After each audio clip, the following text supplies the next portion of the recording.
All right. Welcome, everyone. I am pleased to call to order the 282nd meeting of the Pacific Fishery Management Council in Roanoke Park, California.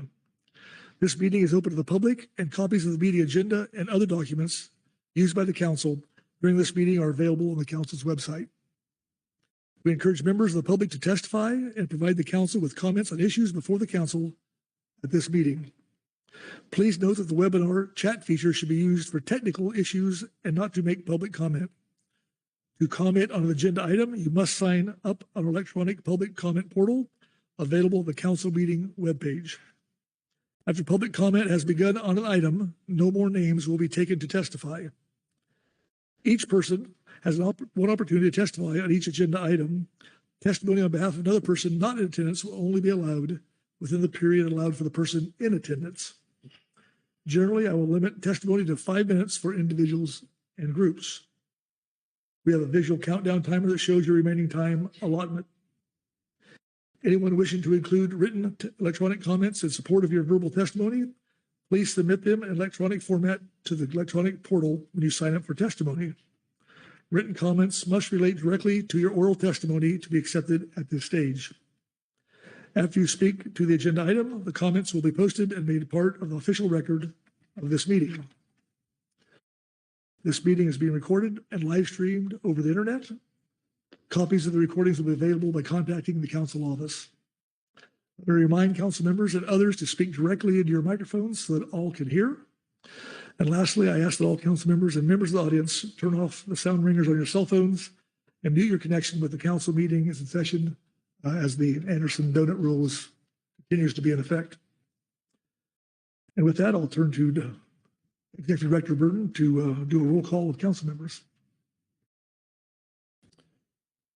Good morning, Mr. Chairman and council members. I will take the role of the January 2025 meeting of the Pacific Fishery Management Council. And also take the role of the June 2025 meeting of the Pacific Fishery Management Council. Lynn Mattis. Present.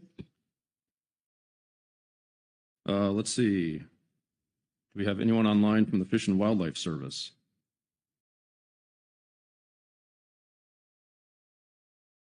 Fish and Wildlife Service is absent. Lieutenant Jeffries. Present. Rachel Baker or Danny Evanson. Present, Mr. Chair. Mark Gorelnik. Present. Corey Niles. Here. Pete Hassemer. Present. David Hogan. David Hogan is absent. Sharon Kiefer. Here. Rebecca Lent. Here. Chris Oliver. Here. Brad Pittenger. Here. Corey Ridings. Here. Butch Smith. Here. David Sones. Here. Krista Svensson. Present. Asia Shumalo. Here. Ryan Wolf. Here. Marcy Uremko. Here. That concludes the roll, Mr. Chairman, and you have a quorum. Right. Thank you, Director Burton. All right, that we have the detail of the agenda. So looking to Sharon Kiefer. Sharon.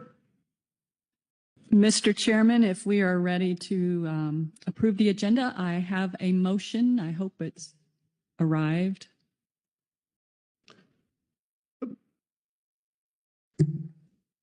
Okay. There we go.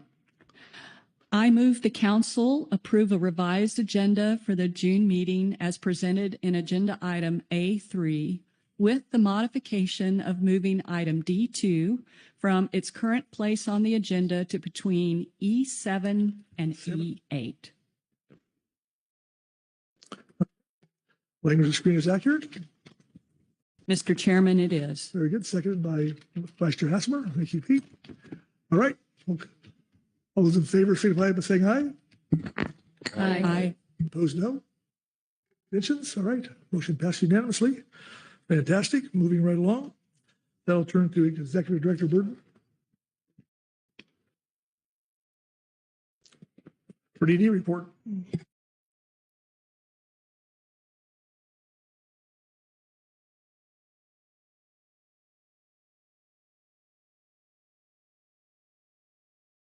Okay, thank you, Mr. Chairman.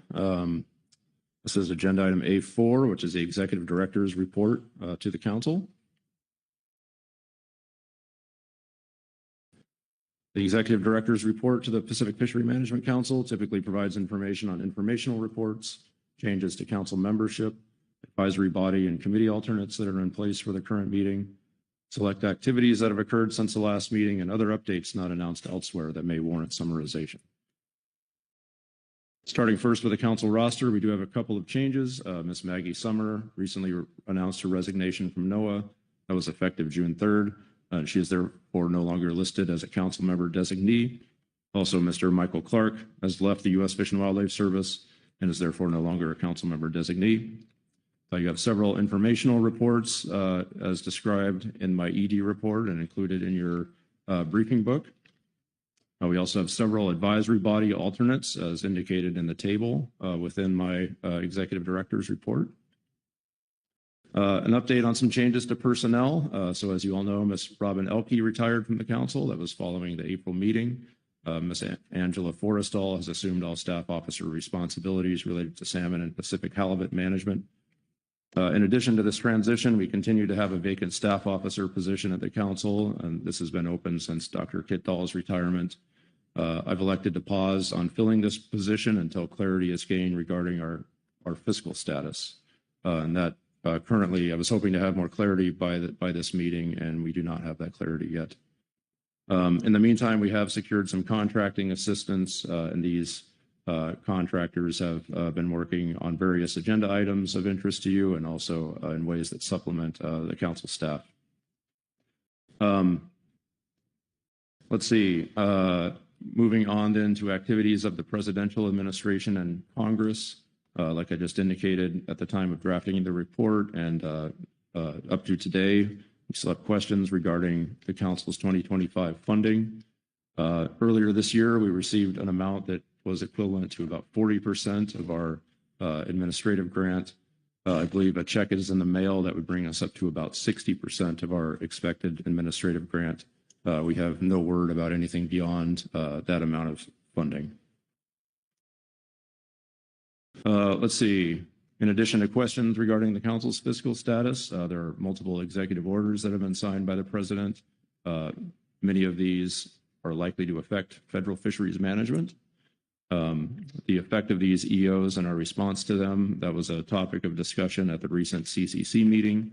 You'll note in my CCC report that some of the conversations around those EOs are contained there. We also do have Mr. Sam Rausch planning to join us today to summarize, in particular, the seafood executive order that I believe is of interest to many of you. So we do have then some select activities of staff, council representatives. As I think many of you know, we've engaged with the Linker Corporation to serve as the contractor for our project that's reviewing our stock assessment process. Their work is well underway. They're currently interviewing several groups within the council family. The final report is due from them at the end of the year. An agenda item covering this matter has been tentatively scheduled for spring of 2026. We've engaged Northern Economics as the contractor to lead our special project with the short title of Socioeconomic Framework. This project is ongoing for the next 1.5 years, possibly longer if we have a no-cost extension for these funds. I expect that work will have some synergies with the trawl program review that Northern Economics is currently working on, and looking forward to their work. In addition, we've engaged Ms. Katie Westfall to help support council staff and the HMS Fisheries Innovation Work Group. That work that she is focusing on concerns the HMS Roadmap project. I've been fortunate to have worked with Ms. Westfall in a prior life. She has a keen interest in HMS, quite a bit of expertise on EFPs, and I think that expertise is going to be really helpful for this work. We did have the second council member ongoing development session. That took place on April 30th and May 1st. That session was hosted by the North Pacific Fishery Management Council. We had several attendees from the council, including Ms. Schumalo, Ms. Mattis, Ms. Kiefer, Ms. Gilly Lyons from council staff, and Mr. Chris Free was invited to be one of the presenters and subject matter experts for that meeting.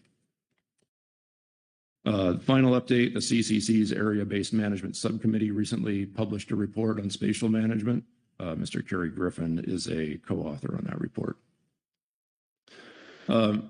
Earlier this year, there was some conversation around this table about some of our special projects and how they were proceeding. So in here, I provide a short update of our adaptive management project. So you may recall in April, there was a motion that you all passed providing some guidance on how we should move forward on the adaptive management project. We have put a plan together on how to best follow that guidance. And at this time, our plan constitutes two general parts. So one is a part that would look at the overarching review of council rules, procedures, practices, and norms, and that is with an eye toward identifying and altering those issues that hinder adaptation and flexibility of council decision-making. And we've scheduled your tentative consideration for September. The second part is an investigation into groundfish management, where additional flexibility may be necessary to help alleviate constraints on groundfish fisheries that are of our own making as a council. And we're looking for you to provide further guidance on the scope of that project at this meeting.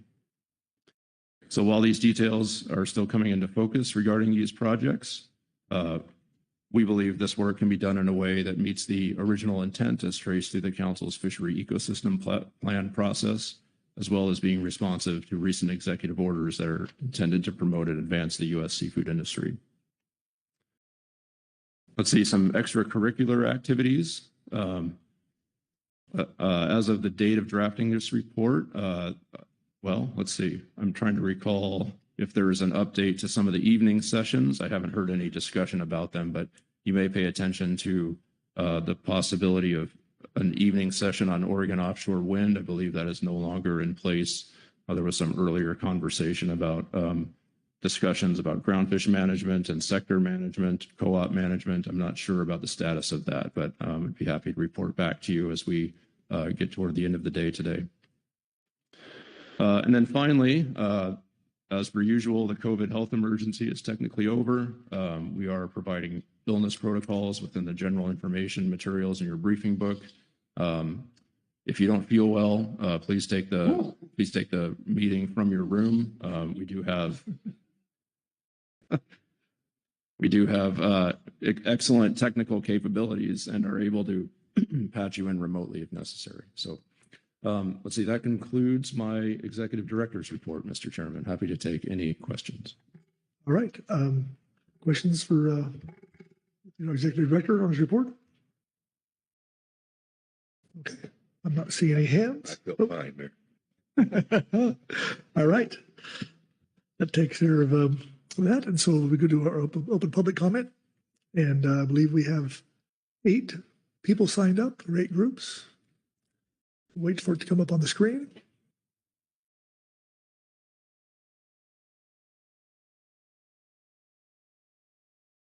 Okay, there we go. And with that, we'll go through Melissa Head, followed by Jana Hennig. So is Melissa in the room? And I know she's here somewhere in the buildings. Maybe we should send her a text. But with that, we'll take Jana Hennig. So, welcome, Jana.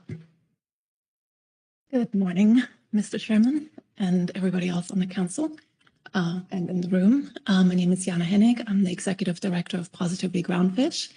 And do you have my presentation? Here we are. That's the last slide. I'm here today not with a complaint or a difficult request, but to share details of our newest program designed to encourage product level innovation with West Coast groundfish. It's called Catch and Create. It's a startup accelerator. Next slide, please. The aim is to have more product innovation that use any of the West Coast groundfish species. So things like canned seafood, seafood snacks, meal solutions, any kind of novel use of a byproduct, whatever you can imagine, anything that is more than a naked fillet, we will take into consideration. We think this is necessary in order to add more value through the entire supply chain, especially at times when volumes might be under pressure. We really need to lean into improving the value that we get through these species in the market. There's a lot of consumer needs that are not currently met because a naked raw fillet is not the answer to everything. So we want to address that with more product innovation and also, bringing in potentially new blood into this industry, creating a more vibrant local domestic food system. Next slide, please. Our program, we've compared it to quite a lot of other startup accelerators, is very generous. It's a 6-month-long program that we deliver remotely, so people that live anywhere can participate. We have bi-weekly sessions, so it should be easy to attend for most of us. We start off by giving everyone a $20,000 stipend toward product development. So things like packaging design, nutrient testing, recipe commercialization, all that kind of stuff costs money. We will help with that. The curriculum will be delivered by subject matter experts. We also have mentors and those experts on hand for one-on-one meetings to support those startups that go through this program. We will share all of the market and consumer intelligence that our organization has gathered over the last 8 years, which is all significant. And the value of that alone is very high. Of course, networking and peer-to-peer community building is a huge benefit as well. We will take 5 startups through this process. This is our pilot program. And hopefully by the end of the 6 months, they will be ready to have a product that is basically ready to launch, or at least ready to pitch to retailers. Next. And most accelerator programs would have stopped there, but for us, this is half-time. We will continue the support as and when any one of those startups is ready to launch and market. We have dedicated about $30,000 worth of marketing support for each one. We will give each startup a full set of photo and video assets to help with, their promotion. We take them to the 2 major food trade shows, Expo West and Fancy Food Show. We have social media advertising budget for them. We have a 6-month PR retainer to help with launch marketing, and they'll be members of PG for at least 2 years, and all the perks that come with that. Next. And the participation in that is free. We don't take any equity. Of course, this program is coming from a NOAA SK grant, so of course I'm not taking any equity. Next. And in terms of being eligible, you can be a startup, you can be an existing small business who's wanting to add to their existing product range. All of it is legit, so long as you use a West Coast groundfish product in a value-added product idea. And of course, you need to be able to make the time, right? And you need to be based in the US. Next. Timeline. Applications open in August. The program itself starts in November, and then we go from there. Last. And I'm asking you to help spread the word. I need everyone in our industry to help get the word of that out there. We all know people, and there might be someone in there that has a product idea that this could be relevant for. Thank you, guys. Thank you, Jana. Questions for Jana on her presentation? Rebecca Lett. Thank you, Mr. Chair, and thank you, Ms. Hennig, for the presentation. I guess my question is, where do we sign up? As I've spoken with the groundfish fishery in particular, the constraints to meeting full attainment of the quota is because there's not markets. So markets it's an issue. So I hope that we can get some of our fisheries involved in this, get some people to apply and get out there so that we can not only market more fish, but new products, new ways to bring this fishery back up to where it was before. There was rebuilding and imports were substituted, and now it's hard to get back into the market. So thank you for your work, and let us know where we sign up. On our website. Applications open in August. Until then, send anyone my way to have a chat with me, and I'll answer any kind of questions. Thank you, Saka. Cool. Anyone else? Oh, sorry. Corey, go ahead. Thanks, Chair. Thanks, Yana. Pardon me for not understanding this. It was a couple slides back, and I'm asking mostly about the product that you're looking to create here. And yeah, I think you said the words value add on the slide. So I'm just trying to understand a little bit better. What are the types of products or types of whatever might come out the other end of this that you're hoping that fishermen can be involved with? Anything that goes beyond a naked fillet, basically. If you want to sell something that's pre-marinated, or I don't know, a canned seafood product, a shelf-stable product, a meal solution, maybe something for food service that's made into something more, and that you want to create a brand and a packaged product out of in some shape or form. Thanks, Corey. Anyone else? Okay. Thanks, Yana. Yep. You're welcome. Pretty good. Thank you. All right. Next up, let's see, Melissa is it? Oh, there we go. Trent Harthill and Glenn Merrill. Welcome, gentlemen.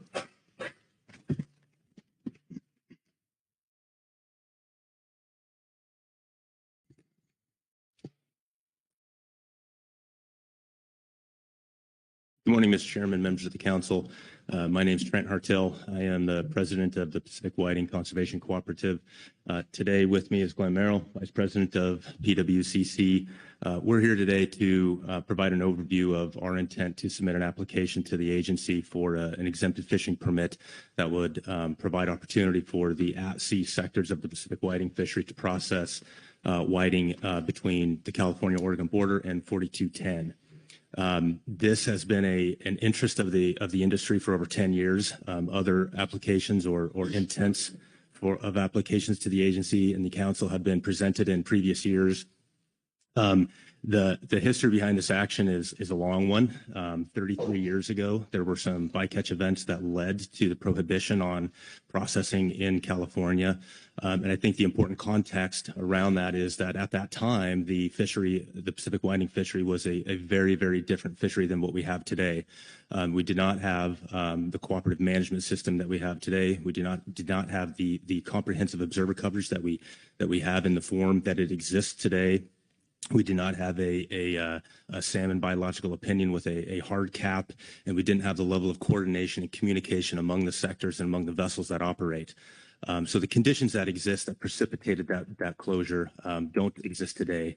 Additionally, an important point that we're concerned about is that in recent years, the Pacific whiting survey has shown that in some years, up to 70% of the whiting population is found in California, and is unavailable to the at-sea sectors that operate. So we're interested in evaluating can our existing tools that we have for bycatch avoidance and minimization effectively work in this area that has not been open to at-sea processing.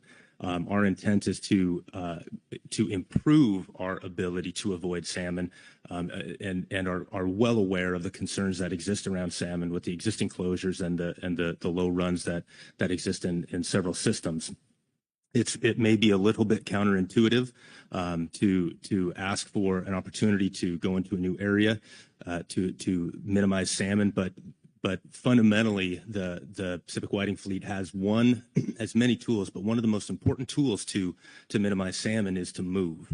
And if we are constrained by fixed time and area closures, we are potentially limiting our ability to move into areas with lower bycatch rates and therefore result in lower amounts of overall salmon.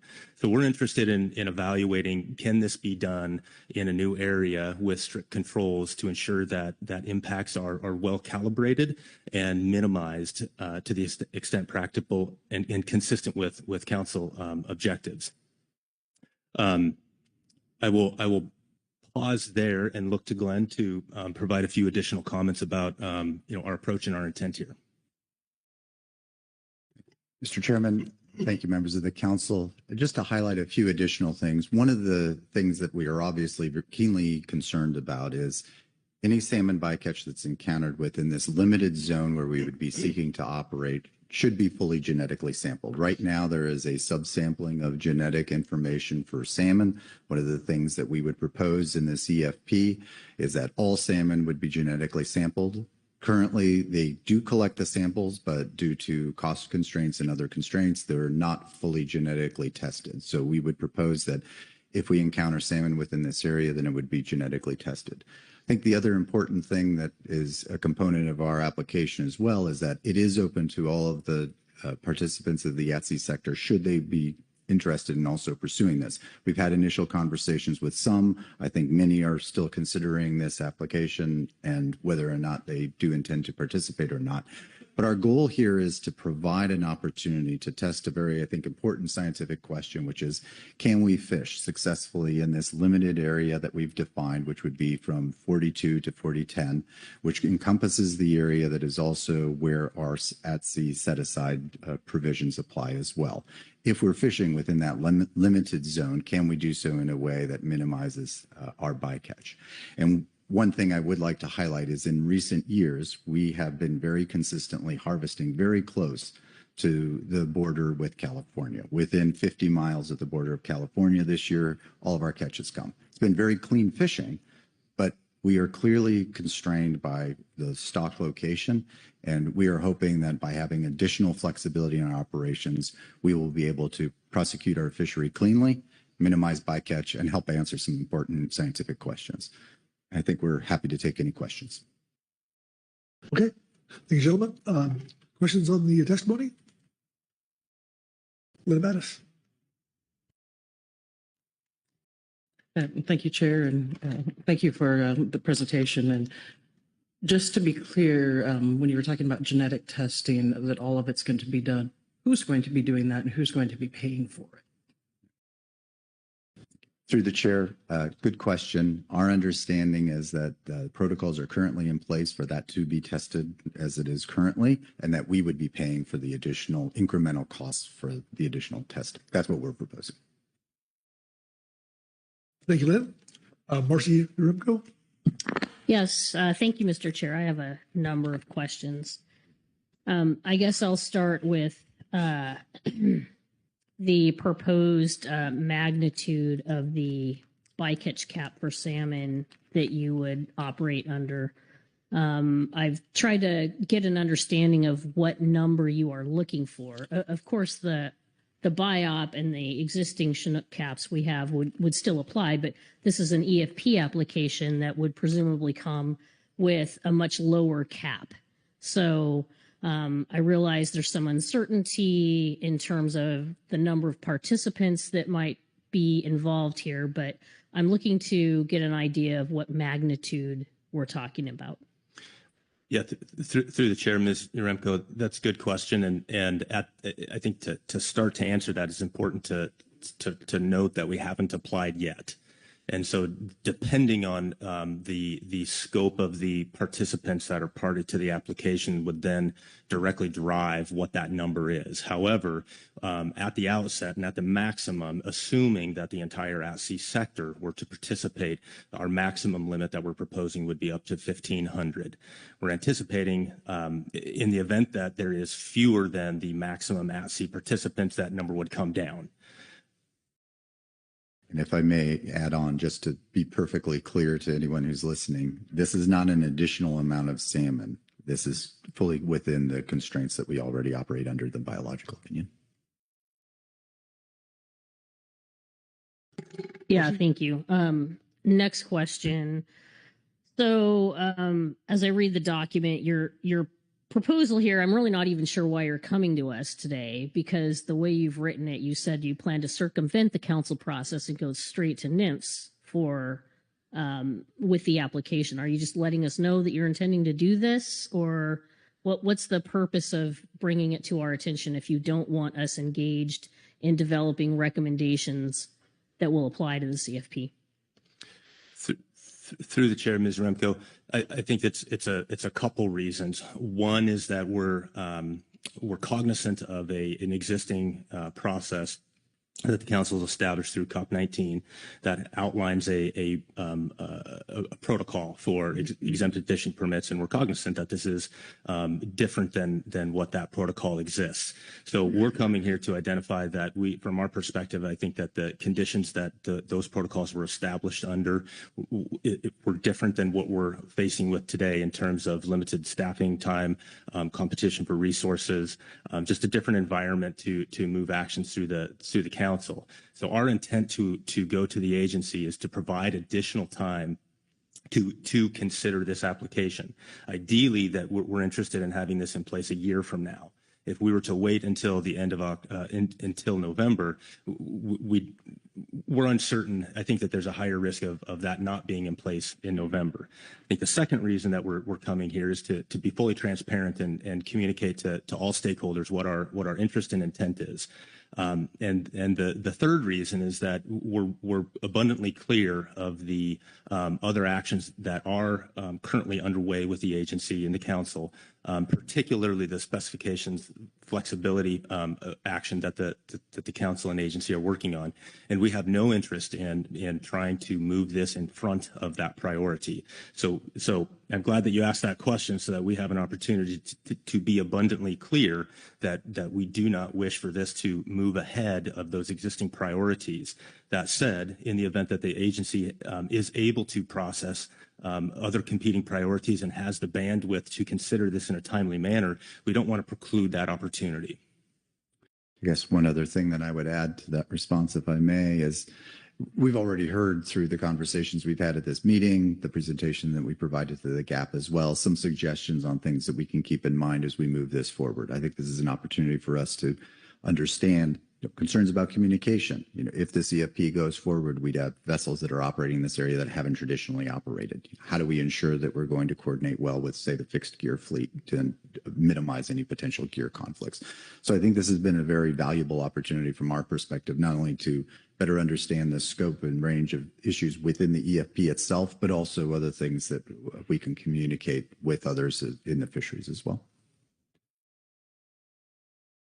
Marcy?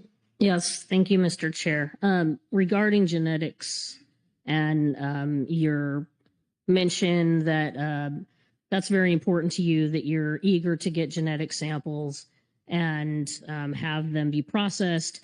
I guess, what is the point here? We know what the stock composition is of the salmon that you would catch in this geographic area.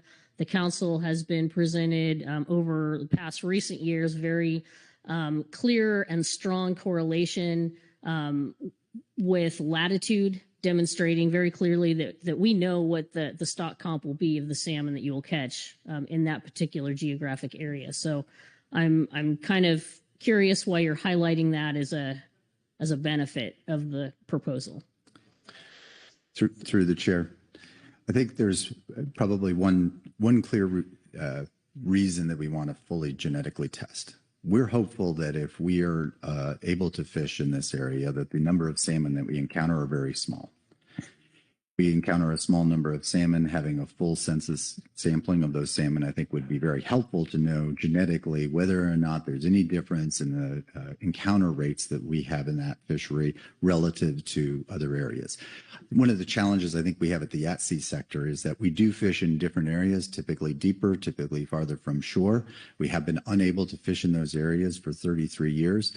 So I do think that there is perhaps an important question there is, would we encounter a different composition of stocks in those areas where our fleet might be able to fish than what we know from the information that's been provided from other sources? And through the chair, I would add on that you're correct, and we're aware of the excuse me, the existing genetic information that is indicating that there's a gradient of stock composition up and down the coast, and that we do see some changes as we approach that southern extent of our existing boundaries. What we don't know is, does it continue to change, or is it consistent in that area that we're proposing to fish in? And this would answer that.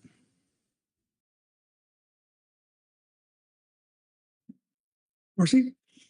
Yeah, thank you. One more, if I may, and I think this question maybe is best for National Marine Fisheries Service, but you can convey any part of this you might know. I'm curious about the coordination and review that would be needed on the part of the agency.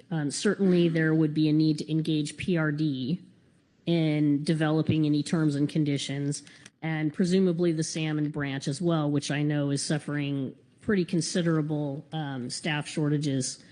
And I was just wondering, have you had conversations with PRD and the salmon branch to date?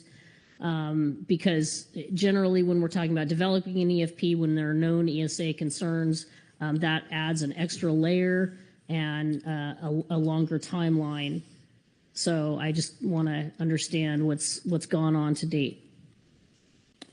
Through the chair, thank you for that question. We've had some very initial conversations with Sustainable Fisheries. We have not had conversations with PRD at this point in time, and I'll let SFD speak for itself in terms of their specific responses. I'll just highlight that within the existing biological opinion itself, it does recognize that EFPs would be an appropriate tool to be able to get more information on salmon distribution. Ryan Wolf? Yeah, thanks. And I have a comment, and then I can also, I guess, wrap in that comment, kind of addressing Mr. Remco's question.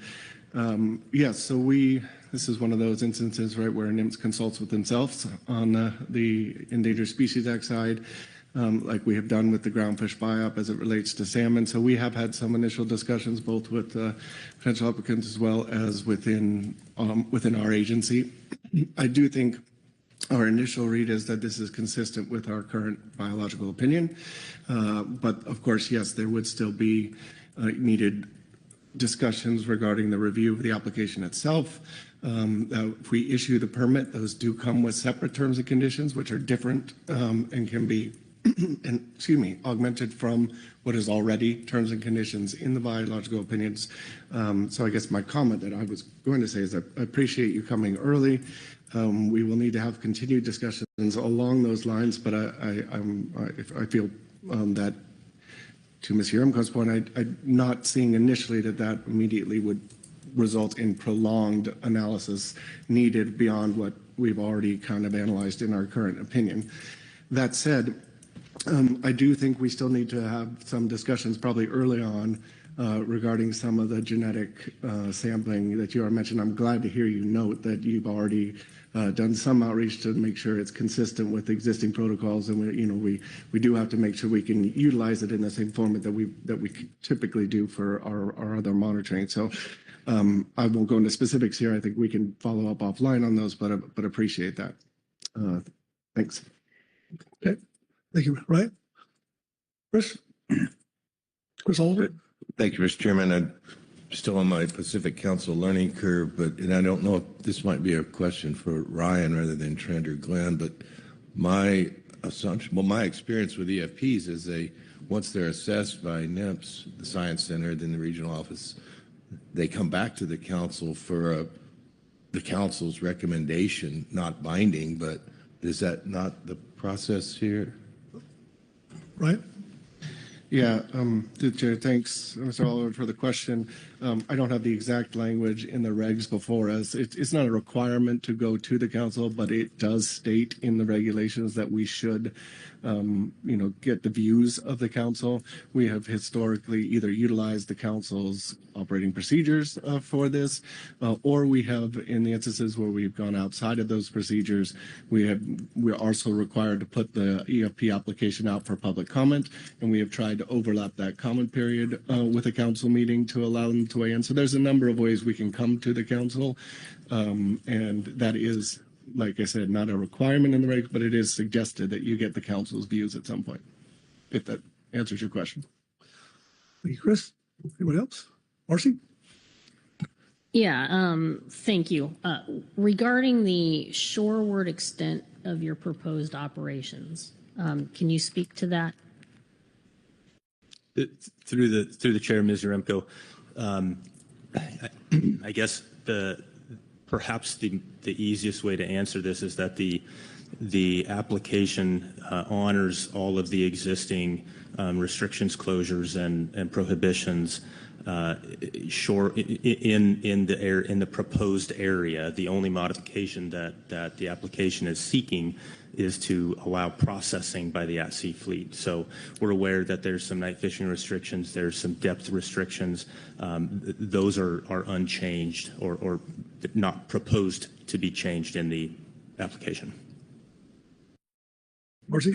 Thank you. So there's no, it sounds like, intention to avoid state waters in this activity. I'm not aware of receipt of an EFP application by the state of California or the Fish and Game Commission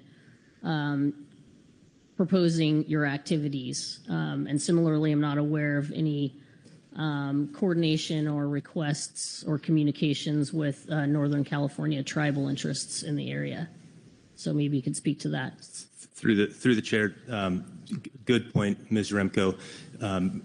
Typically, the at-sea operations are constrained from shoreward waters, particularly within the jurisdiction of the state, due to depth.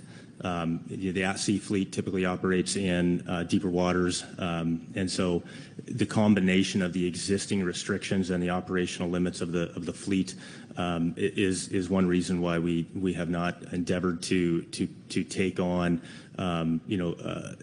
applications or communications, because we simply have virtually zero participation inside state waters. And if I may, I think this is helpful feedback for us, because what we could clarify in our application is that we would not have an intent to proceed shoreward within state waters. Okay. Anyone else? Butch Smith. Thank you, Mr. Chair. I would be remiss if I didn't say something. I do appreciate your transparency in coming before the council, and you have some good timing and I think some bad timing in the history of things. Good timing, you didn't do this in the middle of the March or April meeting when there was a whole boatload of out-of-work salmon trawlers from California. And then the bad timing is just that. I mean, with the dams coming down and the uncertainty and all that stuff that's going on down there, I think I would be remiss and I think the salmon industry might, south of Falcon and in California might want some input to this, and my history is helping broker the deal between, the current salmon, whiting, bycatch, troll-out bycatch that we have now, and I was very proud of that process on how we sat down and worked together at that time and have continued to work together. It's worked well, but I just want to kind of put a placeholder up here to you guys that there will be some questions. And like I said, if I didn't mention this from my salmon brothers, I probably wouldn't be allowed to participate in any process again. But I just wanted its importance, and I don't know. 33 years ago, I don't know if winter run was on the endangered species yet list, and there's some other concerns down there also.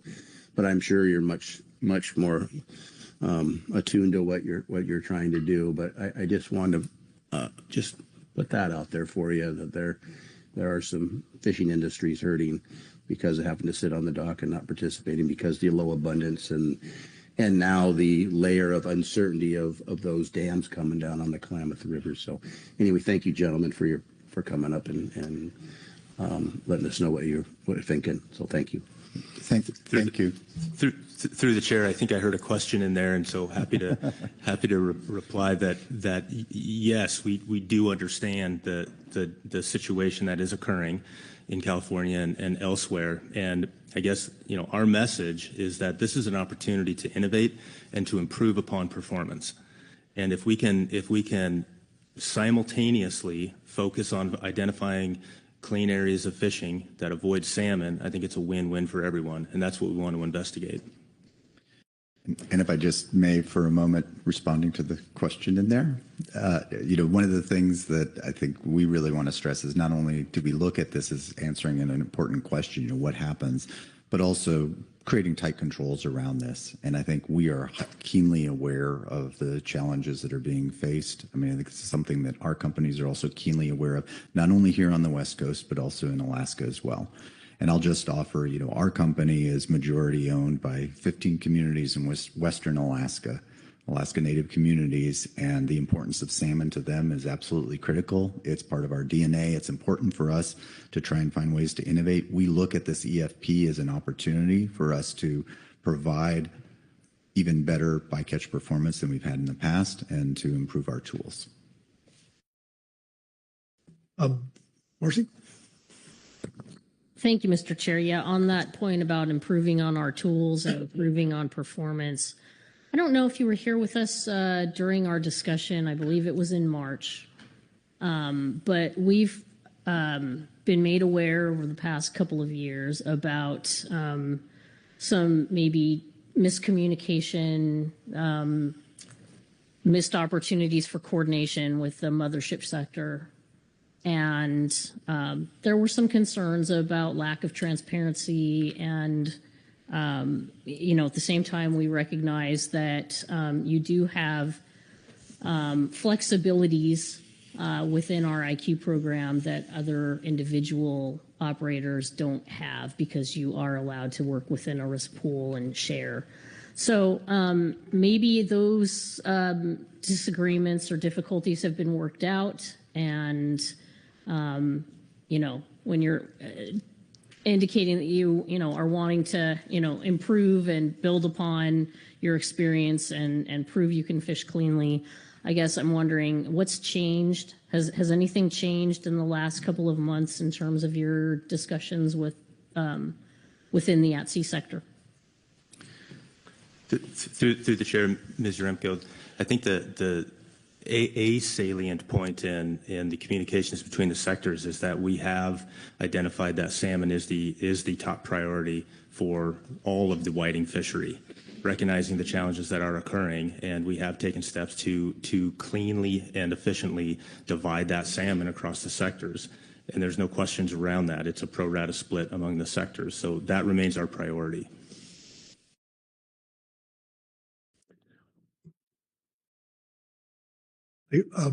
Corey Ridings? Thanks, Chair. Thanks, Trent and Glenn, for being here. Trent, you said a little bit earlier that the message that you had was that you wanted to innovate and improve performance. And I think most people would agree that's good in general. Is there a reason that you can't do that in the geographic space that you already have? Through the chair, Ms. Ridings, across jurisdictions of fisheries management, I think in the United States and even more broadly globally, one lesson learned is that fixed time and area closures present challenges to achieving objectives. And that's essentially what this closure or this prohibition represents. So no, there is not a limit or an ability to not innovate in existing waters, but it is limited in its effectiveness if our ability to move to other areas are not as clean as areas that occur in the fixed time and area closure. So the question that we're essentially asking is, yes, we have tools in place, we have great communication, we have good observer coverage, we have all the bells and whistles of a very highly performing responsible fishery, but we have a black box that we don't have information in, and if we can do better in there compared to other places, that's a tool that we would like to have in the toolbox.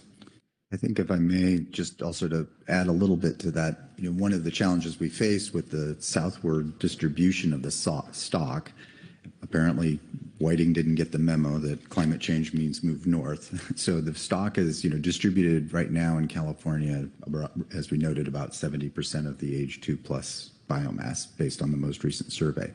Given that, we're fishing within a very narrow range. And if the stock isn't there, then sometimes we find ourselves in a situation of fishing for a longer period of time. Fishing for a longer period of time, lower CPUE tends to result or can result in higher bycatch.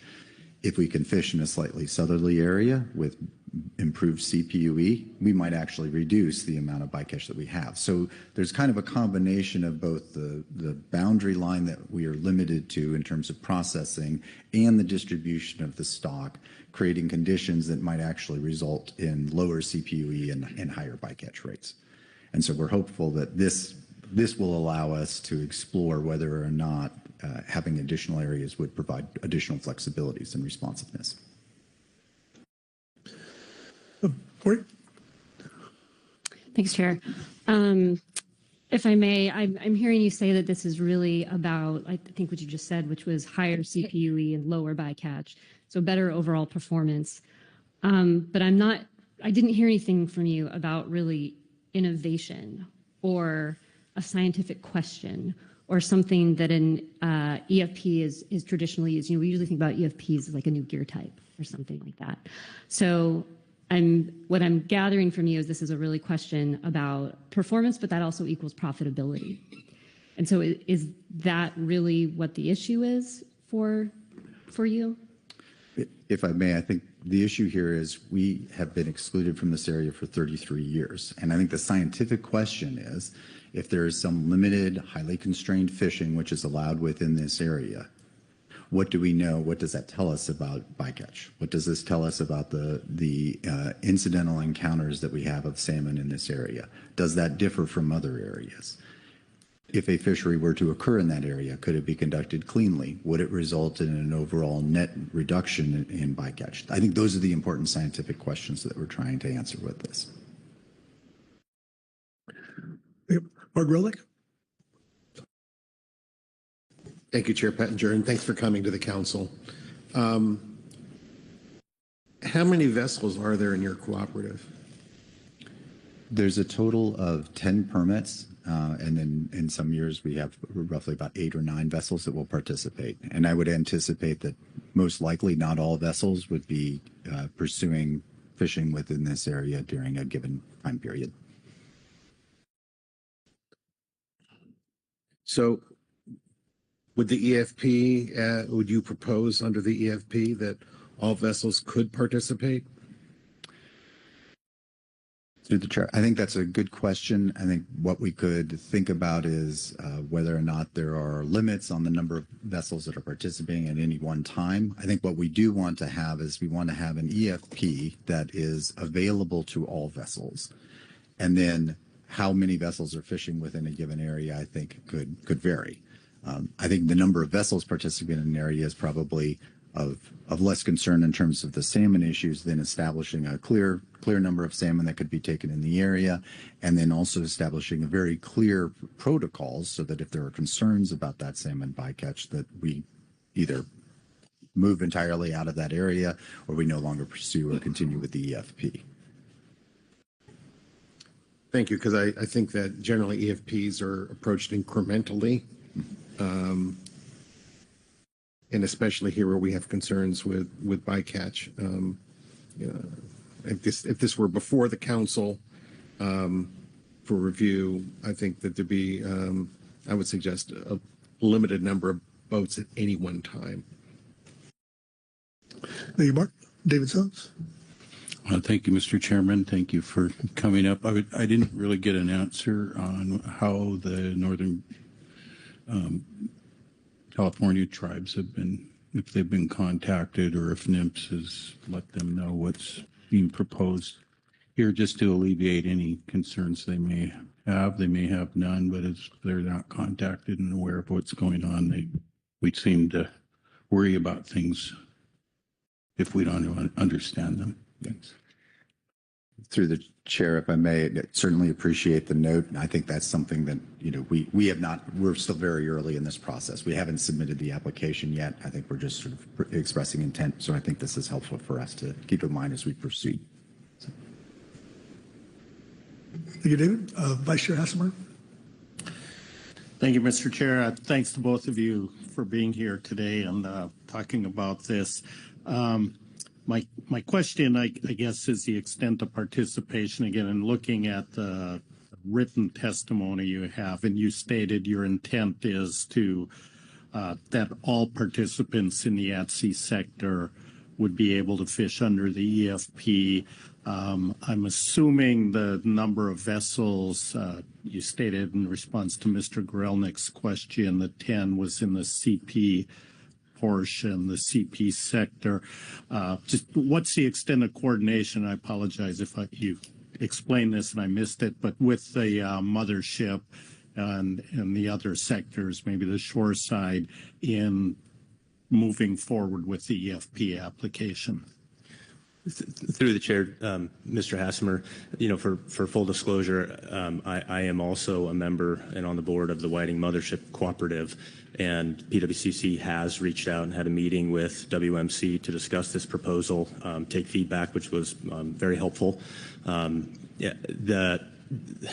Again, back to one of my earlier points that we haven't applied, and we are interested in identifying whether there is interest in co-applicants. So as of yet, we're still having those conversations, and they're ongoing in terms of the level of interest from the mothership sector. I'll note that in terms of the participation, the catcher vessels in the mothership sector currently can and do fish in California and the shoreside sector as well. And particularly, I know this year there's been catcher vessel participation in the shoreside sector. One of the things that we would include as intent language in the EFP application is to not produce unintended consequences across the different sectors. So we have had those and that's a direct result from having good conversations with the other sectors and identifying what their concerns are, what their interest level is. Long story short, those conversations are ongoing. We're continuing to identify the level of interest in co-applicants. And so that's why today we unfortunately don't have a clear answer on the scope of the number of participants. Thank you. And then just a follow-up, I think I want to make sure I heard it right. It's like, well, I haven't looked here for it. The 1,500 fish cap, what you're talking about is a sub-cap under the EFP within the BIOP. And so, I'd let you figure out the number of vessels and that, but that's what you're talking about is utilizing a sub-cap there under the EFP. Through the chair, Mr. Hasselmer, that's correct. It is not an incremental number of salmon above the existing hard cap. It is an amount that would be within the hard cap, and the EFP would be, I'm not sure the correct terminology or language, but terminated or pulled if that number were to be reached. And again, that number is dependent upon the number of applicants that the EFP eventually has.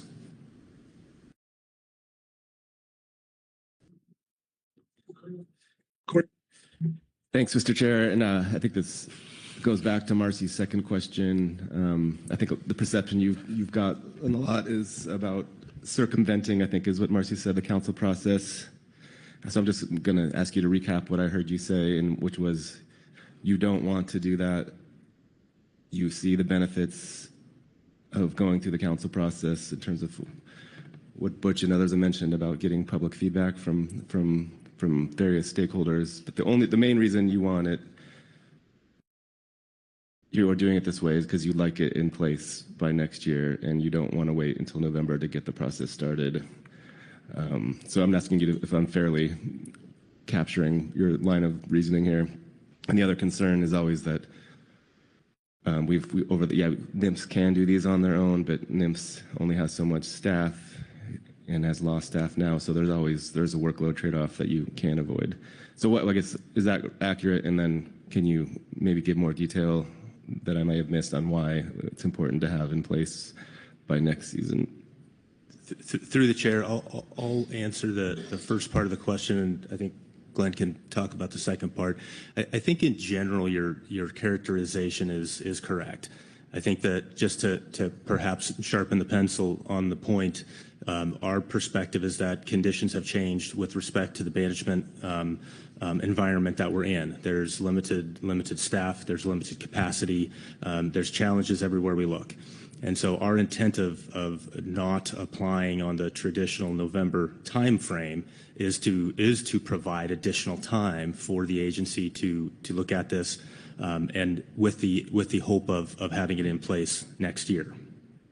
And then filling in terms of the application itself, I mean, I think our hope is that what we will provide is a very complete application that walks through these issues very clearly and hopefully builds on the few decades of experience of folks who are engaged with PWCC in terms of this process, in terms of EFPs in particular. So I think what we're hoping for is we conduct outreach, we conduct engagement with the various participants.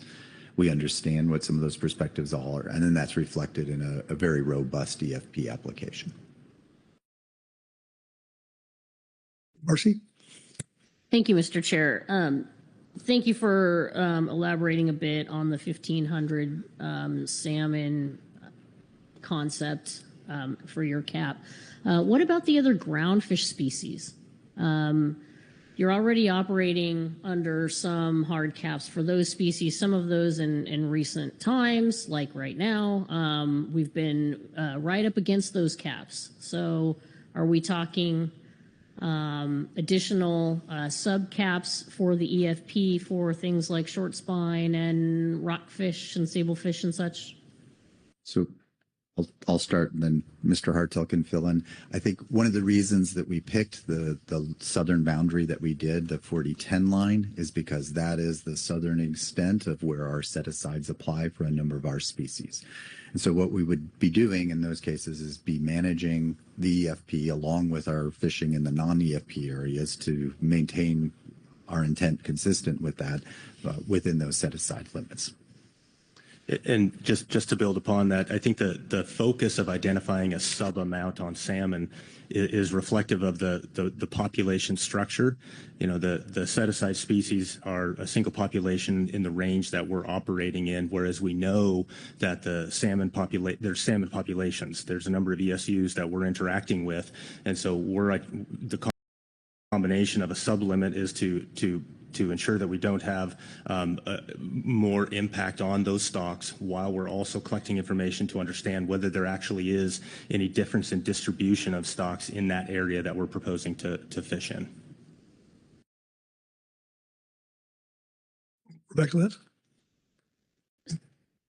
Thank you, Mr. Vice. I don't think I got an answer to my question. Are you not proposing any caps within the EFP for groundfish? You're just letting the existing caps that apply to the at-sea sectors, and that's combined at-sea sectors. Those are the only caps you'll be operating under or proposed to operate under within the CFP. Do I have that right? Even though we're in a new area of activity. Through the chair, that's correct. Thanks. Okay.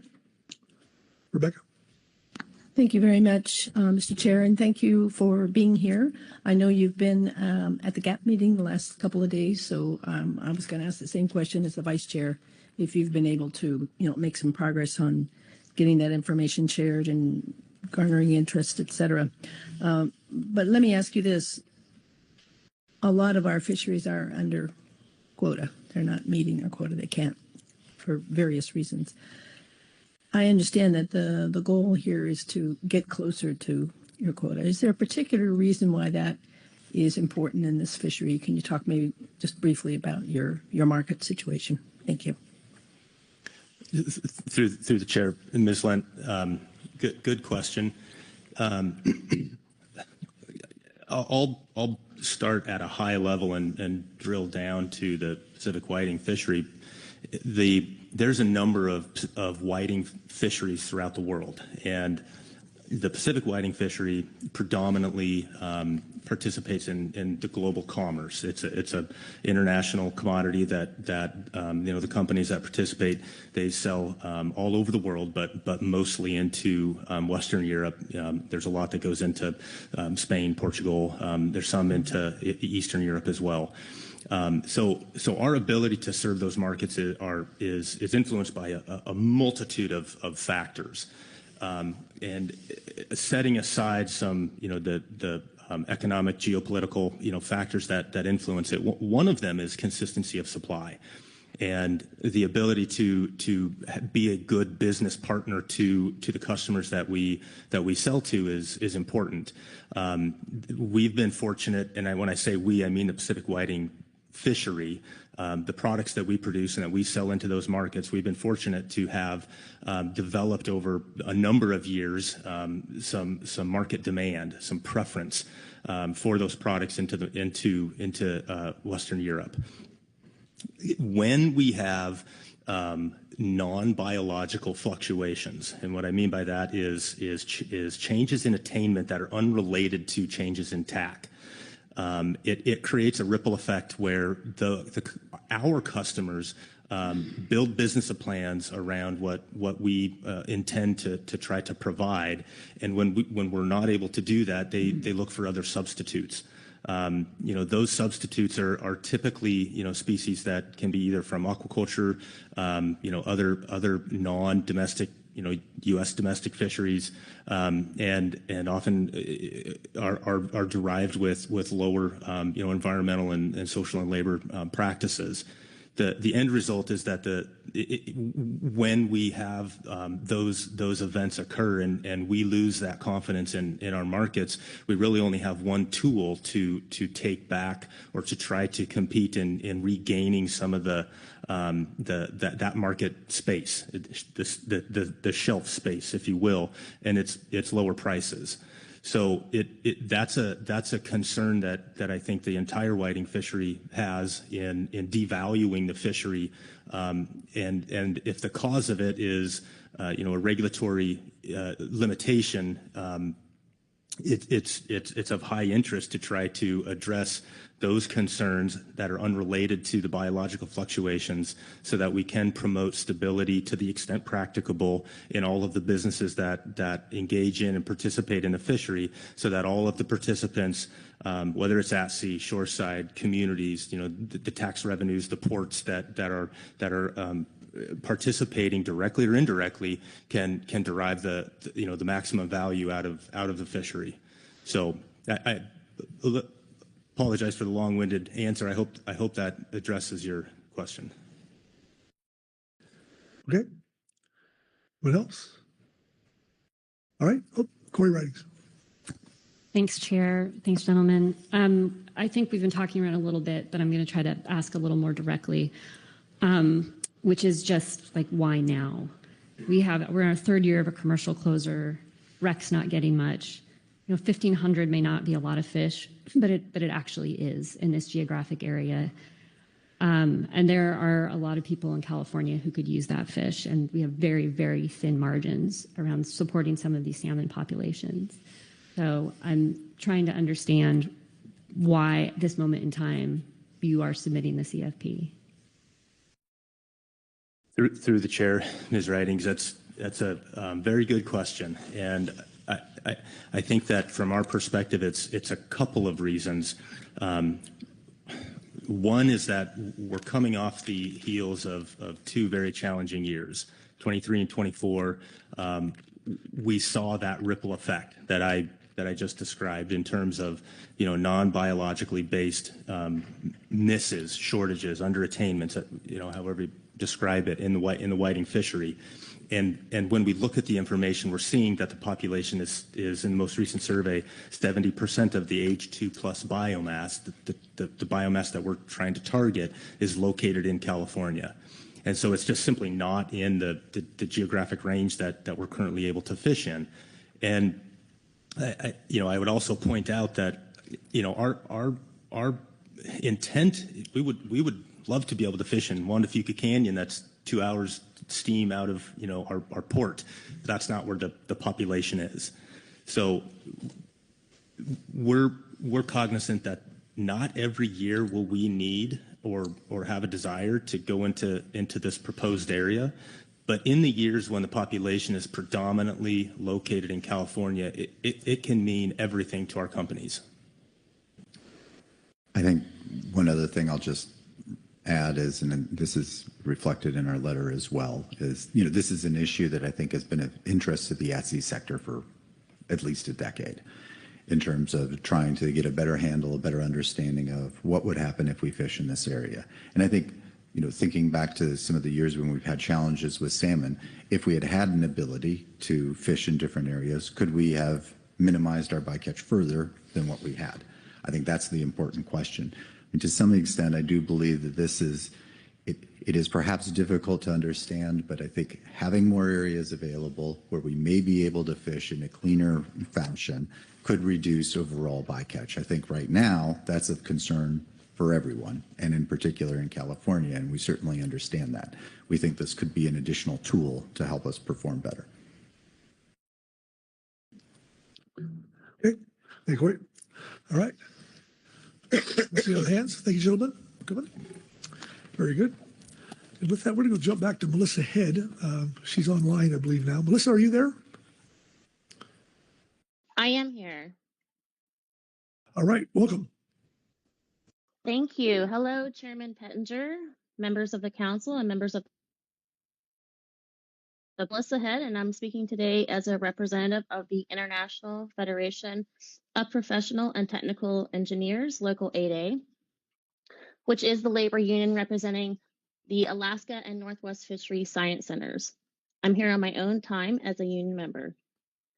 This statement on behalf of the IFPTE Local 8A is meant to update the council and other members of the PFMC ecosystem regarding impacts of the current administration policy on our work at NOAA Fisheries and how this may impact the PFMC and our mission of sustainable fisheries management. This is not an exhaustive document, but provides some examples of how our work continues to be affected. Since January 20th, we lost about 20% of staff at the Northwest and Southwest Fisheries Science Centers, and over 30% of staff at the West Coast region to terminations, retirements, and deferred resignations. And as of this morning, we had updated information that confirmed the Northwest Fisheries Science Center has lost about 25% of its supervisory and non-supervisory staff since this time. In addition, many contracts and grants that supported affiliates have been canceled, de-scoped, or not renewed. This represents an enormous loss of expertise, knowledge, and capacity. For example, departures at the Northwest Center since March council meeting include our deputy director, 2 survey scientists, an observer coordinator, and a longtime salmon bioecologist who was also an advisory body member, among dozens of others. Though the majority of departures were officially voluntary, their impact is magnified because we cannot hire new staff.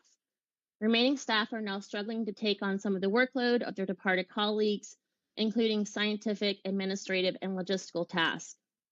The speed of departures means some projects and products have been paused indefinitely. In addition, we are facing the prospect of further staff reductions. All of this means it will not be business as usual, and core activities that support PFMC will likely be reduced. Burdensome and inefficient new requirements have compounded the impacts of reduced staff capacity. All contracts and grants over $100,000 must be personally vetted by an administrator and then Commerce Secretary Lutnick himself, resulting in enormous backlog and near paralysis. For example, the Northwest Fisheries Science Center Bottom Trawl Survey is not collecting oceanographic data for the first time since 2008 because the contract for servicing the CTDs was delayed. And a full 2026 survey will rely on new vessels, nets, and sensor system contracts to be awarded. Numerous partners, such as Pacific States Marine Fisheries Commission, rely heavily on grants and contracts to fund and support crucial programs such as port monitors, the aging lab, data modernization operations, surveys, bycatch reduction technologies, and observer support. Compounding these difficulties, the longtime grants coordinator at the Northwest Fisheries Science Center has departed, leaving remaining administrative staff stretched too thin to adequately support all grants that center leadership has prioritized. In addition to these impacts on science, our ability to modify regulations, even when intended to relax constraints on fishing, is limited by executive orders that place additional burdens on the rulemaking process. Travel restrictions and limitations on spending are also hindering our work. Staff members have not been able to attend PFMC meetings and meetings specifically intended to share information between fishermen and NIMS, such as the Newport Fishermen's Roundtable. The Groundfish survey has not been able to guarantee timely reimbursement for survey staff and volunteers, and most purchased cards have essentially been deactivated, leading to difficulty paying for essential mobilization costs and fuel for survey vessels. If these issues continue, a full survey may not be completed. PFMC has generously taken on some other costs that normally would be paid by NIMS to keep vital operations like star panels running. The net outcome of these actions is that we are increasingly limited in our ability to collect and analyze data, collaborate and communicate with partners and stakeholders, and create science-based management measures. This means more uncertainty, less flexibility, less collaboration, and more conservative management, with largely negative impacts for industry, communities, and ecosystems. This comes at a time when more data is needed to address concerns in the fishery and ecosystem to ensure economic viability of our fishing communities. NOAA fisheries staff work for the American public in service of healthy fisheries and ecosystem. It is becoming increasingly difficult for staff to do their jobs and complete work that supports the fisheries community and the American public at large. We ask our partners to continue to voice their support for us and the work we do at the local and national level. And with that, thank you for this time. Great. Thank you, Melissa. Questions for Melissa on her testimony? Rebecca Lett. Thank you, Mr. Chair, and thank you, Ms. Head, for joining us this morning. Just, again, a sobering reminder of the truly difficult, incredible situation at NOAA. I just want to underscore one message that you had, which is when we have fewer data or later data or the inability to assess stocks as frequently, that means we're going to need bigger buffers because there'll be more uncertainty. And that hits the bottom line of our fishing fleet. Thank you, Mr. Chair. Thank you, Melissa. Thank you, Rebecca. Anyone else? Corey Ridings. Thanks, Chair. Thank you, Melissa, for being here and providing this.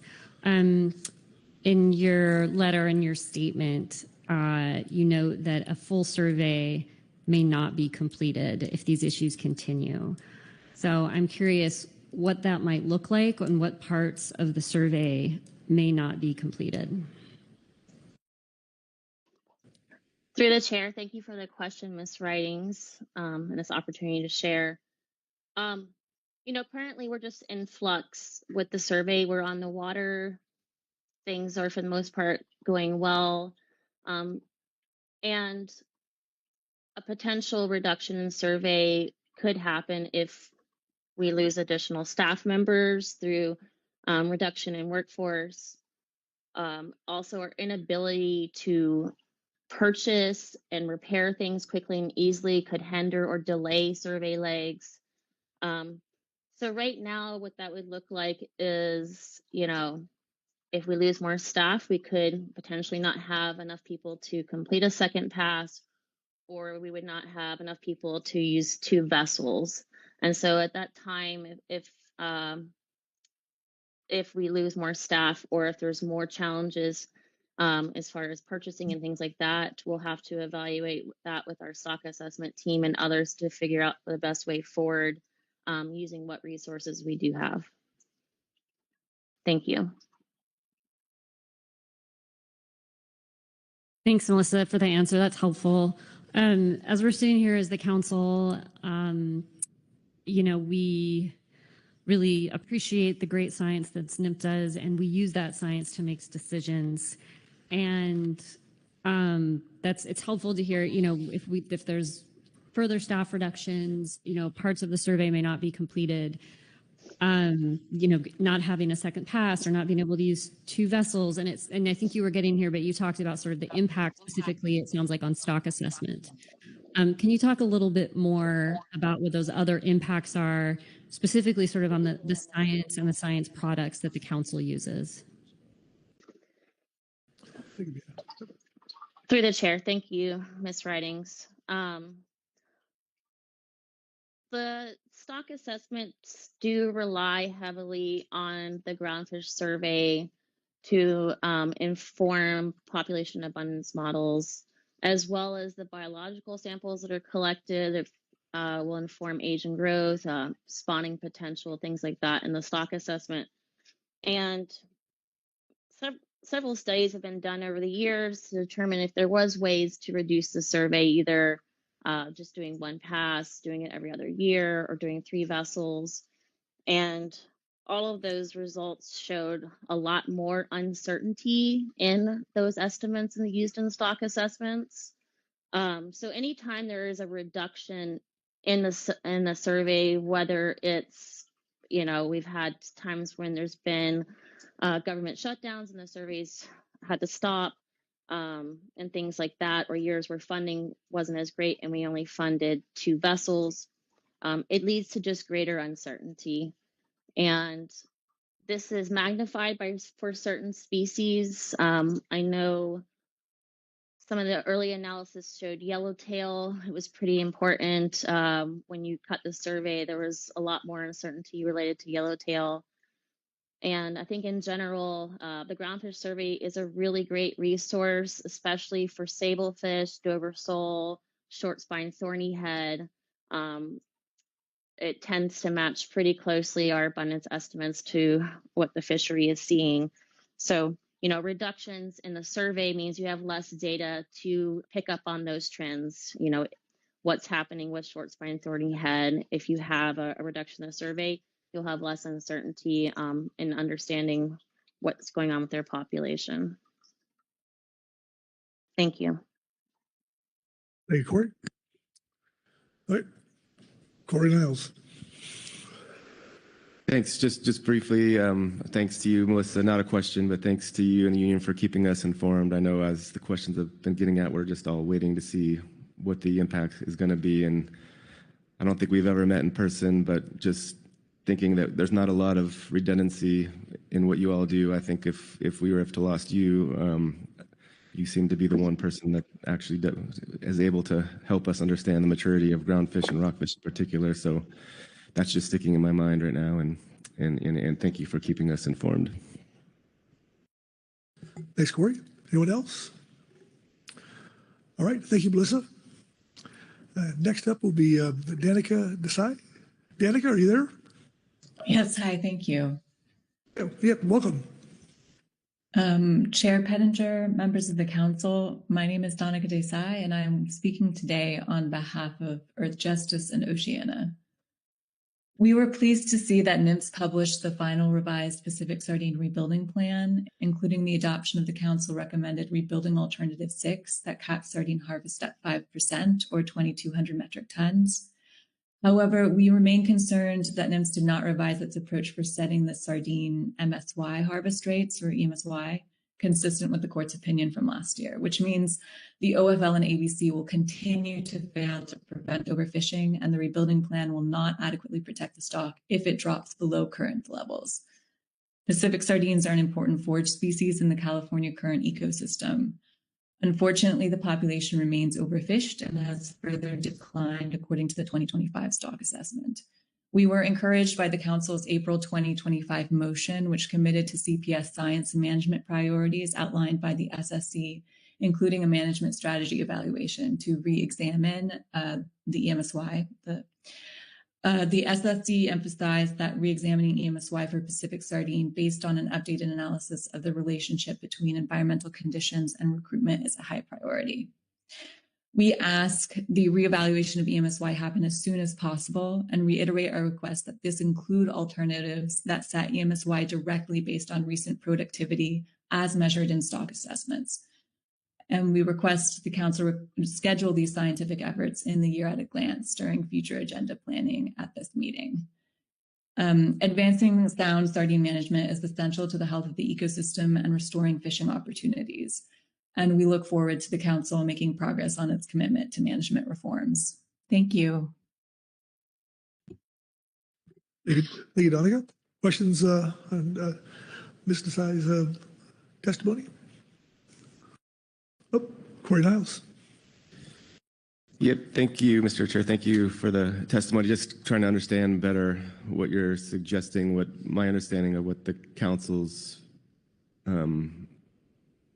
request was to go through the stock definition discussion, which can result in, I don't know all the combinations, but we could have two stocks in the FMP or combine both stocks in the FMP or end up with the way we are now. But all of those would have different EMSYs that would need to be looked at. Like if you combine the two stocks, then that's going to be a different EMSY than if you have it, you leave it as your own. So in terms of what you're asking to be scheduled on the year at a glance, is it something beyond what's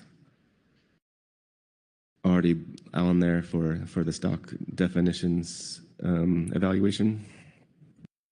What we're asking for is that the council the council and NIMS look at the cow coffee based EMSY and as well as alternatives to the cow coffee based EMSY. That's what we're asking for, including an alternative that looks at EMSY based on directly on productivity measured by the most recent stock assessments. Thank you, Corey. Anyone else? All right. Thank you. Next up will be James D. Wells. James, are you there? James is not there. Okay. This will be Jeff Bright. Jeff? Good morning. Yes, I'm here. Good morning and welcome. Thank you. Chair Pettinger, members of the council, good morning. My name is Jeff Burright, and I work within the Oregon Coastal Management Program at the Department of Land Conservation and Development, where I am the Offshore Wind Roadmap Coordinator for the agency. I'm here today to raise awareness of the roadmap development process that's ongoing right now, and to invite feedback from the fishing communities represented here into that process. As you're probably aware, the Federal Bureau of Ocean Energy Management began a process in about 2019 to find areas of least conflict in federal waters off Oregon where they might issue leases to explore the potential of offshore wind development. While federal leasing seemed imminent last year, it ultimately did not happen due to a number of factors, and there are currently no proposed offshore wind leases or projects off Oregon. However, last year, the Oregon legislature did pass House Bill 4080, which tasked DLCD to develop an offshore wind roadmap that, quote, defines standards to be considered in the processes related to offshore wind energy development and approval. The bill mentions a number of specific areas that the roadmap needs to cover, including protecting the environment, tribal interests, workforce standards, and local and regional communities and economies, which includes fishing. The big picture idea behind the roadmap, as I see it, is that it allows the state to look at the policies we have in place to address offshore wind and sharpen our tools to better position us to participate in any future federal offshore wind permitting process using the levers that we have as a state.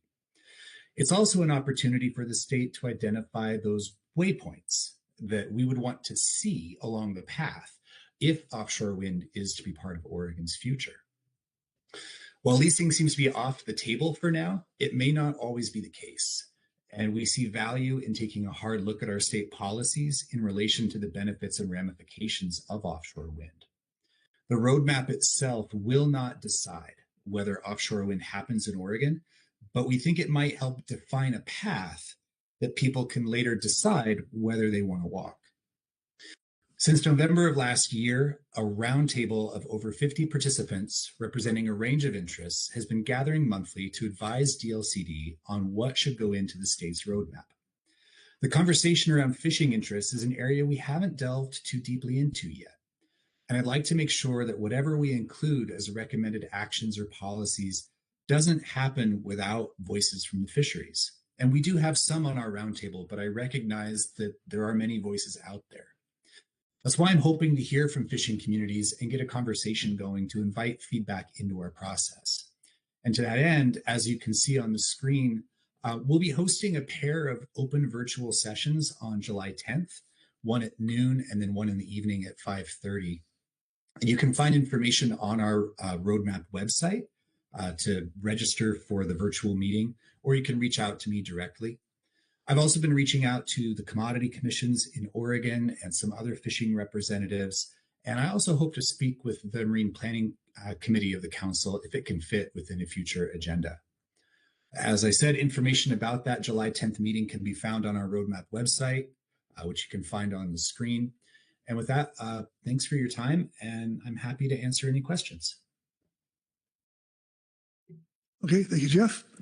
Questions for Jeff? Lynn Mattis? Thank you, Chair. Mr. Burr, I just wanted to quickly say thank you for reaching out through the council process to try to engage additional members of our fishing community. So just thank you, no question. Thank you. Yep, thank you, Lynn. Anyone else? Okay, thank you, Jeff. Next up will be Heather Mann. Heather? Good morning, Mr. Chairman. Can you hear me okay? We can. Welcome. Thank you. Chair Pettinger, council members, my name's Heather Mann. I'm the executive director of the Midwater Trawlers Cooperative. I am also a board member for Seafood Harvesters of America. Seafood Harvesters of America is a national organization representing fishermen from Maine to Florida to Hawaii to Alaska, and we have several members along the West Coast, and in fact, a board member sitting here on the council, the chair. We also recently started accepting seafood processors as members as well. And together, we are working to help shore up the fiscal year 2026 appropriations for core NOAA functions that are necessary for successful federal fisheries. So I wanted to bring to your attention a letter that I've attached with my sign up to both the House and Senate Appropriation Committees, signed by close to 700 fishing businesses from around the country that are concerned with the cuts that have occurred and are interested in helping to engage and ensure that certain functions are able to continue under a streamlined agency. And those include surveys and stock assessments, efficient and transparent fishery management councils, which are so important, observer programs and monitoring systems, timely regulatory and permitting processes, and of course, sufficient staffing levels to provide those services. We also touch in the letter on the importance of safety at sea and making sure that the U.S. Coast Guard has the assets it needs.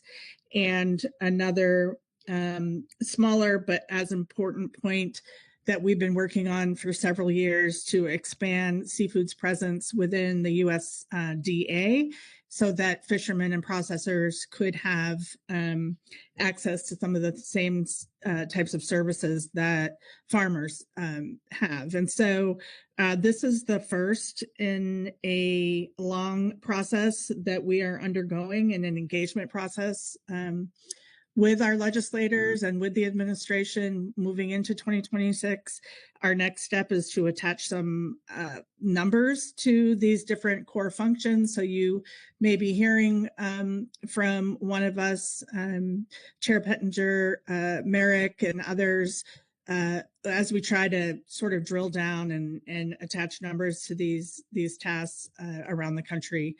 And with that, I'd be happy to answer any questions, and we'll continue to update the council as we move through this engagement process, which will be very focused I think it's really important also to note that this effort is, cutting across gear types, cutting across fisheries. We even have recreational businesses signed on to this letter. It's really about the importance of and the necessity for these really core functions that NIMS, the agency, does that we need to have continue in order to not just have successful fisheries, but also to meet the executive order on seafood competitiveness. With that, I'll end and happy to answer any questions. Thank you. Okay, thank you, Heather. Questions for Heather on the testimony? Rebecca Lett. Thank you, Mr. Chair, and thank you, Ms. Mann, for this letter, and thank your colleagues from Seafood Harvesters. It's a great letter, and we appreciate you contacting these folks. Also, just want to underscore one really important message in this letter, which is the fishing sector is treated very differently from the agricultural sector. And there are some support systems, benefits to farmers that we don't have for our fishery sector. So thank you for pointing that out. Let's hope that bears some fruit or some fish, I should say. Thank you, Mr. Chair. Thanks, Mr. Chairman. Thank you, Dr. Lent. Couldn't agree more. We're all food providers, and I think that especially in order to meet the administration's executive order on competitiveness, having access to some of those same services could really make a large difference. And so I appreciate you recognizing that. Thanks. Thank you, Rebecca. Anyone else? Okay. Thank you, Heather. Thank you for all your work on this. Thank you. Yep. Next up will be Tom Matoush. Welcome, Tom. Mr. Chairman and members of the council, Tom Matoush. I'm a recreational angler from El Granada, California. I'm also San Mateo County Harbor Commissioner. I want to talk to you a little bit about the salmon season that we had, how wonderful it was. Coincidentally, on that Saturday, Coastside Fishing Club got their last of 250,000 salmon for this year. We've been doing a net pen acclimation program for 14 years, and we've released 8.5 million salmon. So speaking with my harbor commissioner hat, the harbor had 292 launches, which I've never seen before in that short amount of time. 29% were from San Mateo County. 77% were from the greater Bay Area, 23% were from the rest of California, 2 were from out of state. It was just great to see a virtual sea of trailers. Hotels were booked, restaurants were at capacity, conditions were virtually miraculous. Flat seas, no wind, and cooperative salmon from Morro Bay to Eureka. A major thank you to all that participated in this decision-making. Having fished salmon here since 1967, this was one of the greatest and most exciting salmon openers I've ever seen. Boats were full, people were happy. Thank you for the opportunity to comment. Thank you, Tom. Questions for Tom on his testimony? RC Remco. Thank you, Mr. Chair. Thank you, Tom, for bringing this to the council's attention. I, too, had the opportunity to participate in sampling this weekend recreational salmon fishery, and by all accounts, it was a success. I also want to just take the opportunity to thank the anglers that did participate in dockside monitoring activities. We were out in force. The department and Pacific States had a combined nearly 100 staff members out in the field from Avila all the way to Crescent City. And the cooperation that we had and the interest and the inquiries that we received from the angling public were truly amazing. So I want to thank all those operators that helped organize their passengers with our head removal process after boats had passengers disembark. The folks that were at the launch ramps that patiently waited while we could get to them. It was a very busy weekend, But I appreciate you bringing this to the council's attention, Tom. We are in the process of counting and developing our estimate of catch that occurred over the past weekend, and we'll be working through the council's salmon in-season process over the coming weeks with regard to that harvest guideline that we do have for the summer season. But I do appreciate you bringing it up, and it was a wonderful weekend for all involved. Thank you. All right. Thank you, Marcy. All right. Oh, Butch, did you want to hold on? I'm sorry. Tom, I just want to thank you for your reporting to us on the success. I can tell you when I looked on Facebook, we were much jealous in the state of Washington. Those look like beautiful fish. And thank you for Coastside and whoever else participates in raising salmon. You know, it's great we get to catch them, but people forget that the work you guys do down here with Coastside and other groups is so important to hopefully get to a full season really soon in California. And I don't know, my memory might slide me, but California might need a conference call. And I don't know if California, I'll have to give you the number and walk you through it. But no, thank you, Tom, for coming, and thank you for reporting to us. Okay, thank you, Butch. So, all right, thanks. And then finally, Jerry Nuziki. Jerry, sorry.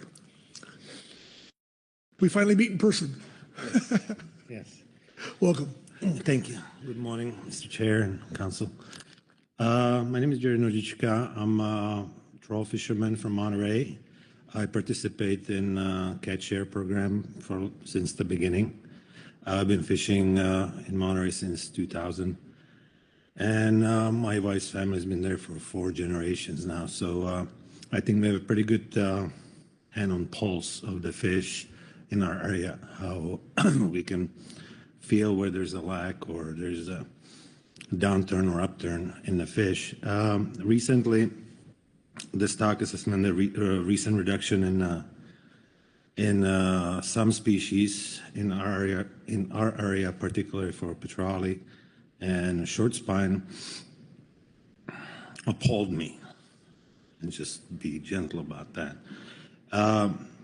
You know, in 25 years, in the last 4 years, I have never seen that much petrale, as much there is. Very large, very mature fish, full of eggs. I do processing most of the fish myself. So I see how full of eggs they are, how often they spawn. I see what they eat. You might call it a sampler if you ever want to interview my skills or my data from my own head. And I've never seen anything like it. And then we have a reduction, 50% basically, of the allocation. It's just crazy, because what it does, petrale is one of the species that we rely on our markets. One of the species that's left that our markets rely on.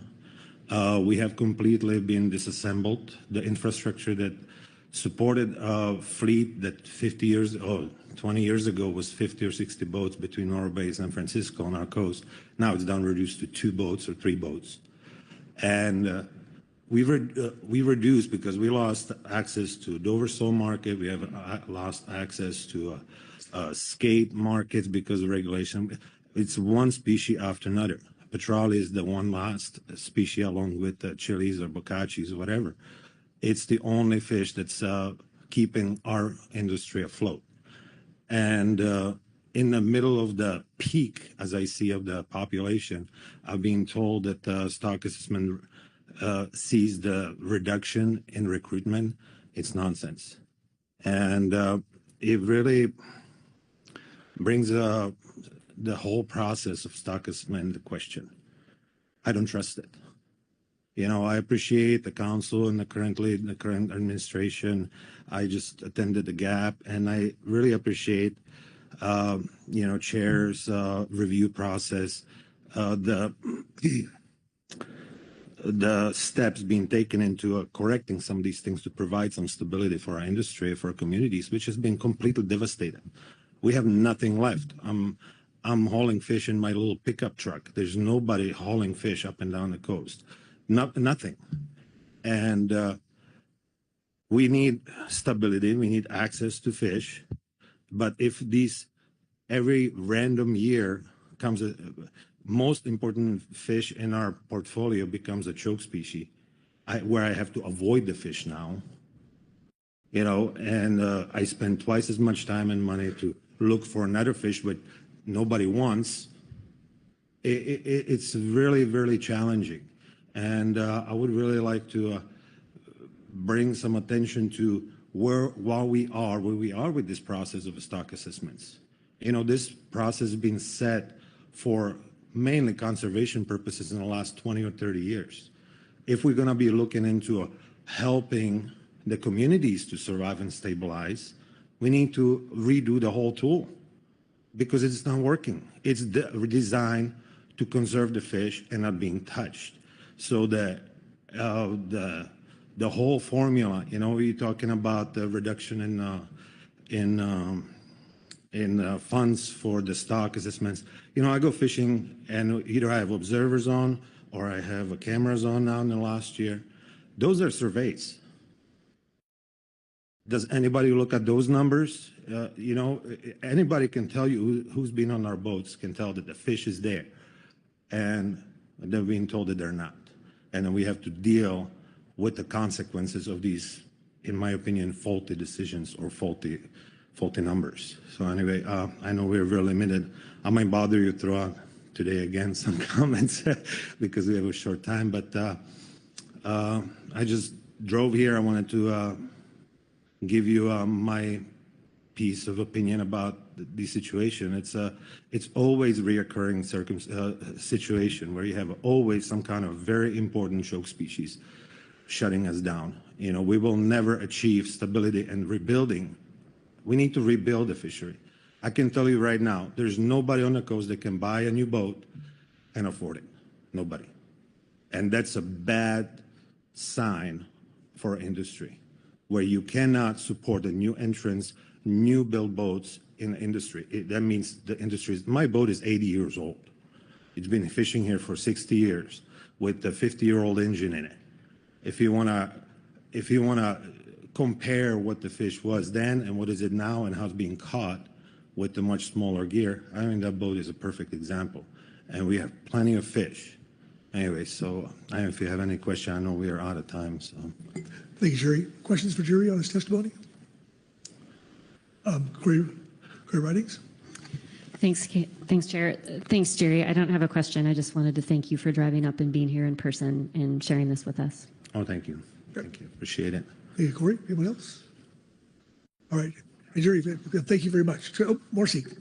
Yeah, thank you, Mr. Chair. Yeah, I too want to thank you for coming. I understand that you are in contact with some of our CDFW staff back in the Monterey area, and just wanted to make us available to continue the dialogue back in the home port. But we do appreciate you coming up here and spending time in the Gap room, and it's great to see you. Thanks. Thank you very much. Okay. Thank you, Jerry. So, thank you, and thank you for your time, and good luck with everything. Absolutely. Okay, that's finished up public comment, I believe. And so we're going to break now. Sam Roush is going to be on the phone at 1 o'clock. So we want to be back in session here, be here 11:55. So we're ready to take that call and presentation. So, so D1. 12? It's at 11:55. 12:55. That'd be a really short lunch, wouldn't it? Thank you.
Okay, welcome back, everyone.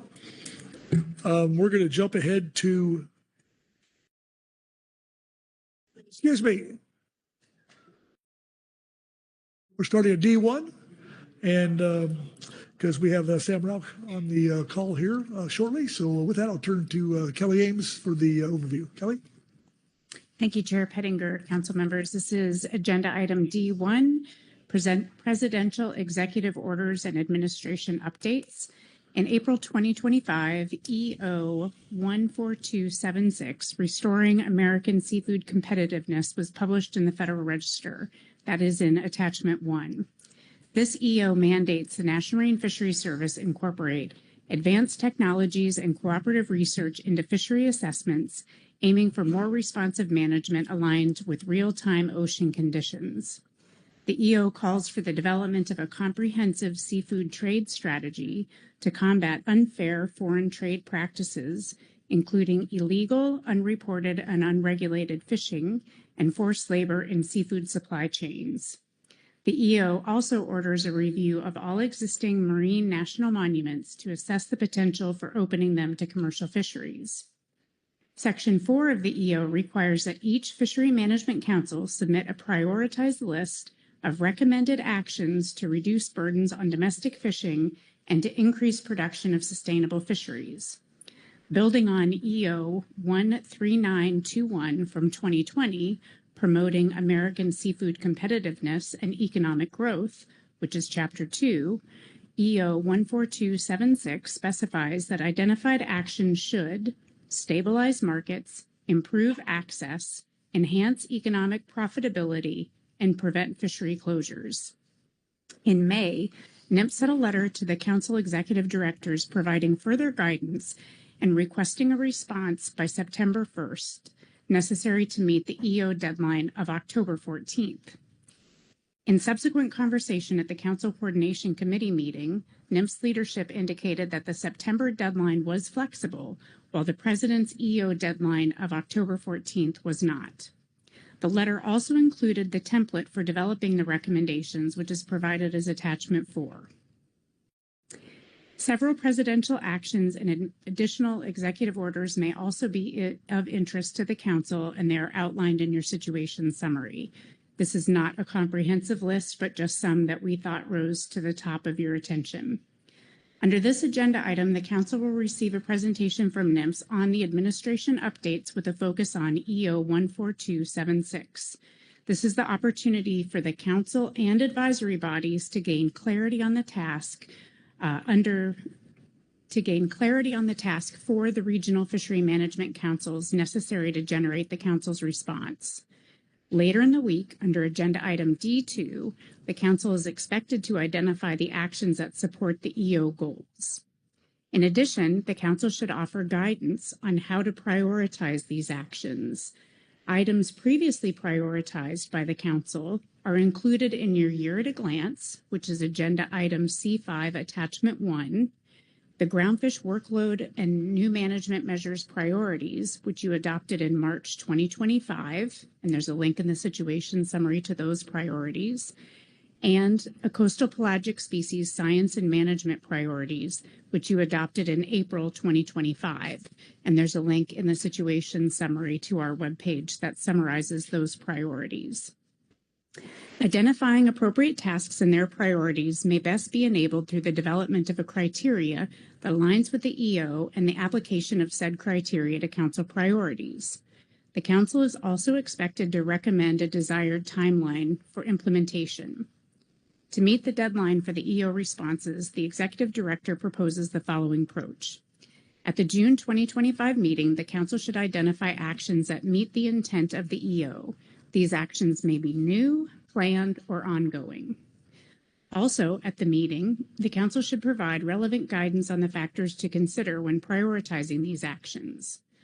Over the summer, refine and apply the identified Council actions to determine their alignment with the EO and the prioritization thereof. Coordinate with NIMS West Coast Region and Science Center to align resources necessary to achieve the Council's priorities. Additionally, the Executive Director will coordinate the region to align the recommendations with other EO implementation efforts. Lastly, we anticipate finalizing the council's EO response at the September council meeting. The council should consider this proposed approach and provide the appropriate direction. There are no council tasks under this agenda item except to receive the briefing and ensure that you are well informed about the expectations for the executive order response. The rest of the tasking will occur under D2. So with that, I'd be happy to take any questions, or I recommend you just go to Mr. Rauch. Very good. Thank you, Kelly. Questions for Kelly on the overview? Okay, I'm not seeing any. Thank you. And Sam, are you there? I am, Mr. Chairman. Can you hear me? We can. Welcome this morning, or this afternoon, I should say. Would you like me to get started? Please, please. All right. As Kelly indicated, I have been asked to come provide an overview, and some of this will be repetitive of that excellent overview that she just gave. But I was going to touch on the seafood executive order specifically, and then the various deregulatory initiatives, and the science executive order that came out recently, and then a few other odds and ends, and then I'll be happy to take any questions that the council would like to share with me. On the seafood executive order. So as Ms. Ames indicated, in the first Trump administration, there was an earlier executive order, 13921, which purported to do a similar thing, at least with regards to the council, in which it set a 180-day deadline for the councils to recommend actions to us that would decrease burdens on domestic fisheries and increase production within sustainable fisheries. So this executive order lays out a very similar process where we are required, the councils are requested within 180 days to provide a similar list, not just related to those two topics, decreasing the burden or increasing production, but also to consider things that would stabilize markets, improve access, enhance economic profitability, and prevent closures. So the council is supposed to provide that to us. And unlike the first executive order, the council is also requested to commit to a work plan and a schedule for implementing to ensure that these actions are prioritized. So this does envision, at least for this, that the council will be focusing on actions that the council could take and commit to a work plan to take that action to actually reduce the burden, stabilize the markets, those kinds of things. This is all in the context of a broader approach to U.S. fisheries. Within the U.S. fisheries in the last few years, we've seen dramatic changes since COVID. Not all have been COVID related, although that may have accelerated some of the processes we've seen. As some of you have heard me speak on this will know that for the last 30 years or so, before 2020, across the country in all of our fisheries, we landed on average about 9.5 billion pounds of seafood, give or take. And the individual fisheries went up and down, but that was a generalized average. Since 2020, we've landed about 8.5 billion. So we are 1 billion pounds of seafood less across the board. And there's different fisheries that drive that, but we are seeing substantial changes in what is landed. We are also seeing substantial changes in profitability of many of our fisheries. Last year, 2024, we issued a report on the Alaska fisheries that focused just on that. It was called the Alaska Snapshot, and we documented a 50% decline in profitability in the Alaska fisheries from 2020 to 2023, which translated into 38,000 jobs lost and $4.3 billion in economic revenue lost across the country from just those fisheries in Alaska. That was not all regulatory driven, and it was not all landings driven. In some instances, they could have landed more across the country. You can land more, but it might not be economically viable to do so as costs have increased for fuel and other kinds of things. And as we've seen competition and various trade practices come in, it has become in certain instances not profitable for the fishermen to go out and fish, even when they're allowed to. So the president has identified a lot of these dynamics that are coming through. There's a mixture of trade, there's scientific issues, there's regulatory issues, and the president has asked in this executive order a comprehensive review of all of those actions and asked us to undertake immediate action to try to restore some of the U.S. fisheries, the economic and the primacy of the U.S. fisheries. So I laid out part one of the regulatory approach, which is the direct ask of the councils. But even within that, there are broader regulatory asks that we are supposed to do. We are supposed to solicit comments from the public on innovative ideas to address some of these goals. We are supposed to not, and we intend to do that by issuing a Federal Register notice shortly, which lays out some of these ideas and provides a structure for the public through the Federal Register to give us ideas for regulatory changes or other things that we can do. We're supposed to engage in additional public outreach outside of that Federal Register process to engage the public and other federal agencies, focusing on core fisheries management and science functions to directly support priority needs that strengthen our nation's seafood supply chain. We intend to, once we issue the Federal Register notice, announce also a series of webinars and other public engagement processes. Ideally, we would take those public engagement pieces and feed them back as relevant into the council process so that the council can consider those as the council is trying to decide what it might recommend or undertake in that 180-day time frame. But 180 days is not a lot of time, and to some extent, we will not be able to sequence it cleanly like that. So our intent is, as we get recommendations in through this process without waiting to the end, we're going to try to share it with the councils in real time such that you have what we have in terms of acting, so that you will have the best opportunity to consider that as you consider what you might be wanting to do. But clearly, there is a recommendation from the president that we take direct input as well from the councils. At the end of all that process, we are supposed to come up with certain proposals for regulatory changes that either you are going to undertake or we're going to undertake, and that we are supposed to submit them to the unified agenda. And for those of you who are not steeped in regulatory lore, twice a year, the President's Office of Management and Budget will put out what's called the Unified Agenda. It is basically an outline of all the regulatory actions that all the federal agencies are going to undertake in the next 6 months.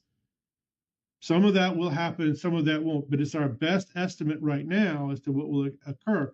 And all of the current fishery management actions, as you finish those up and as we start undertaking the Federal Register, the rulemaking process, we do already submit all those to the unified agenda, even if you may not be aware that we go through that process. It is basically our contract with America of what we are going to do or what we're not going to do in terms of the regulatory thing in the near future. So we're supposed to submit this list to the unified agenda, consult with the Office of Management and Budget in the White House, and then attempt to carry out those actions, and also look for opportunities perhaps to do things more quickly if those are available. So that is the regulatory process. But as I indicated, many of the things that are going on in U.S. fisheries right now are not necessarily solely driven by the regulatory process. And the White House, the president has indicated, as was discussed, there's also a focus on science. So there's a provision that directs the Fisheries Service to incorporate less expensive and more reliable technologies and cooperative research programs into fisheries assessments, to take all appropriate actions to modernize data collection and analytical practices that will improve the responsiveness of fisheries to real-time ocean conditions, and to expand our exempted fisheries permits. And I want to focus, as you have no doubt understood, the administration is very focused on cost-cutting measures, delivering value for the American people, but in a more budget-conscious format. We know across the board, even before this administration took place, it was becoming more and more expensive every year to collect the data that we collect, that you all need and that we need to manage these fisheries. The inflation alone was every year requiring it to be more expensive. We had to, and we were already planning to, look at ways to do that differently. We've already been discussing, and we already are working on things like using drones or other kinds of data collections on the surface, collecting different kinds of data to expand and change the way we collect data. We still need to make sure that the data we collect are useful for management. But even before this administration took office, it was becoming more and more apparent that we could not keep going down the road that we were going and collecting data in the ways that we did collect data. And so the president has jump-started that and told us that we need to look for ways that are less expensive and more reliable and to provide better service to the whole process. So we're engaging this process to do that. We discussed that with the leadership at the CCC meeting, the Council Coordinating Committee meeting, and we're going to be discussing with each individual councils and with our regional science centers, regional offices and science center pairs about evaluating what kind of data we collect, making sure that we use it for management and looking for ways to collect it better and less expensively. The rest of the executive order, with one exception, is focused on trade issues, recognizing that many fisheries are impacted more by trade and trade practices of foreign countries than by the domestic regulatory regime. So for those of you who are not aware, we did in the last administration and even in the initial carryover from the initial Trump administration, create a NOAA seafood strategy, National Fishery Service seafood strategy, which was designed to accumulate the various authorities and provide some guidance and emphasis on the need to preserve and rebuild and support the seafood infrastructure.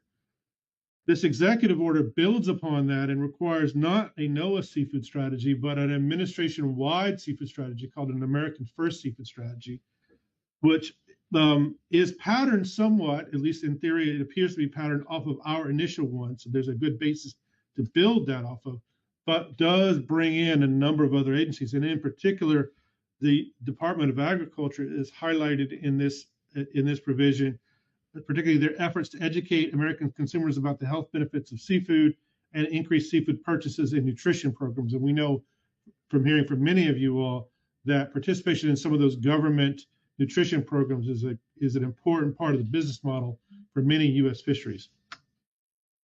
In addition to the American First Seafood Strategy, there is a requirement to work with the United States Trade Representative on a comprehensive seafood trade strategy. We have to do that within 60 days of this order.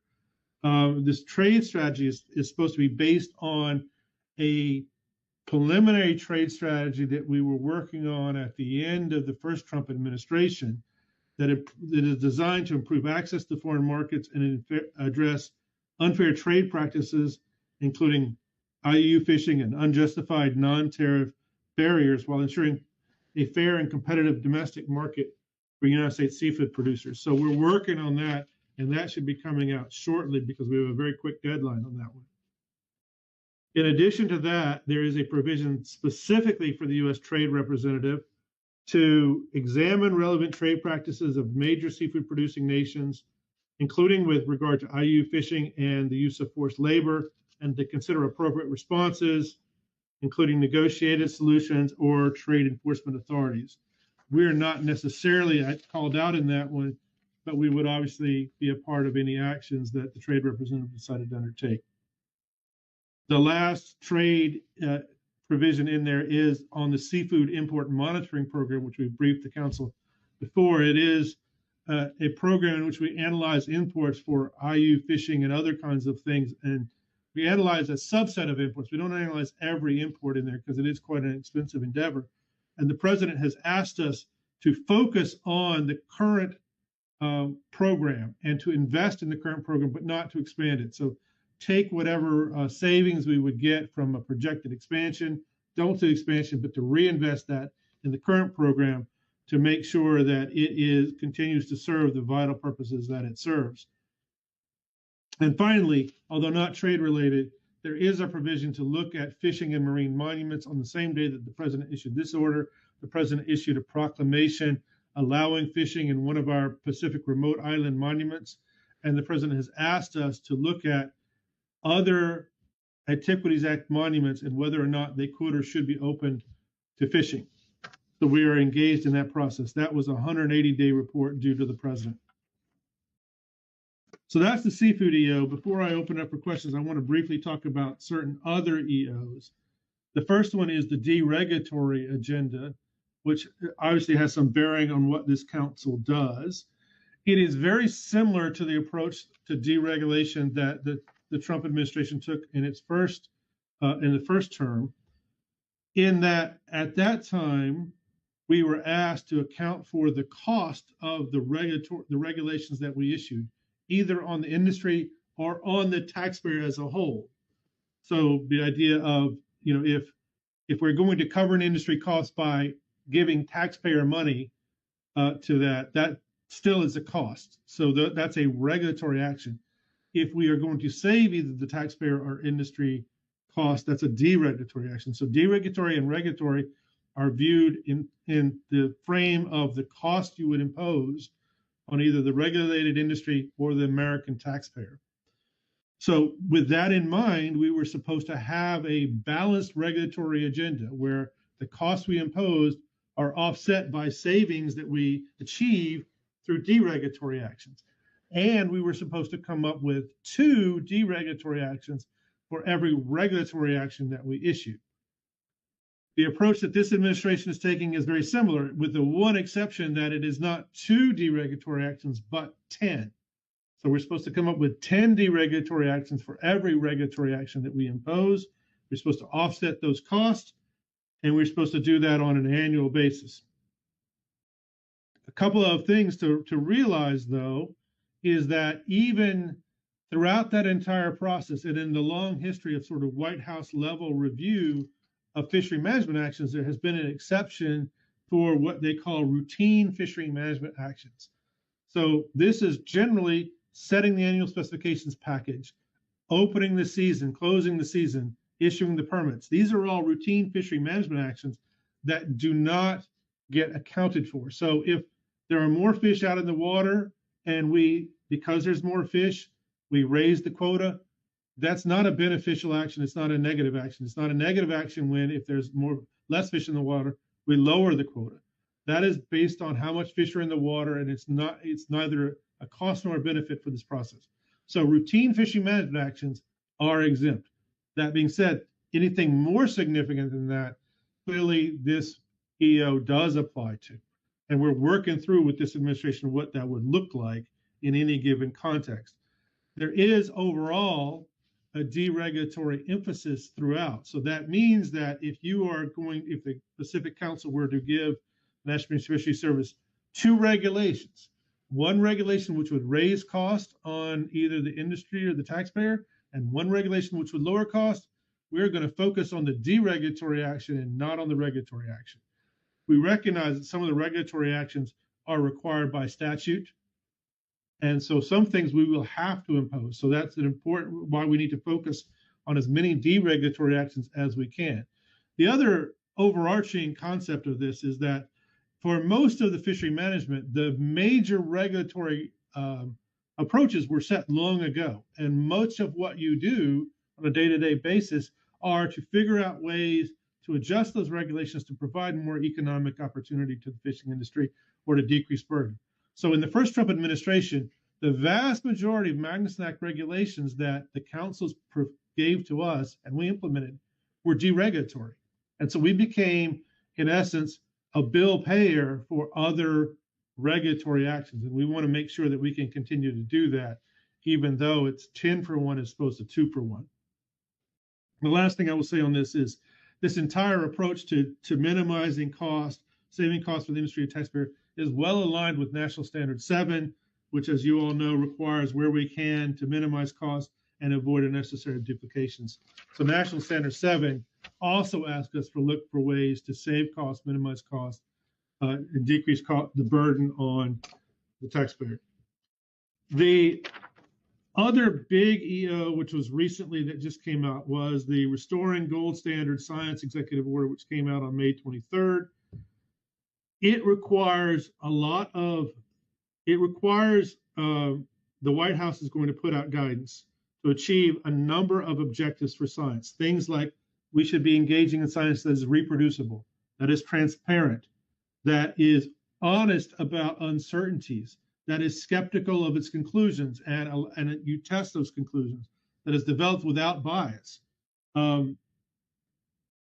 I think you would if you asked many of our scientists and you ask people involved in the council process, this is exactly the kinds of goals that we strive to achieve with the kind of science that we present through the SSCs, through stock assessments, through the council process.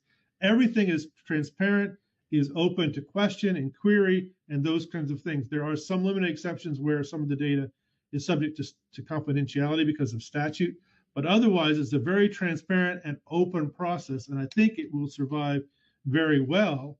It will fit very well within the objectives for gold standard science that the president has identified. But the specific timeframe for that is we are currently awaiting guidance from the White House about how to implement this. And as we get that guidance, we'll work through the process to see what we need to do. All right, a few odds and ends executive orders that I wanted to highlight. There are a number of of sector-specific executive orders, like in the energy sector, in the timber sector, in the coal sector, in the water sector, in the critical mineral sector. All of these require us to try to streamline environmental reviews and other kinds of things in order to rapidly develop these various sectors. One of those environmental reviews is the essential fish habitat assessment under the Magnuson Act, which so far we've not been necessarily asked to streamline any of that, but that is out there. And so we are trying to work out and to fit the fisheries considerations within these various processes, but some of that remains to be seen how well we will do about that. A few additional ones is there was a cost of living EO, which required us to outline actions that we could take to reduce the cost of living, including creating employment for American workers, including trying to discourage actions that would encourage workers to come back to the labor market, eliminating harmful and coercive climate policies that increase the cost of food and fuel. Obviously, anytime you talk about fuel, that is related to our seafood mission. There was an EO on looking at anti-competitive regulatory barriers. We know that at times some of our fishery management programs had to be evaluated as to whether or not they comply with the various regulatory barriers. Where that has happened, and currently there are no fishery management programs that are identified as running afoul of this EO, but we do need to pay attention to that going forward as we're creating new and different programs. So, Mr. Chairman, that is a lot of different EOs to go over. Some of that was repetitive of Kelly's excellent opening statement. I apologize for that, but I'm happy to take any questions that the council may have on that or other issues.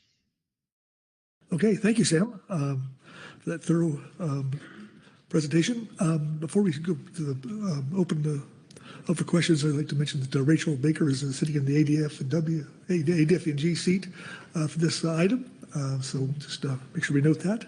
And with that, I'll open the floor for questions for Sam. Corey Niles.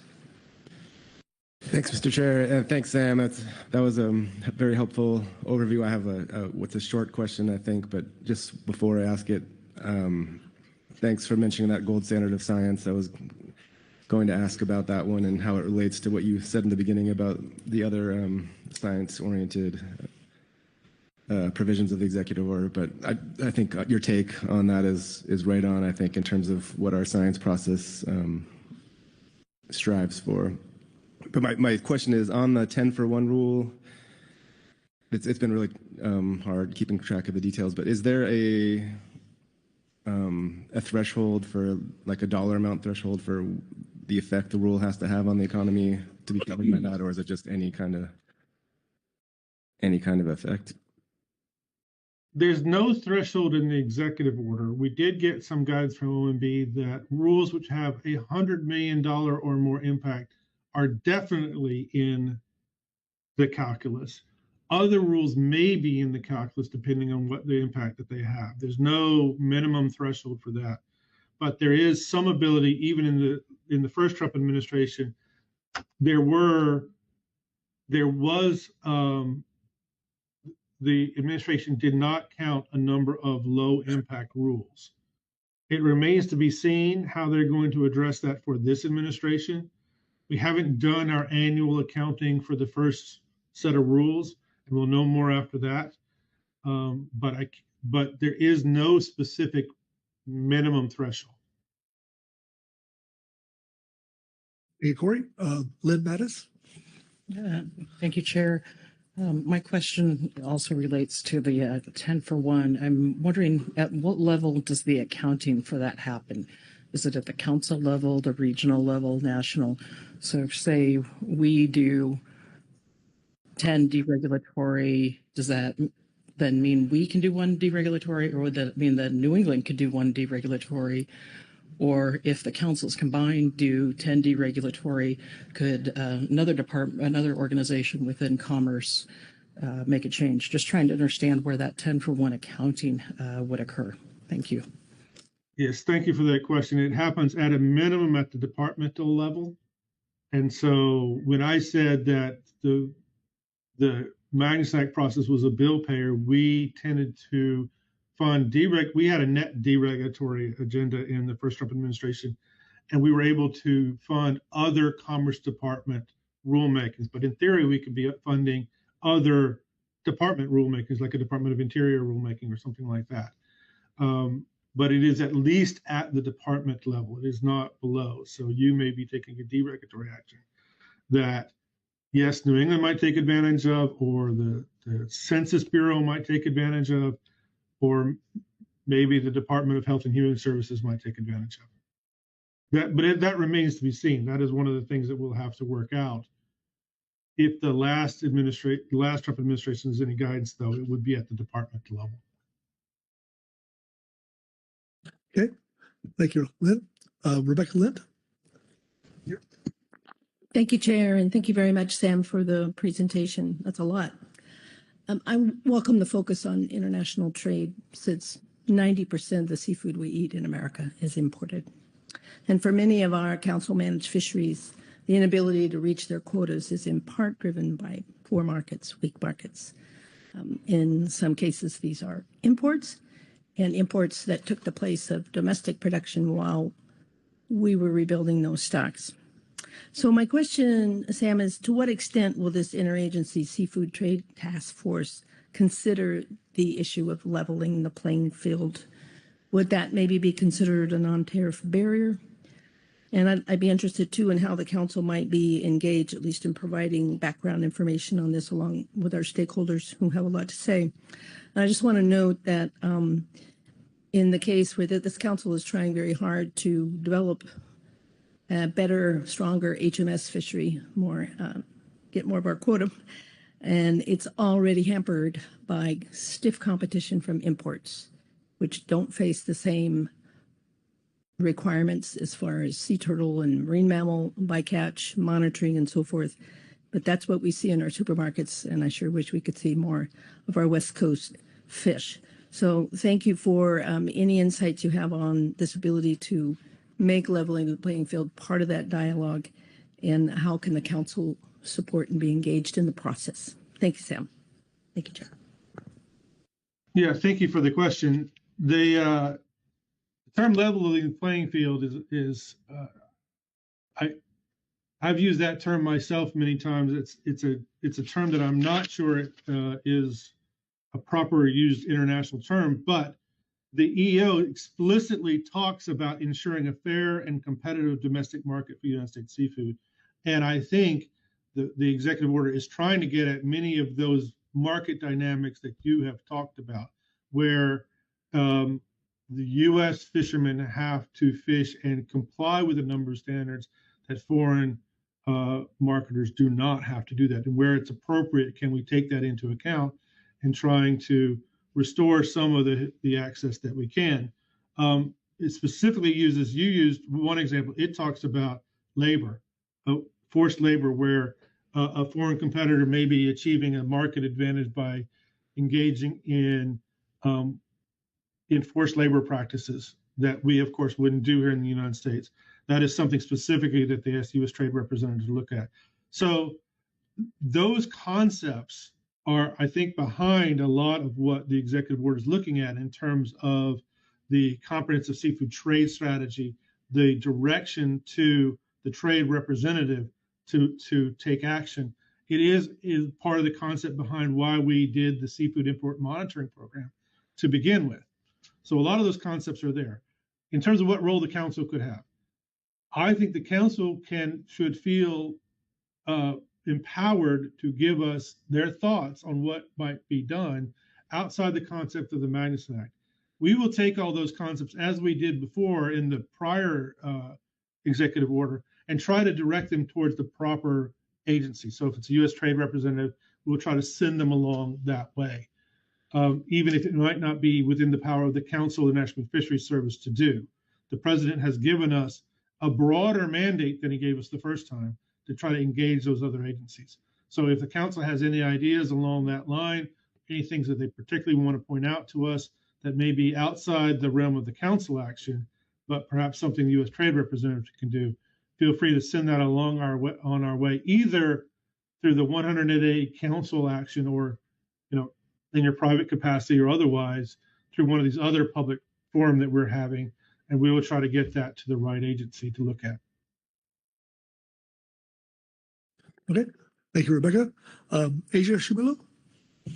Thank you, Chair, and thank you, Sam, for the presentation. I have two questions. Hopefully that's okay. The first one is you referenced expansion of exempted fishing permit programs to promote fishing opportunities nationwide. That was specifically called out in the EO. And I just wanted to hear how you're directing regional offices to proceed with EFPs or prioritize them along with existing workload, given the larger staffing reductions and all of that.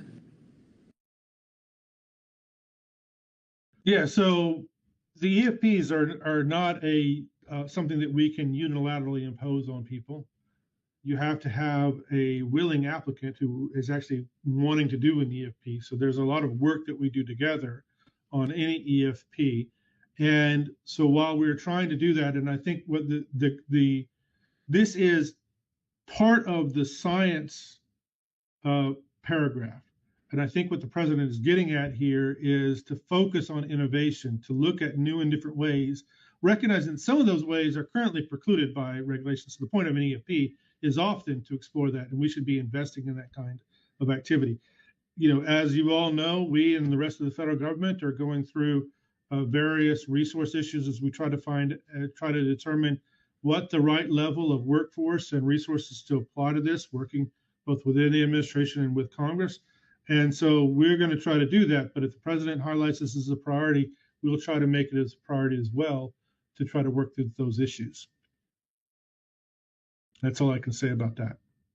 Thank you. That's helpful. And then my second question is also on, scientific information collection too. So, and this is about the most recent electronic technologies implementation plan. So that the most recent version spanned 2021 to 2025. And just recognizing that those plans help guide cost-effective and timely data collection. I'm wondering if, again, given staffing constraints, if there's any plans to update the plan to include future years past 2025. I know that we have a lot of ideas about how best to move forward with electronic monitoring, electronic technologies beyond 2025. We're, as you all know, our electronic monitoring is something that we've been prioritizing and emphasizing, me personally, for many years. We've got a major new system we're trying to bring online in Hawaii, and we're trying to complete our work in a number of other regions. So this is an important effort to do this, and I know that both the new AA for Fisheries, and I should have said that at the outset, Henio Pinheiro Soler, our new AA, had wanted to come and participate with this meeting, but that was not possible given the other demands on his time. He is still looking for an opportunity to come and visit the council in person, I think maybe at the next council meeting. But he is very excited about the potential for technology to collect some of this data at lower cost. There is that potential sometimes in the electronic monitoring capability. They are also, this administration is very big on using AI to do that. AI is a part of our electronic monitoring as you use AI to sort of figure out what's the camera showing you, because the more AI can do that, the less burdensome or costly the process is. So we do intend to continue to work on developing these practices. I can't speak to whether we intend to provide this guidance document or not, or what the future of that is, because honestly, I don't remember what our plans are for that at the outset. But it is a place where we continue to want to engage in, and hopefully in the sort of same constructive manner that we have been in the past. Thank you, Asia. Vice Chair Hassemer, and then. Thank you, Chair Pettinger. Thanks, Sam, for being here with us today, giving that information. My question, I might be re-asking in a different way what Asia's first question regarding EFPs, but I think it's a little different. In looking at the executive order, it says as soon as practical, and I'm sure you've got this memorized, but as soon as practicable, the Secretary of Commerce shall expand exempted fishing permit programs.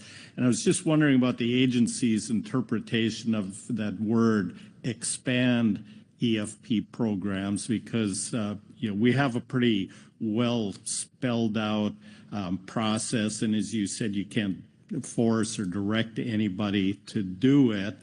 But is there more that the agency is going to be looking at beyond just expediting the approval? What might that expand EFP programs fully entail? Thank you.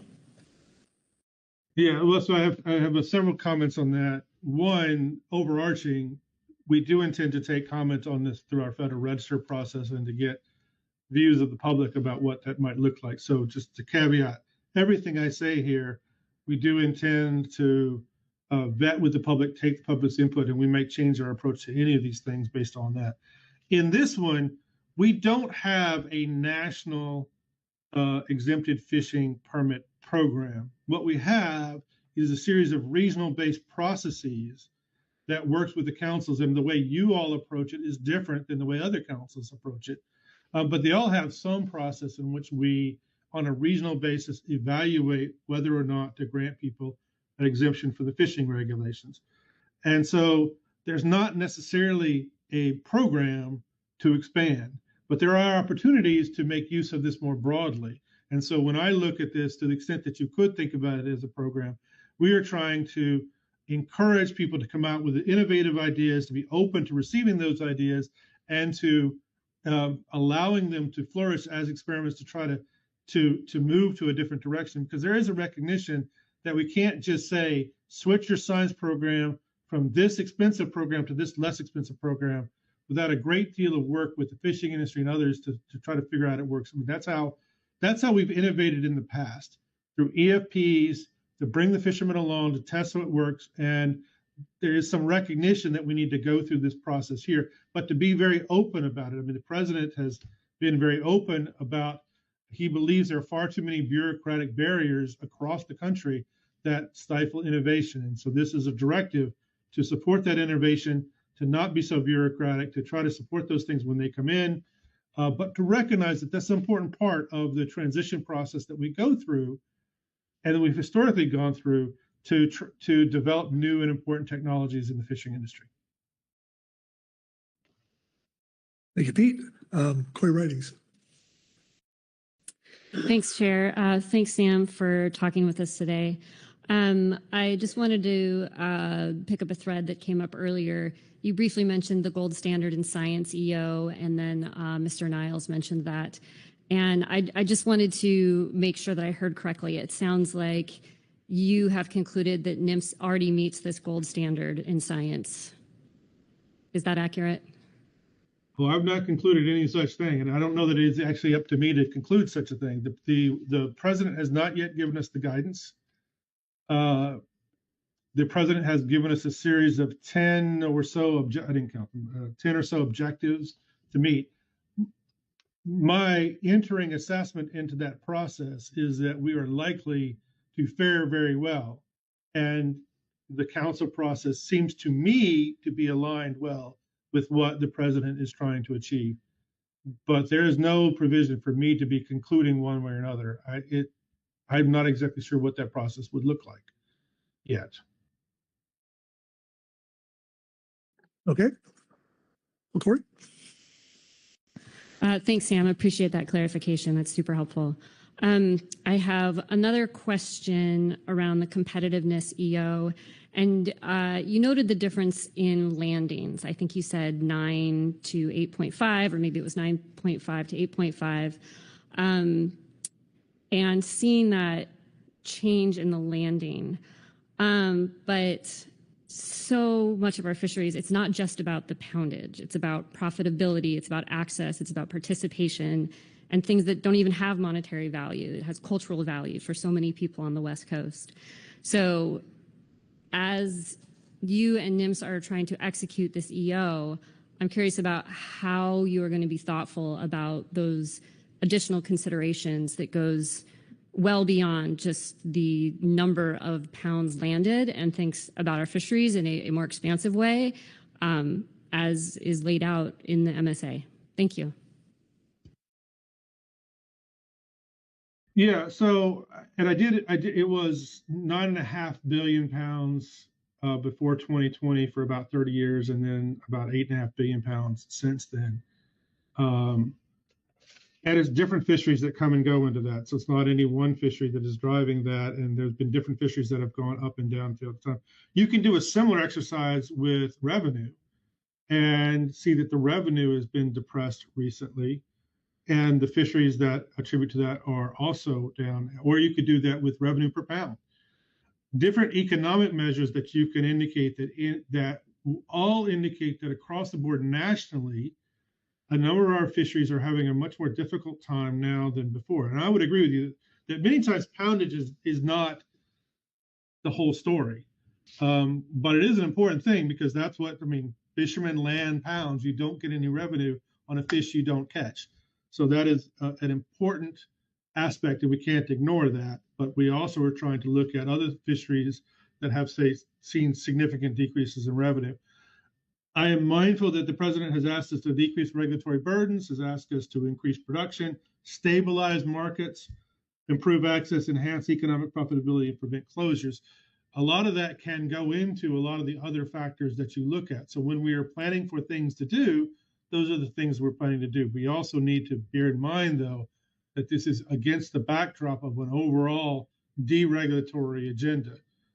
So we have to take that into account. Nothing in the executive order, though, implies that we can take action that is in conflict with the Magnuson-Stevens Act, that we still have to comply with our statutory mandates.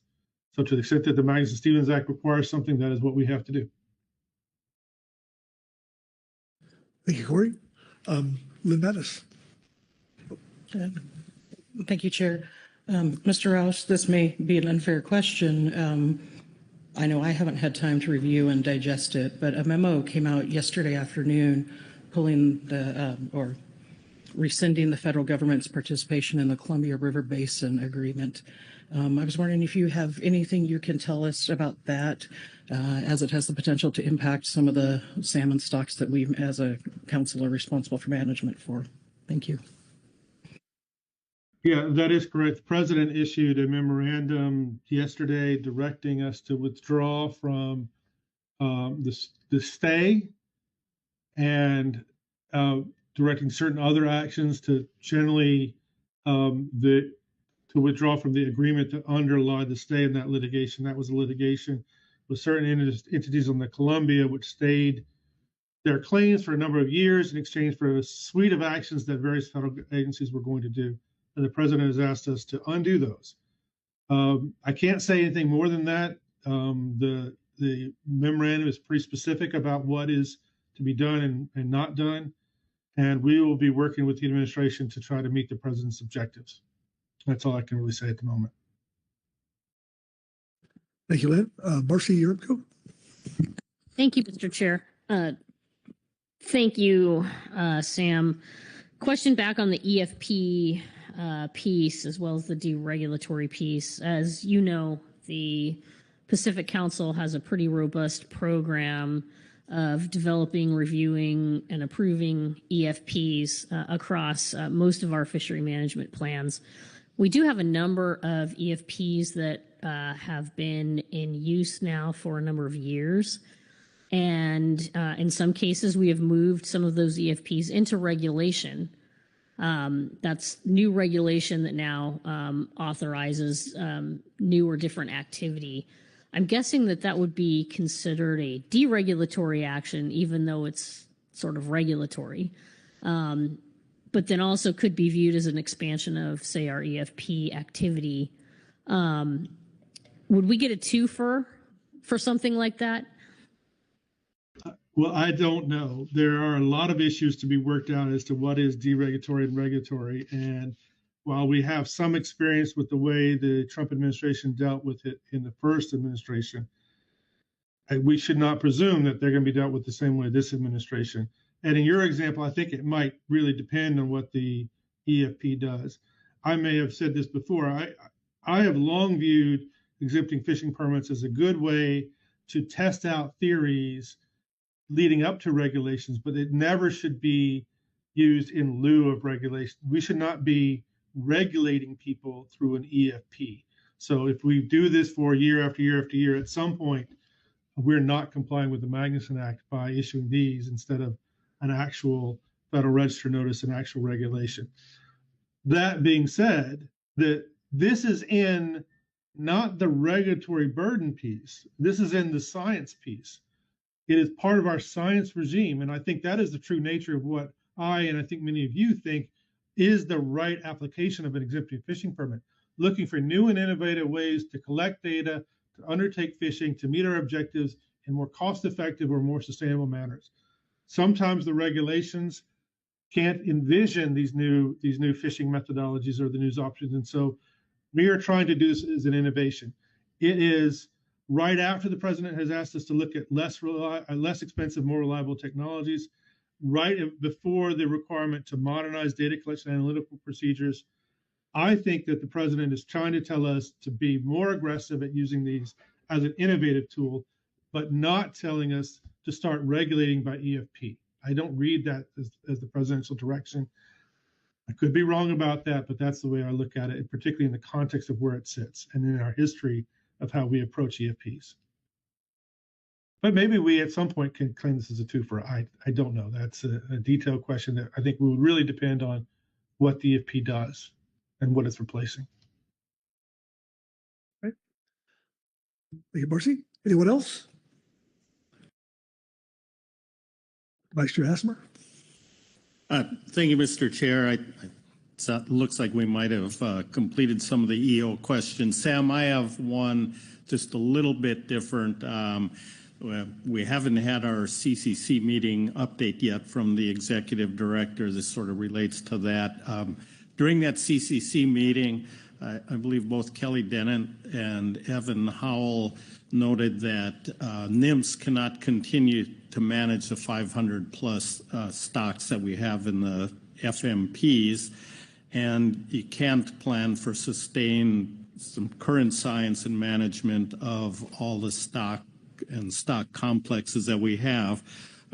You've probably seen our agenda. We have an item to address that issue here. Potentially, we could remove some stocks from the FMP. And I just wanted to confirm, I trust the words of Kelly and Evan when they talked about this, but confirm that that's an agency position, that the overbearing number of stocks in those FMPs, the desire to remove some, and confirm that it's an agency position, and see if there's any other comment you can provide regarding that. Thanks. Yeah, thank you for the question. As I indicated when we were talking about science, even well before this administration, the breadth and scope of the data requirements to manage the U.S. fisheries the way we are currently doing it is becoming untenable. The councils themselves know that. The councils are having difficulties meeting and planning and doing the same sort of things, and themselves are having to look at ways to pare back their activities. It is just becoming across the board more difficult. And so we collectively have to figure out a way to do things in a cost-effective manner.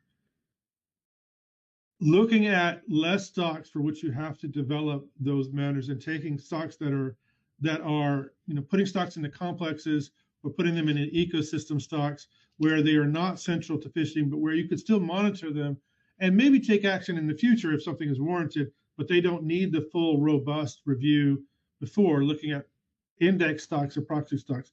These are things we're going to have to do because we couldn't afford to do anything else. And so, yes, it is I wouldn't say we cannot manage them. There's different levels of management. We cannot give the full management treatment, the full stock assessment treatment, the full survey treatment to all the stocks that we're currently trying to do.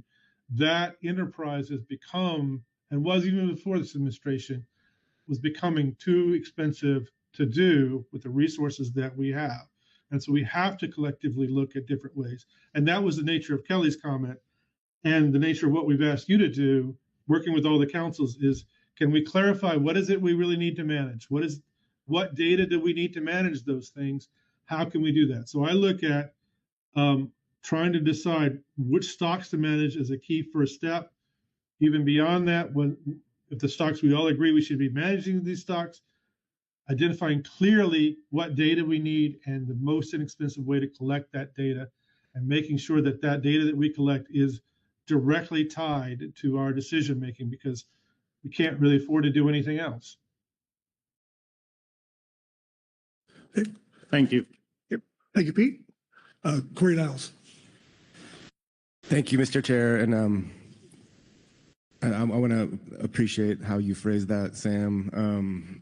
I don't know that's how we were receiving that message earlier. I'm thinking of an analogy, as a student many years ago of the Endangered Species Act, and your agency and U.S. Fish and Wildlife, for example, not having the resources to take up all the listing decisions you're being asked to do, for example. And I heard you speak to we still need to follow the Magnuson-Stevens Act, which to me says if we deem necessary conservation and management necessary, and we have to prevent overfishing. But it's to me it's a similar problem. You don't have enough resources to do that for every stock, but as you say, that's something this council has been struggling with. I think it really kind of started when you all issued the National Standard 1 revised guidelines after the 2006 or 7 amendments to the Magnuson Act. But I really appreciate the way that you phrased it there, and it's a recognition of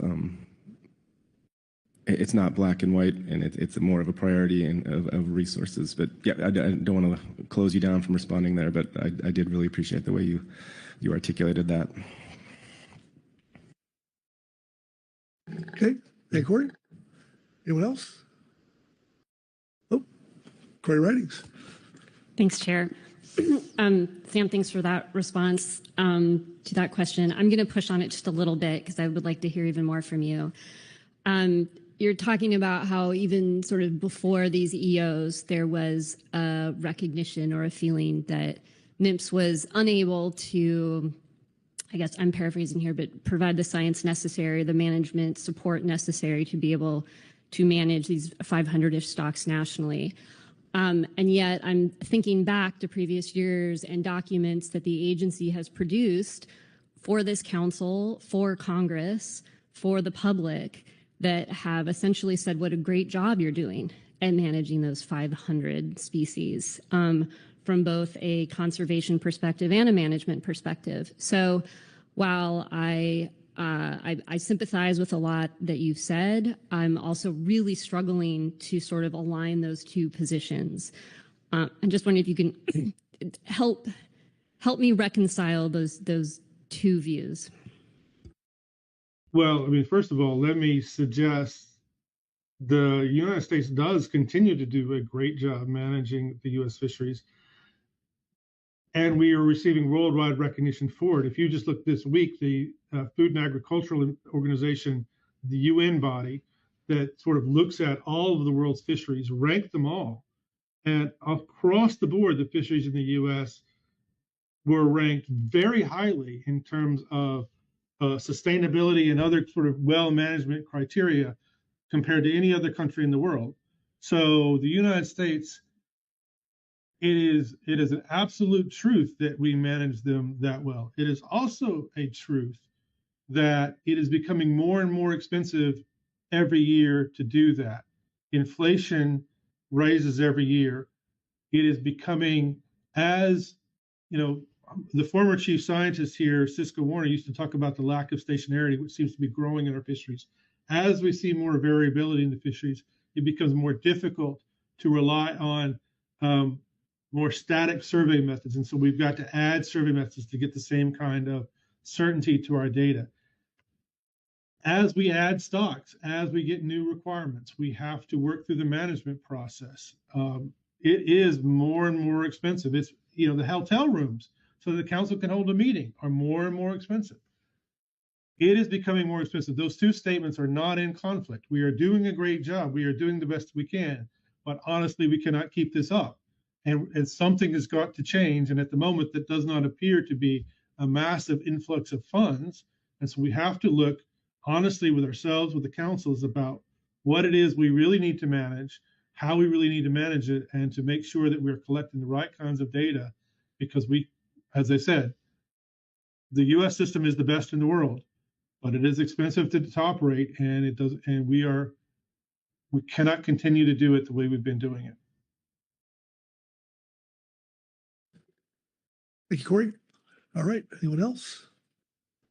All right, Sam, I think you wore them out. I think I can see more hands here, so I do appreciate you being here with us. And Sharon, it's it's always great to hear your voice. So with that, we'll go to public comment. All right, thank you, Mr. Chair. Thank you. We have three before us. So Mike Conroy and Susan Chambers, welcome.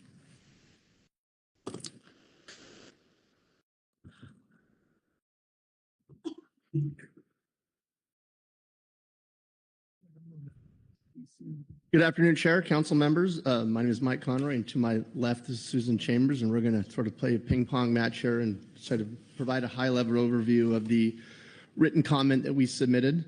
That written comment highlights two additional executive orders. I think Sam made reference to them, but one is protecting American energy from state overreach, and the second one is unleashing America's offshore critical minerals and resources. We want to make it clear that we are not providing any recommendations as a result of our comment, but rather it is intended to be informational in nature and make you aware of how those two EVOs reference could result in actions that could be of interest to the council. Cool. Thank you very much. My name is Susan Chambers, and as Mike said, we are co-chairs of the Marine Planning Committee. I'll be talking about Executive Order 14260, Protecting American Energy from State Overreach. This was put out on April 8th, and we wanted to bring this to your attention because for the first time, all 27 areas around the country have been identified for consideration for oil and gas leasing through the Bureau of Ocean Energy Management's 11th Outer Continental Shelf Leasing Program, which is a new schedule. This includes Washington, Oregon, and California areas, and included a June 16th public comment deadline. This executive order seeks to preempt state laws and regulations prohibiting oil and gas drilling in the OCS. This is closely related to the January 20th executive order, number 14154, Unleashing American Energy. You will hear more about this program from the Habitat Committee in its report later on this week as well. Since BOEM published the request for information, Oregon Governor Tina Kotek responded to BOEM with a letter identifying that Oregon governors since the 1970s have opposed identifying lease areas in the OCS off of Oregon. Various legislation and gubernatorial executive orders have prohibited the exploration and development and production of oil, gas, and sulfur in the OCS adjacent to Oregon's territorial sea. Governor Kotek's letter also included significant comments from state agencies related to oil and gas exploration. Other states may have also sent in comments. We just haven't seen those yet.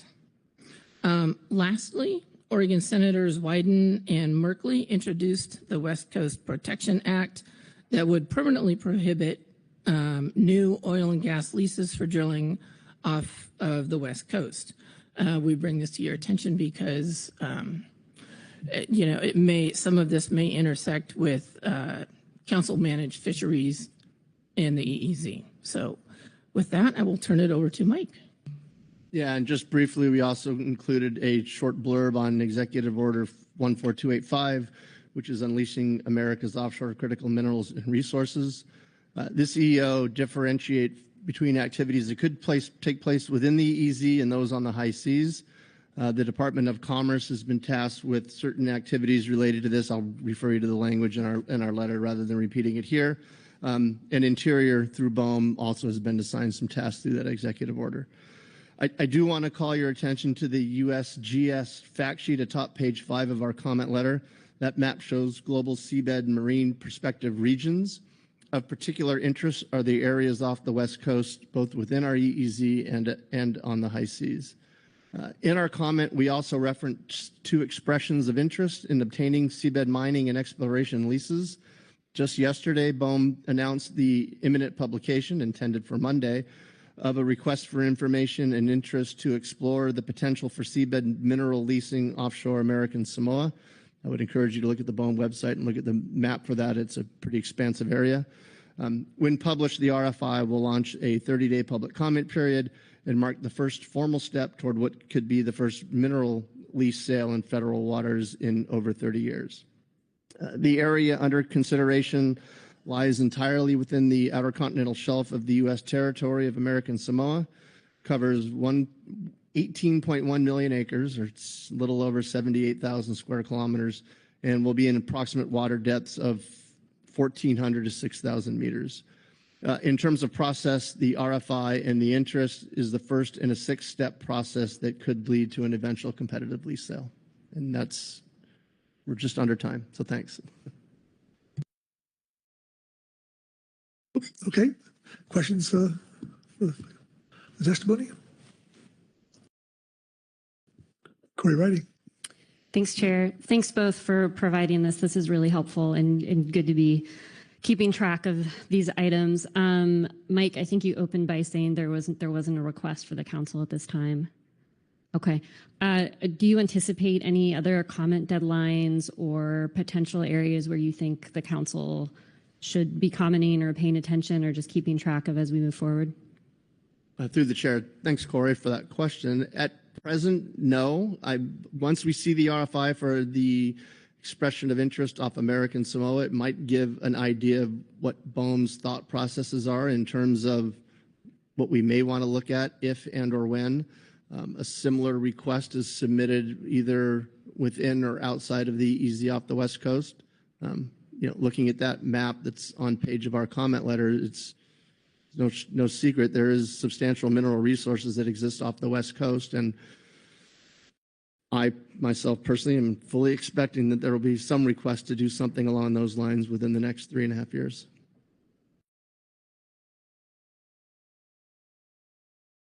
Okay, thanks, Corey. Anyone else? Okay, thank you. All right, next up is Mark Fina. Hello, this is Mark Fina. Yeah. Oh, do you have okay. Yeah, we do. Mark, welcome. Thanks. Good afternoon. I am one of the signers of a comment letter in your book concerning the EO on seafood competitiveness. In the letter, we suggest that the revised management of the sardine fishery that the council has already signaled that they would like to take on, that would consider management of all sardines in U.S. waters would be a good project to identify as advancing U.S. seafood competitiveness. I guess we're particularly, we think it's particularly worthwhile now to take a broad consideration of the stock structure, given that there's some new science on that has come out in the last couple of years. We also encourage the council to take a pretty broad look at the parameters that are used in the stock assessment process We know that you intend to look at EMSY and the distribution, and as you bring in the southern subpopulation, whether through making one population to manage or through a separate subpopulation, we'll have to be looking at those numbers again. So we hope that as you do this, you'll take a pretty broad look at the parameters used to manage the fishery and also consider an appropriate level of precaution given the way CPS stocks are managed, both in the US and worldwide. The other issue that we identify in our letter is the current catch accounting dilemma that you have. With the southern subpopulation not managed, there's been a significant amount of catch in recent years that is from the southern subpopulation that's been counted against the north subpopulation catch, CT and the ACL. And we had a discussion of this back in April. There were a number of different suggestions about ways that it might be addressed by National Marine Fisheries Service. I guess what we suggest in the letter is it might be worthwhile for the council just to send a signal to NIMS that they would like to have NIMS monitor the fishery closely, monitor whether southern subpopulation catches are at any point contributing to reaching one of those catch limits, and then ask NIMS to take an appropriate action in adjusting the catch accounting if it looks like an impact on a fishery that would allow fishing to continue. We don't suggest, I think it's better not to suggest a means of making that adjustment at this point. Until you know the circumstances, you may not know the right tool.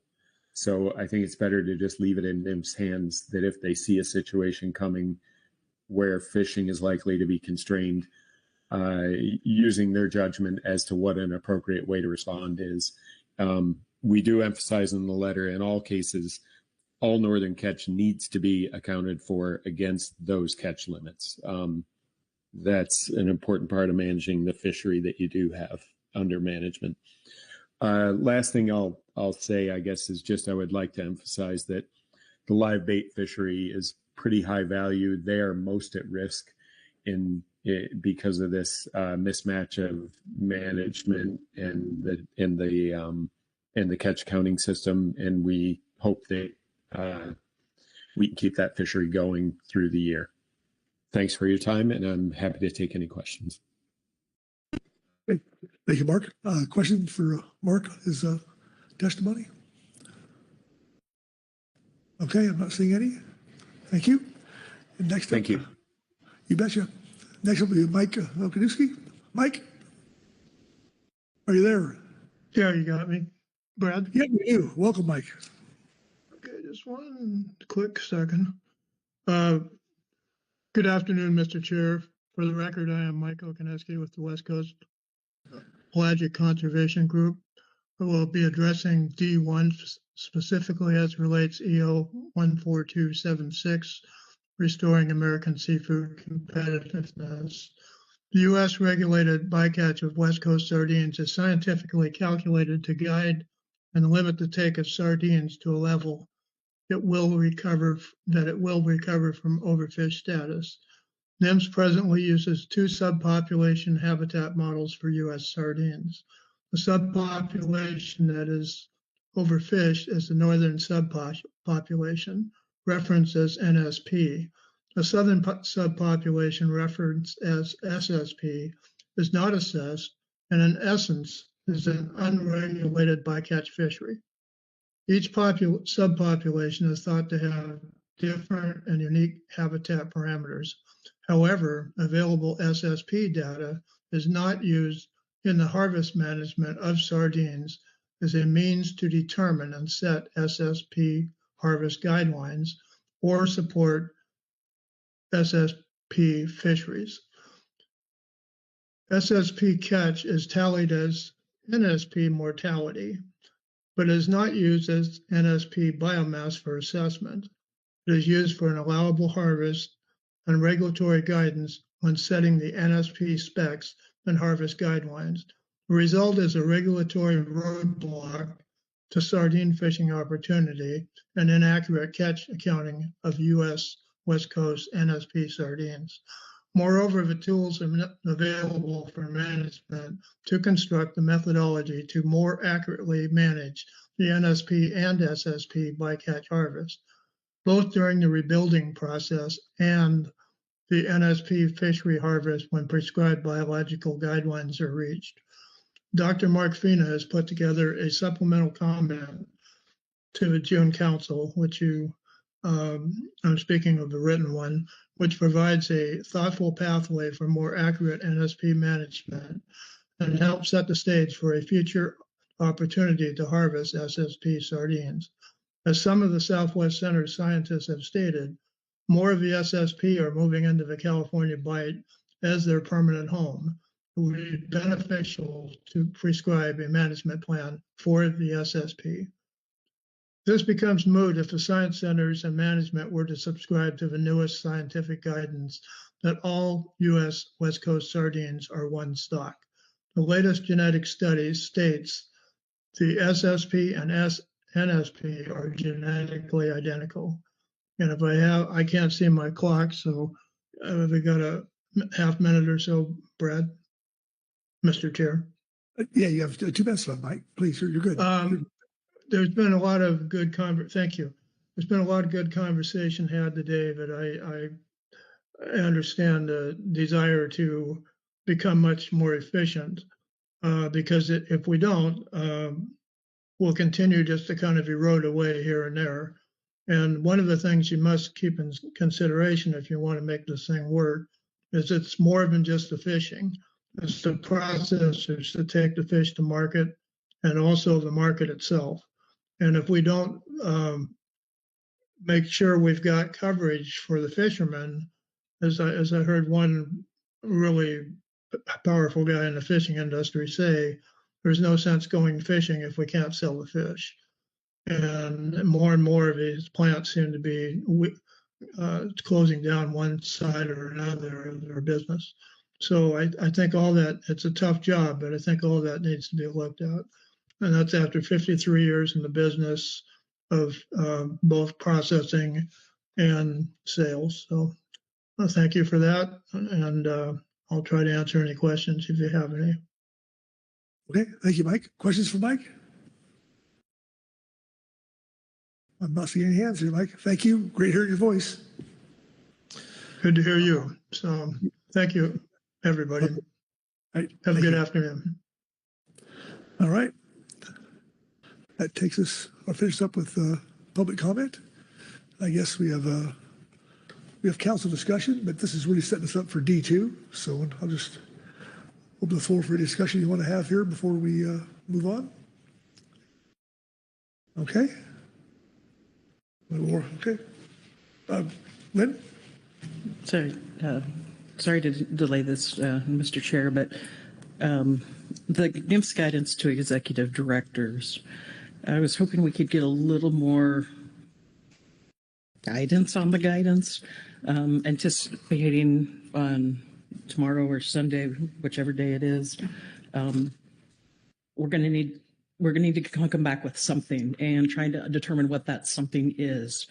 I was fortunate enough to be able to listen in on quite a bit of the North Pacific Council meeting, which was in Newport last week. And Councilmember Nicole Kimball produced a motion for this for them that, as one who's made many lengthy motions with lots of pieces, this one kind of blew my mind and I thought I was going to have a nosebleed from it. And I'm trying to figure out if something similar is expected from us. Are we expected to fill out that table? Just some better guidance on expectations for what we are going to come back with on Sunday, or what is expected of council members to come back on Sunday, because it could go anywhere from trying to fill out that table to providing a bullet list. Some sideboards or additional information would be helpful. Okay, Kelly? Through the chair, thanks, Ms. Mattis.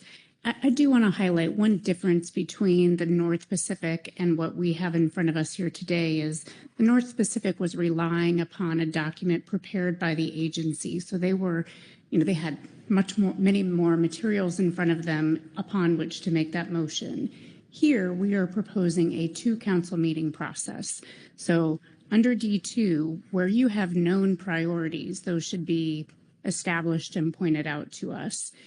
The other part of that would be providing some guidance for us to, as staff, to take back and help with this prioritization exercise, to give you materials in September to make that decision, prioritizing the items that you have identified. And then the last thing I guess I would say is, we anticipate staff tasking under D2. So what are the things as council members you would like staff to bring back to you for consideration in September? And we would envision working closely with National Marine Fisheries Service to ensure that what we bring forward meets the executive orders along with the deregulatory executive order. And then I guess I'd also just look to Executive Director Burden if he wanted to add anything else. Executive Director Bird. Yeah, thank you. I could add a little bit to that. I would just reiterate Kelly's point that we are looking at a 2-meeting process. So we'll come back in September for packaging this all up before we transmit it back to the agency. But for what it's worth, I think it's helpful. The structure of the North Pacific motion was really helpful in that it's saying we have motion or activities that are now underway. Which one of those align with the executive order? I look at our year at a glance and I think, well, there's a lot of things in there that do. And then we have our prioritization process or things that are not quite yet underway, but are further out on the YAG. A lot of those align with the executive order.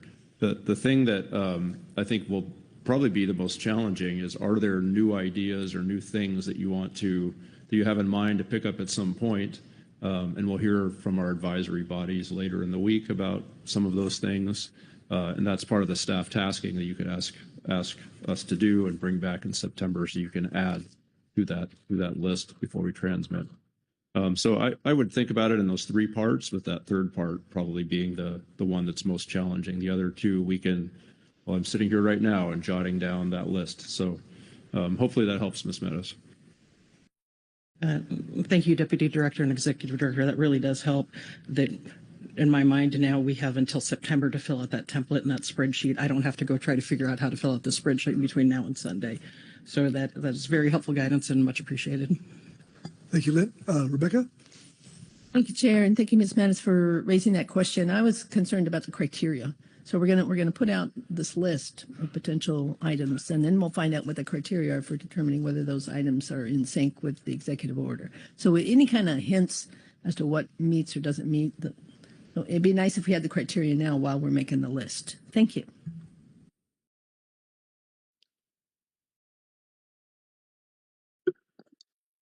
Okay.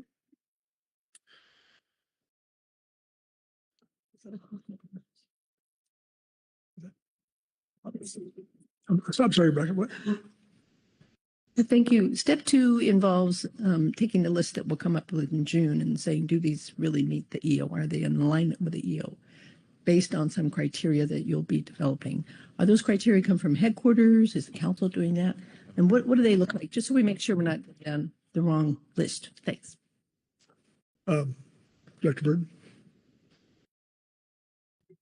Thank you, Mr. Chairman. And Dr. Line, if I'm understanding the question right, in the situation summary, we've requested that you all develop criteria that says, here is why we think these things are important.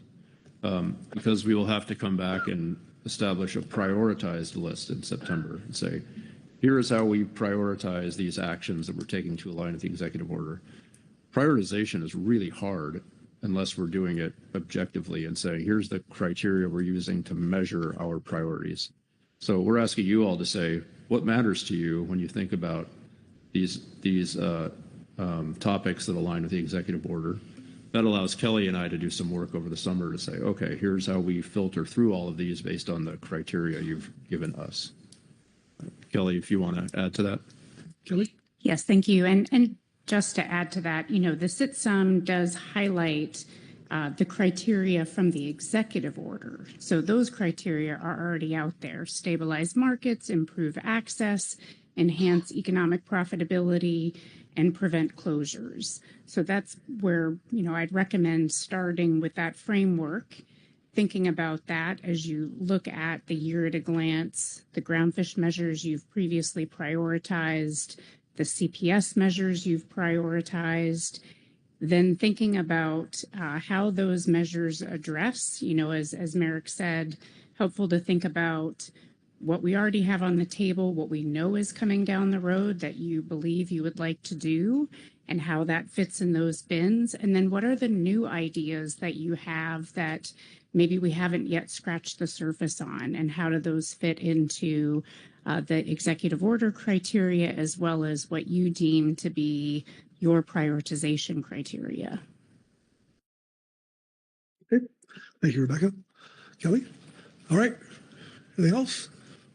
Corey Niles. So yeah, thank you. That was helpful, Lynn and Rebecca and Merrick.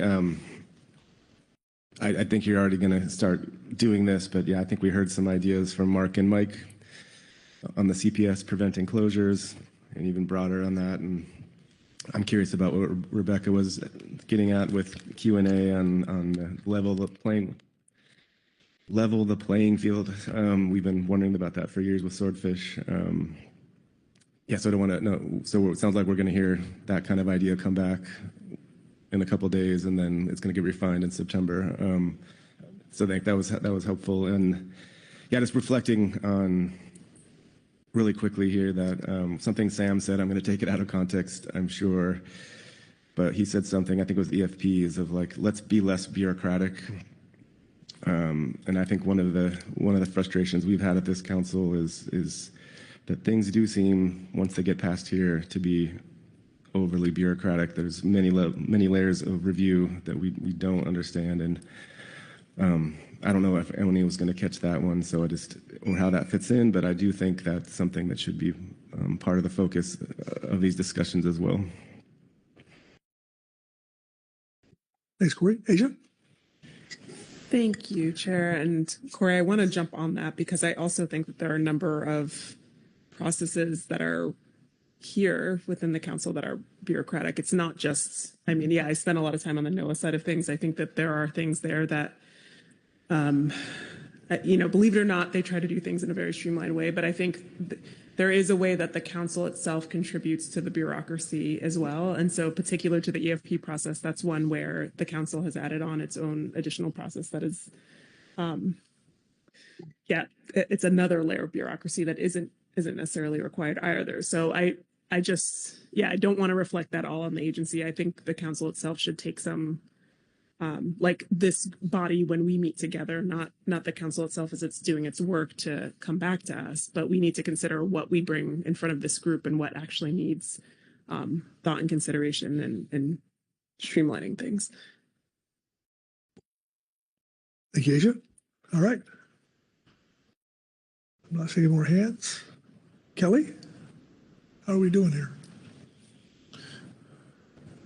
Thanks, Chair. I believe everyone has been sufficiently briefed on what the expectations are under the executive order and how we'll proceed into our discussions under agenda item D2. And just want to offer, I am here for the rest of the week, so happy to answer more questions on the sides about how you might be thinking about the D2 action items. Thank you.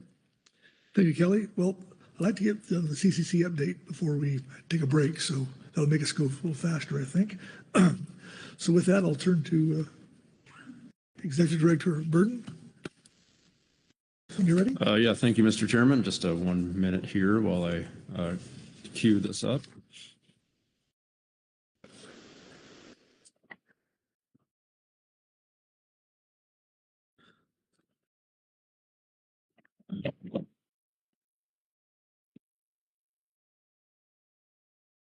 Okay.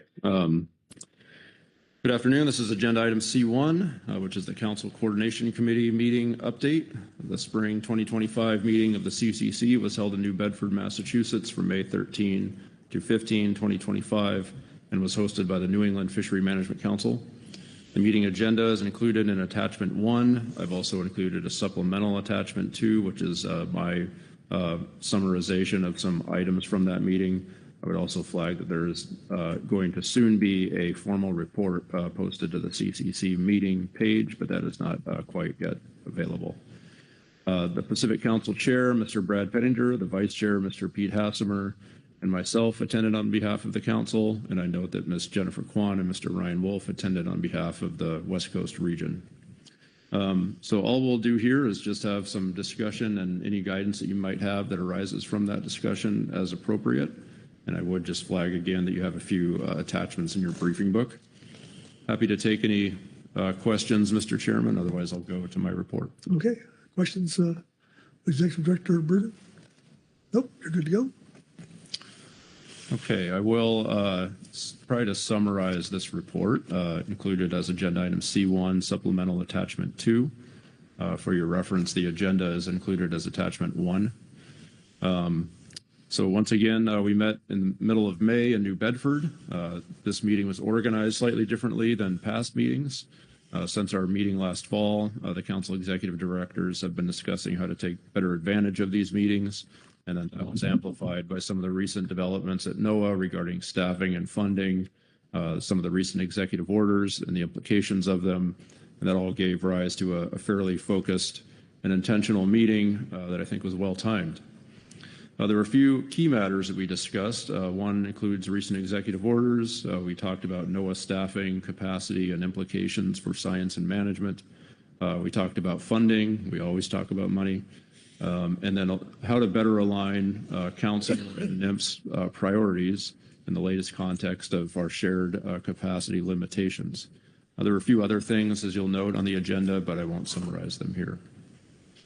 So we received a briefing from Mr. Roush at the CCC meeting. I won't really summarize that because you just heard an excellent summary from him a few minutes ago, but we did talk about the 10-for-1 order, the seafood order, a variety of matters. Let's see, jumping down below, we discussed management and science capacity, and we spent quite a bit of time here. We began this discussion with NOAA leadership highlighting for us that we currently manage about 500 stocks around the United States. Interestingly enough, the Pacific Council manages somewhere around 130 of those, so we have risen to the occasion. And as you heard earlier, NOAA's message was that we can't keep managing this many stocks, and so we'll have to pare back what we do, prioritize what we do, and they presented a risk management framework for helping to think through how we would manage those risks. And so that is still something that's underway and something that we intend to keep discussing with them. Let's see here. Moving down to science update, we covered a few topics of interest to the councils. Again, starting with the theme of reduced capacity and the implications that a capacity reduction has on NOAA's management and science systems. We spent some time talking about council research priorities, or what we call our research and data needs. So one of the questions that the executive directors had posed to NOAA was, how are you using our research and data needs? And this was a well-timed discussion because that is a tool that we can use to all get on the same page and align our shared priorities through those documents. I'll note that you are taking final action on yours here at this meeting, so I think that's a well-timed exercise. Dr. Howell, who has replaced Dr. Warner as the lead scientist at NIMPS, he expressed quite a bit of interest in referring to those research and data needs documents and trying to use those more effectively than they've been used in the past. We spent some time talking about cooperative research. So the agency uses and recognizes the value of co-op research and working with industry to obtain needed information. And we talked about shared desire to leverage more cooperative research to meet our future needs. They were very open to hearing from the councils about how to identify more opportunities and how to design those opportunities around cooperative research. We talked about the CEFI initiative, which is the Changing Ecosystems and Fisheries initiative. There was some question about whether that would continue since it was tied to IRA funding, I believe. And what we heard is that that is expected to continue. It'll focus on integration with and support of ocean observing systems, integrated ecosystem assessment activities, And we have regional teams that are revising some of the work plans to respond to some of the changing priorities and direction that is occurring right now within NOAA and the administration more broadly. We talked about fisheries integrated modeling systems. These are the next generation assessment models. We talked about the Marine Recreational Information Program, which is not really something that affects our coast since we have RecFin that we lean on rather than MRIP. We spent some time talking about surveys, white ship surveys for 2025. There was quite a bit of consternation coming into the meeting that some of these surveys would be canceled. So we talked about progress from October up through March. Overall, most of the surveys that had been planned were conducted through that time period. There were a few exceptions on the small boat surveys. There were 4 surveys that had been canceled over that time period. During that meeting, there was more optimism communicated to us about the ability to continue those surveys, but I think we all still have some concern about staffing and resources and have a high interest in them continuing.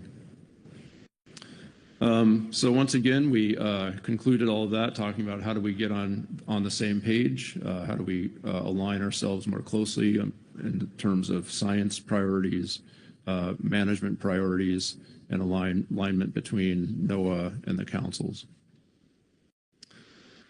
Let's see, we talked about funding. So Emily Menashes, who's the Deputy Assistant Administrator for Operations, provided an update. And as everyone knows, there's been some limitations at NOAA on travel and spending, and they have now gone through some significant staff reductions. And all of that affects what all of the councils are able to do.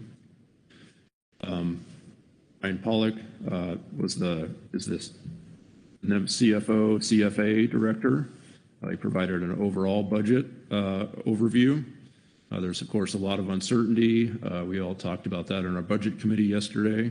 There's uncertainty within NOAA about the funding and how that will be used. There's uncertainty about how much money will come to the councils. We're still working through that. We talked about whether we should expect funding delays in 2027, and there was uncertainty about that. So just uncertainty all around about the budget scenarios we have in front of us and the outlook. So the last thing that I'll highlight here in my report is how do we go about aligning on council and NIMS priorities? And so as I've indicated a few times already, that throughout the meeting there was one consistent theme, which was focusing on better alignment of our efforts between the councils and with the regional offices and with the science centers. And all of that is a necessity now because we just have fewer resources. So we have to be smarter about how we use them. And so a few efforts will be underway here shortly around the country. One is in our region. So our leadership team here has volunteered to work directly with the West Coast region and our 2 science centers to talk about where our priorities are, what our capacities are, and how to align them. I do envision that at some point we will bring that back to you all. We have to go through this exercise and figure out what we're doing, but I do envision bringing that back to you all. But the pathway forward is still coming into focus. There's a second effort, a similar one that concerns the Northeast and Mid-Atlantic areas, so the councils and the region and the science center there. And there's a third effort that will be underway that concerns the council executive directors and NIMS headquarters and alignment at that national level. And I suspect over the coming weeks, other regions will start to put together similar plans and headways to try to figure out how to create that closer alignment. So, Mr. Chairman, I will stop there. I'm happy to take any questions about the CCC report. Okay. Questions on the CCC report? Great writings. Thanks, Chair. Thanks, Merrick, for the update. My question is actually on the last part around the aligning council and NIMS priorities. And you spoke to sort of one of the efforts that's going to be done here on the West Coast. And it sounds like, I think you said you're still getting meat on the bones or something about how that's going to move forward. How involved do you see this council in that process? And sort of like, are there any next steps that we should be thinking ahead to, or kind of, I guess, anything we can do that can sort of support you and NIMS in doing that. Yeah, I appreciate that question, Ms. Writings. The process I have in mind is that I will probably come back to you with questions, and where I think we'll start from at the council level is to say, it was fortuitous that we went through that whole committee of the whole process, and we said, what are our core responsibilities? How do we organize ourselves as capacity or resources decline? And so that really tells us where we need to prioritize. And that's where I intend to start from. And then that's how we have a conversation with the science centers in the region who are going through, at the moment anyway, a larger capacity reduction than we are. So I'm sure from there, I will come back with questions about more granular level detail about where you might have more prioritization or more interest, just to make sure we keep focusing and keep prioritizing and aligning with those offices. So all that is to say, I think if you don't mind just waiting for a little bit, I appreciate the offer to help, but I'm not sure how you would help at this moment. Let us go through the exercise and get some more clarity. Thank you, Corey. Lynn Mattis. Thank you. Mine's, I guess, in a similar vein on the priorities. Was hoping at some point here this meeting, we would be getting an update from NIMS, and maybe it's still coming, on what they do see as their priorities, a listing of number 1, number 2, number 3, or even the top 5, even if they're not there, to help us with that. Having been on a call recently with leadership from NOAA and leadership from the state agencies, Ms. Kwan was very particular in exactly what she said the priorities would be, but I haven't heard those anywhere else other than that meeting. Mr. Curlin from Alaska said his priorities as well, which were pretty much in alignment.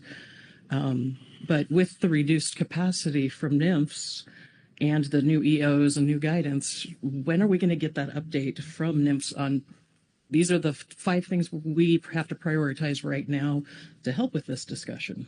And I don't mean to put Mr. Wolf on the spot or Executive Director Burton, but it seems we're missing a piece of this discussion. Maybe that's going to come out of this work that's happening, but it doesn't quite seem to match up. Right? Take it, Troy. Yeah, I'm happy to respond to that now. I was going to wait and see if anyone had other questions of Merrick before, but it sounds like we're in the discussion. Appreciate the comments, Ms. Mattis. I mean, it's something we're having a lot of discussions at with the agency right now. Right, I think there was a little bit of waiting from the phrase I've been using, the dust to settle a little bit with all the departures. We still were waiting a pending potential reduction in force work plan that was coming out on top of that, right? So there was still some potential large dominoes to fall. But we are at a point now where, we have seen a significant reduction. We've seen that it is already going to impact our ability to do business as usual. So we are at a point where we're starting to ask those questions internally of really what are we going to prioritize? What do we have the resources to address? And where are gaps in addressing just even the priorities, much less? And then also what are the impacts for the things that are not prioritized? So we are actively doing that at this point. And I think the reason why you might not have heard a clear definition or answer from us is because of the things we're discussing at this meeting. We do anticipate we will be prioritizing a number of things that come out of these executive orders. And part of that is to get input from the council and the public of what they think we should prioritize. And we do plan to take that into account. So I think you'll hear from us as best we can as we go throughout the meeting, just acknowledging it'll be probably a little bit iterative. Like Sam said, we may change our mind based on the feedback we get. We may vault things higher or lower based on the feedback we get. But we're ready to have some of those discussions and can do so as we discuss things throughout the week here. In regard to this particular, since I have the floor, the Council Coordination Committee report, Merrick noted the West Coast pilot project, if you will, as one of the few ones that are initially, and to Ms. Riding's question, I think I would expand from NIP's perspective that one of the reasons we put ourselves forward for that pilot project is because a lot of the work that's already been going on here at the council and in the West Coast. In particular, Merrick mentioned the risk matrix that was laid out there. That was in direct response to this. We are managing too many stocks and we don't have the ability from a scientific side to support that. So we really need to do a deep dive into what stocks we are managing, look into removing some from the FMP, looking at additional or new complexes or EC species.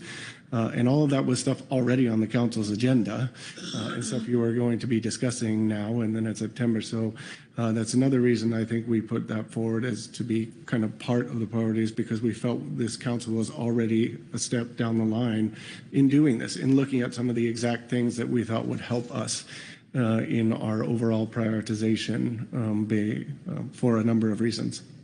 So I hope that's helpful. If you have specific questions that are on one issue versus another, I'm happy to try and answer them, but hopefully that at least gets some base of response.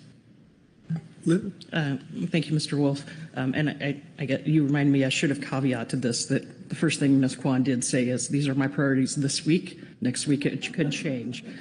So I appreciate that it is still fluid. That's not a detailed answer, but it's the answer you can give right now. So I do appreciate the time and the flexibility to ask it. Okay. Thank you, Lynn. All right. Anyone else?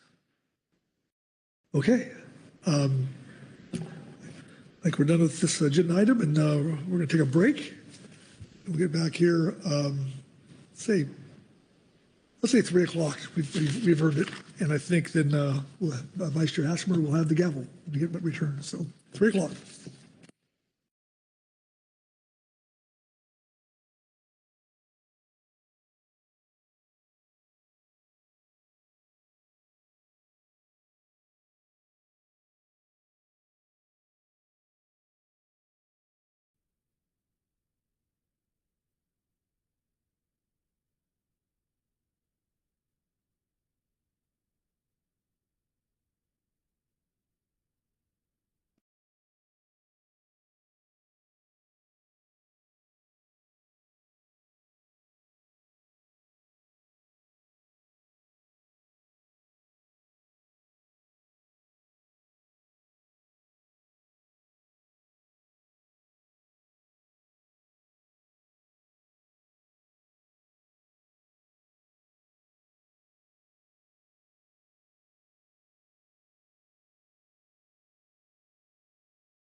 All right, let's round them up and head back to our chairs.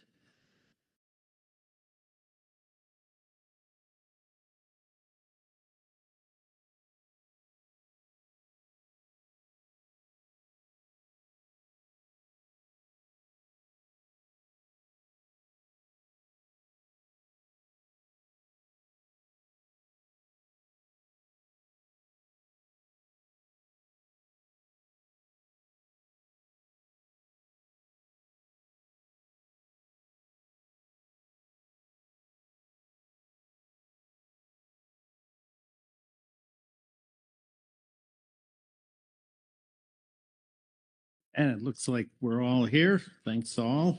We're getting back here quickly. We're moving on now to our groundfish items, agenda item E1, and I will turn it over to Mr. Todd Phillips for the introduction. Todd. Yes, thank you, Mr. Vice Chair. Good afternoon, Council. As Pete indicated, as the Vice Chair indicated, that we are here at National Marine Fisheries Service Report, which is agenda item E1. So the West Coast region is here to provide updates to the Council regarding rulemakings and notices posted in the Federal Register, as well as their current workload and other related issues. The Science Center is also here and is going to be giving us a presentation, and you take any questions that the Council may have.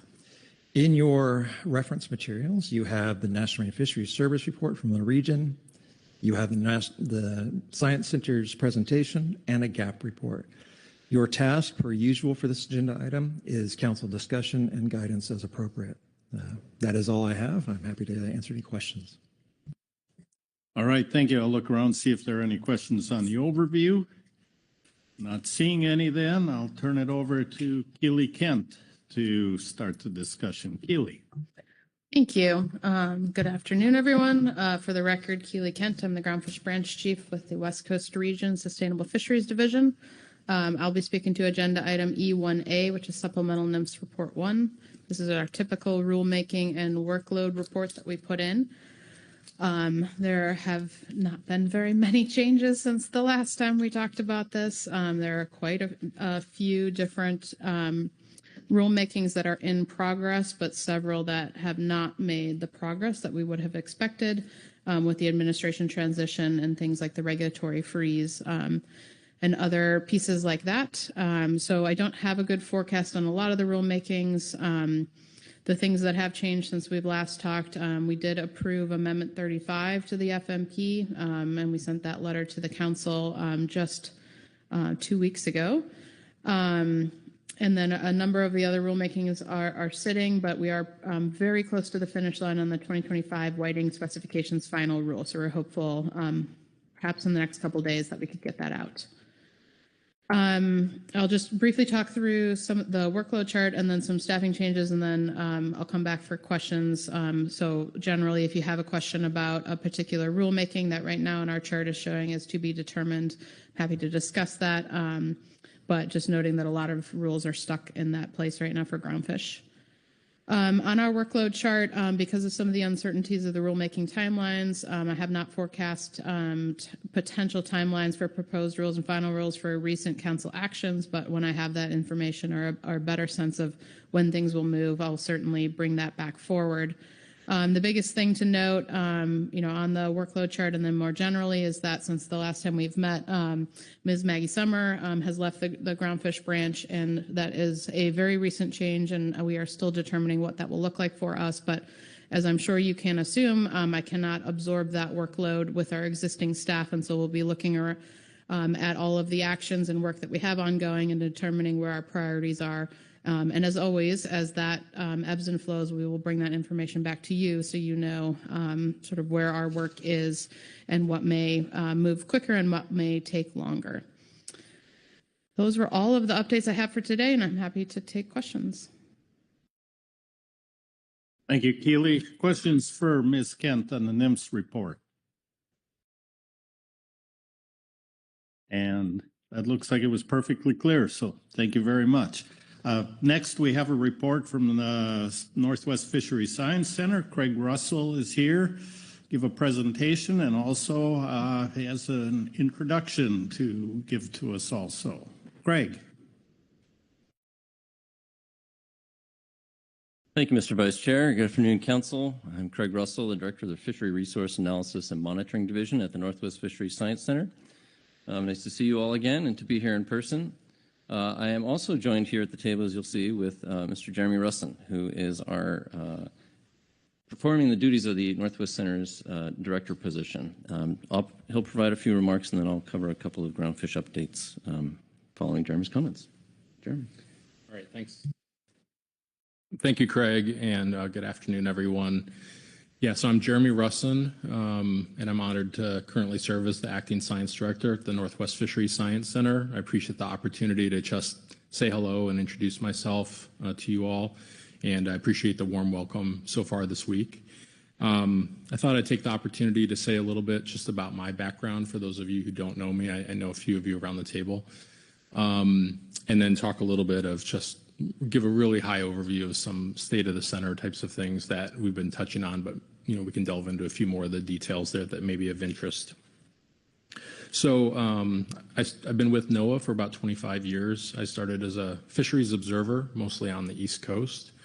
My first federal job, I worked on highly migratory species, so I was doing domestic and international implementation of the Tuna Conventions Act and working on the Inter-American Tropical Tuna Commission on behalf of NOAA. I did that for about 12 years between the West Coast Regional Office and the Southwest Fisheries Science Center, and that included about an 8-year period in which we were working with the World Trade Organization to defend the dolphin safe labeling standard for tuna, ultimately successfully, which was a really exciting thing to be involved in and a great team to work with across agencies.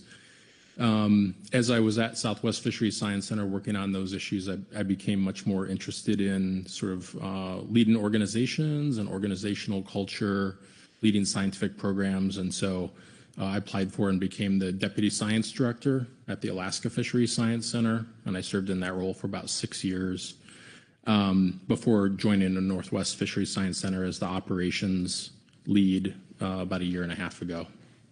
And then because of some departures, notably Kevin Werner's and Nicole Hill's over the last couple of years at the center, I was appointed as the acting science director. So I'm looking, that's sort of just a really Cliff Notes version of my background. As we have a chance over coffee or a beer later on, I'm happy to talk about more important aspects of myself, like my dogs and what kinds of beer I like to brew. We have been working in a very uncertain time. I think that term has been used a lot this week and this afternoon. Changes have been coming at us very fast. And so just since February, we've had reductions in our employees of about 25% at the center. That number represents about the losses across all of fisheries, give or take, for different offices. Those losses are also not distributed evenly. So it really depends. You have to look at each individual office to see how those are distributed and where the impacts of those losses are. That includes the loss of our probationary employees, as well as employees we were not able to bring on during that because of the limits of the hiring freeze. So a lot of those losses were sustained in newer hires that were going to bring or had brought new skills and ideas and approaches, innovation to the center. So that was a big lost opportunity.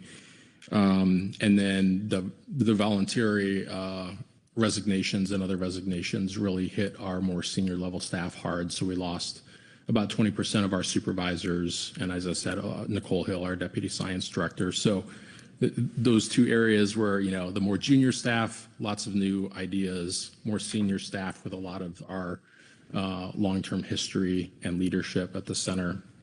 So those were two areas that were particularly hard hit. We still have a lot of uncertainty as to whether and when we're going to be able to fill these positions. And I would also note, in addition to the federal employee losses, we've lost a number of contract staff, so contracts that supported scientific services, which are also really a critical part of our workforce. We've either lost them or there's uncertainty as to whether we're going to be able to have new contracts awarded. So that's just another component that is on top of those losses of federal employees. So it's really clear we're not going to be the same organization that we have been. We've come to terms with that.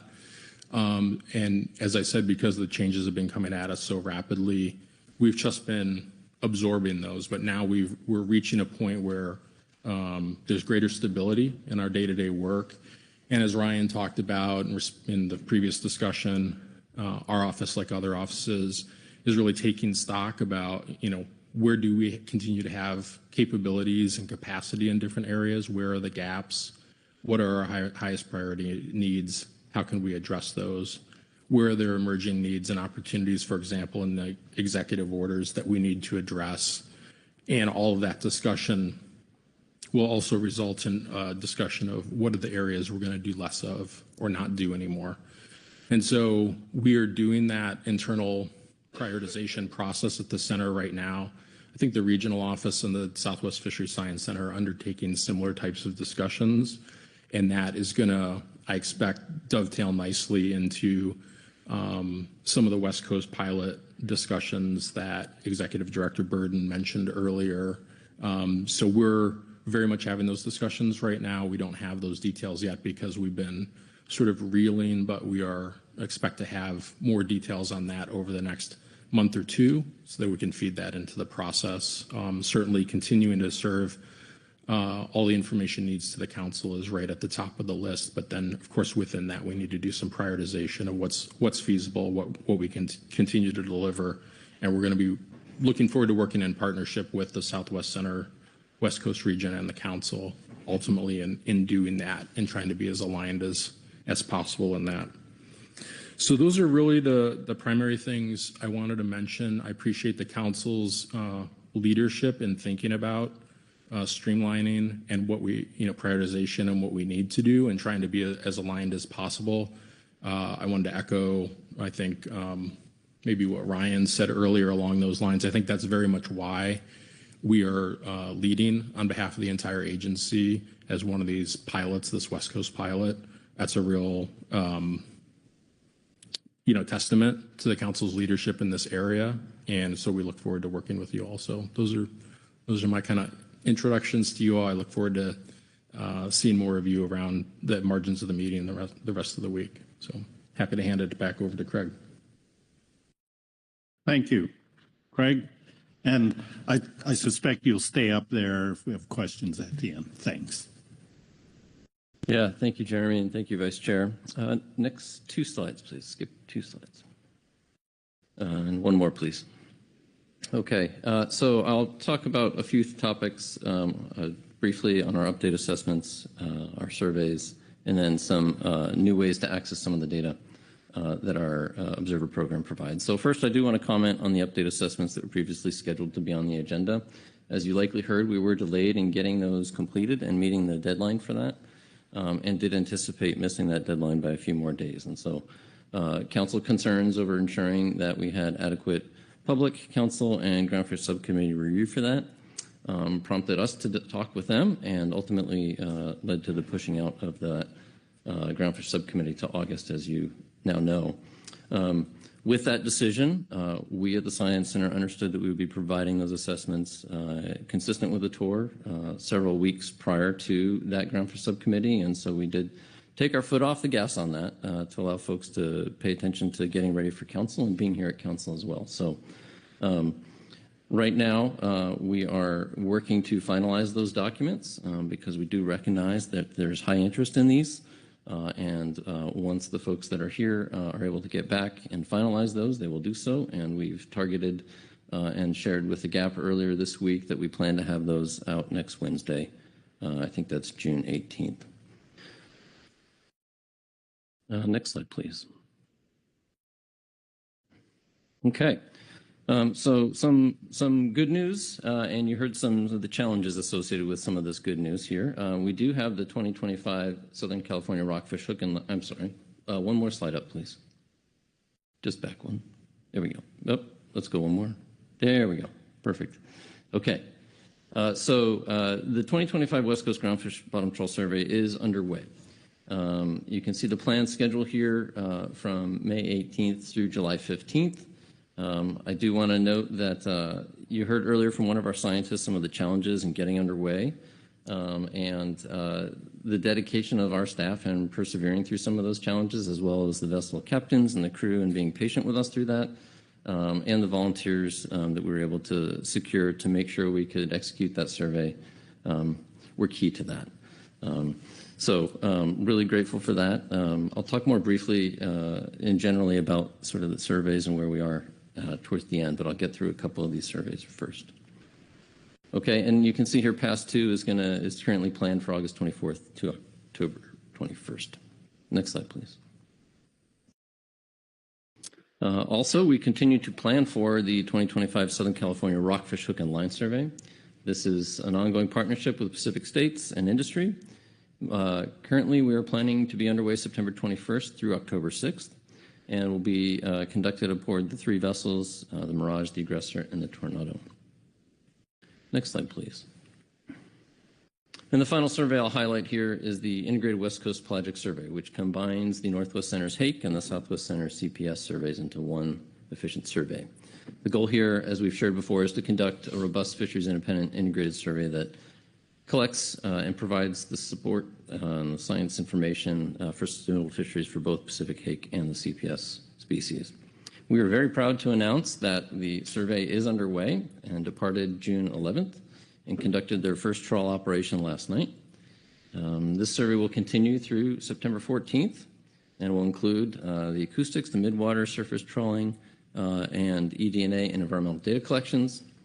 Wanted to note that following the analysis of last summer's net comparison study and with the Hake Treaty Scientific Review Group recommendation, the survey is using the new multifunction trawl net system, and we'll do some additional comparison testing between that and the previously used dilutional wing trawl system towards the end of the survey. I want to highlight that the first linked blue linked text there provides a link to a web story about the collaborative effort between NOAA and industry to design, test, train, and really refine this MFT system. Getting underway this week, I want to highlight also is the culmination of years of dedicated work, an incredible amount of collaboration, teamwork, expertise, and innovation by everyone. I really would like to acknowledge my partners in this and key collaborators, Dr. Andy Yao and Kevin Steerhoff from the Southwest Center and Julia Clements from the Northwest Center. Throughout this process, everybody was focused on ensuring we produce the highest quality data for our assessments here. And I want to say industry involvement was a really important part of this. Along those lines, I want to highlight that the second linked text here is a NIMS technical memorandum that was written by Greg Shaughnessy. Greg Shaughnessy, as you know, is one of the MFT designers and manufacturers that we worked with. And this memo discusses the development process, the design, and how we work together to adopt this technology from the industry. So really proud to have that and Greg's contribution here. And really want to also thank the council family for the feedback you provided in the outreach sessions that we hosted leading up to this. We certainly heard and learned a lot from all of that. And again, really are going to see the value and the benefit of the efficiency of having this single system as well. Next slide, please. So if you'd like to learn more, you can click the link here or use the QR code. You can sign up for our email distribution list, learn more about the survey efforts where we'll post updates and other information. We also sent out an update to an email distribution list recently, if you were on the list, and we'll be using social media to communicate more updates about our survey. And just yesterday, I think they posted a short video on our Instagram channel, our NOAA Fisheries Instagram channel, so stay tuned. So more generally, while we continue to plan for our surveys, and some surveys are underway, as you know, any number of factors can influence our ability to fully execute those surveys and do so on time. So we always talk about the challenges with weather, staffing, vessel availability, and funding and other factors. Those continue to be always possibilities. And you heard earlier some of the challenges as well that we have faced and could face in the future. But I also want to note that we are also encouraged by some of the recent approval of the key contracts that support our surveys, both not this, at this center, but other centers as well. And where we have found staffing gaps in the past, we do have national coordination to look across the centers for where we can get additional staffing to contribute to our surveys when we have that need. So again, while we could face challenges, we do also see support for our survey work as well. Next slide, please. Okay, now I'll just share our Fishery Observation Science Analyst team is really pleased to share a couple of new improvements to data access to 2 data sets. The first is the Groundfish Expanded Multi-Year Mortality, or GEM, which is now available on a new data service, or API, on a NOAA Fisheries site. The data on this site is going to be refreshed more quickly if errors are found, and also the data can be loaded directly from the URL into various software packages or downloaded in different formats if you have a use and an interest in doing so. And we expect that this will replace the data access that is currently available on the FRAM data warehouse at some point in the near future. Next slide, please. And finally, we also want to highlight that draft layers and maps of the fishing effort that are shown in the fishing effort report, which is Information Report 2A and the associated table 2B. These layers and maps are now accessible in an online ArcGIS mapping service. What's really neat about this is you can, when you click the link and go there, you can access the data layers, view in a variety of different formats. You can select a fishery and a gear type and dynamically zoom in and out and look at trends across space and time more clearly and in a way that's more dynamic than, say, the static PDF that you downloaded off the website today. So really excited to have this and these new capabilities, and the team is always interested in ways they can improve the services they provide to access our data and products, and welcome any feedback you have on these 2 new services. And that concludes my update, and I thank you, Mr. Vice Chair, for the opportunity to speak. Thank you for the presentation. Look around and see if there are any questions on the Science Center report. Rebecca Lind. Thank you, Mr. Vice Chair. Maybe you should have started with Ms. Mattis, because I'm going to ask a dumb economics type question.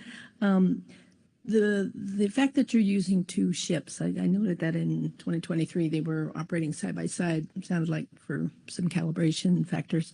But how does it work with 2 ships, what you're doing now? Thank you.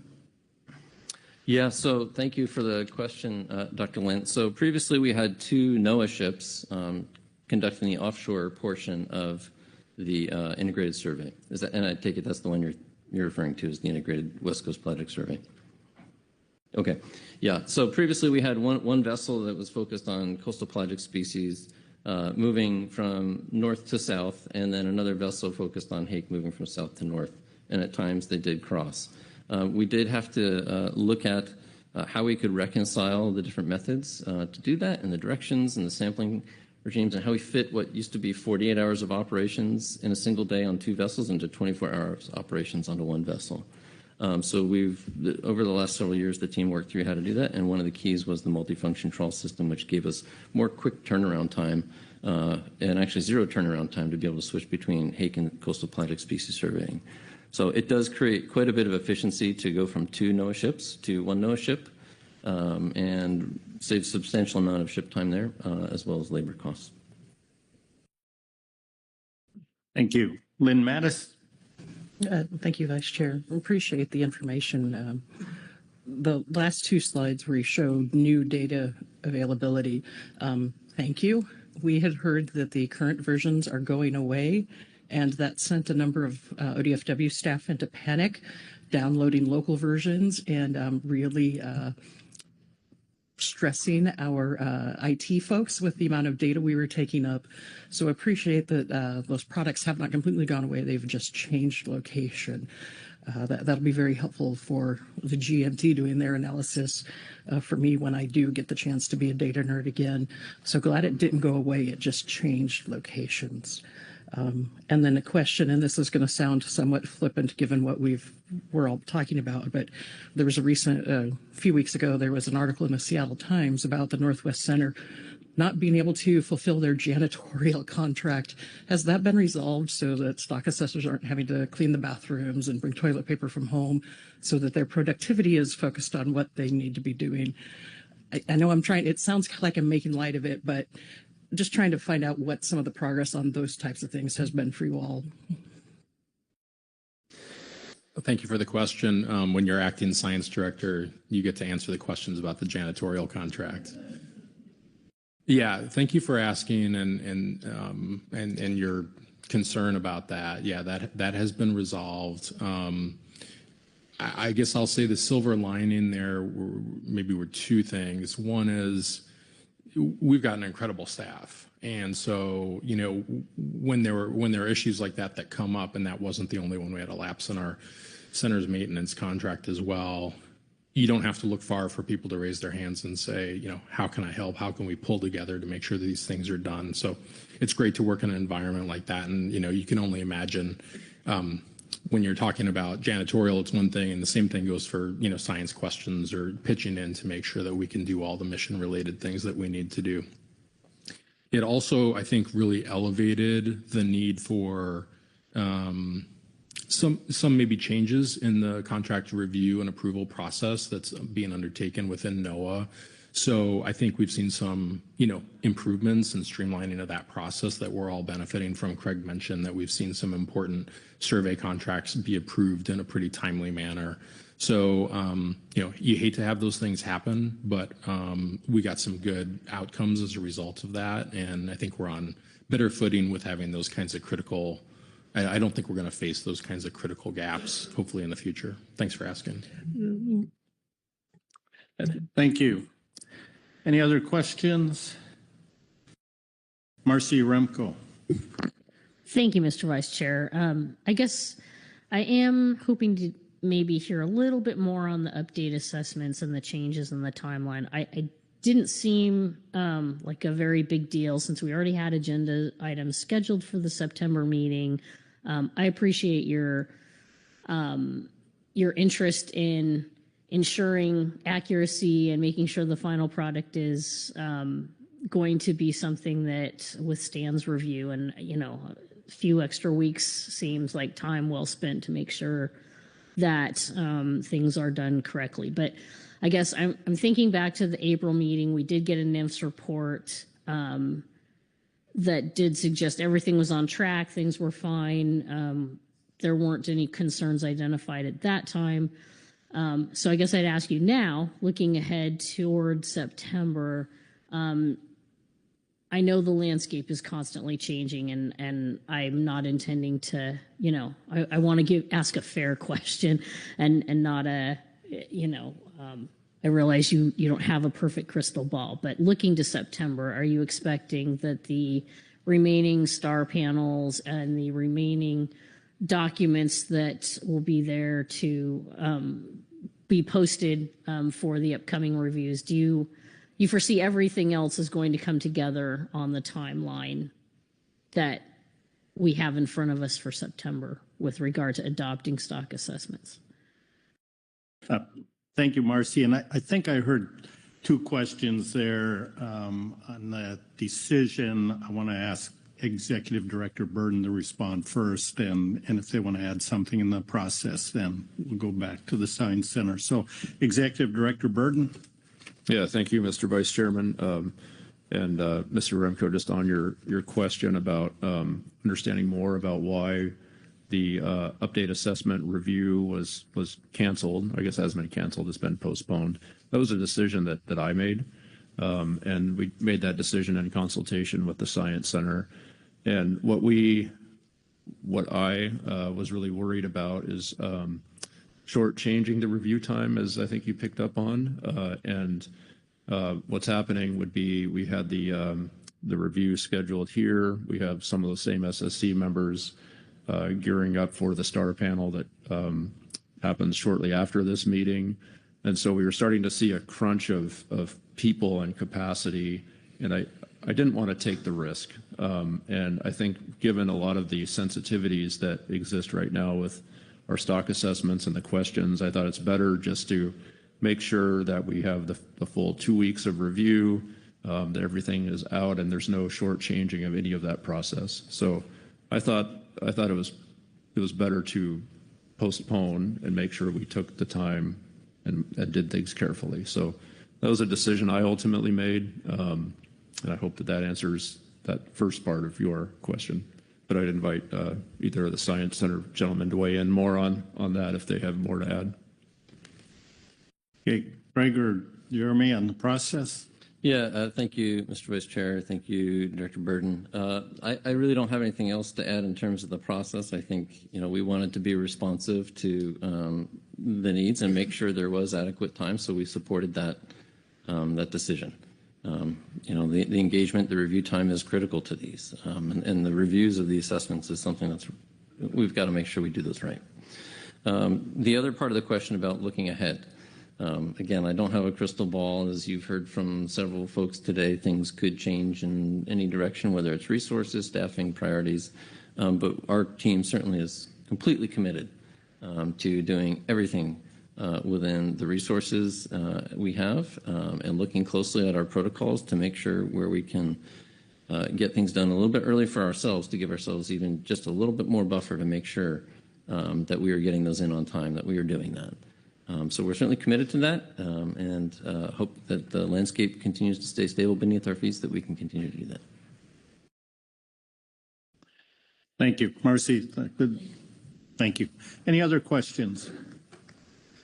Not seeing any. Thank you, Craig. Thank you, Jeremy, and welcome to your new position, Jeremy. Glad you could be here. Introduce yourself. Thank you very much. And I'll look back. I believe either Keely or Todd does. Oh, I'm sorry. That does not finish everything. We have a gap report. Mr. Gary Richter.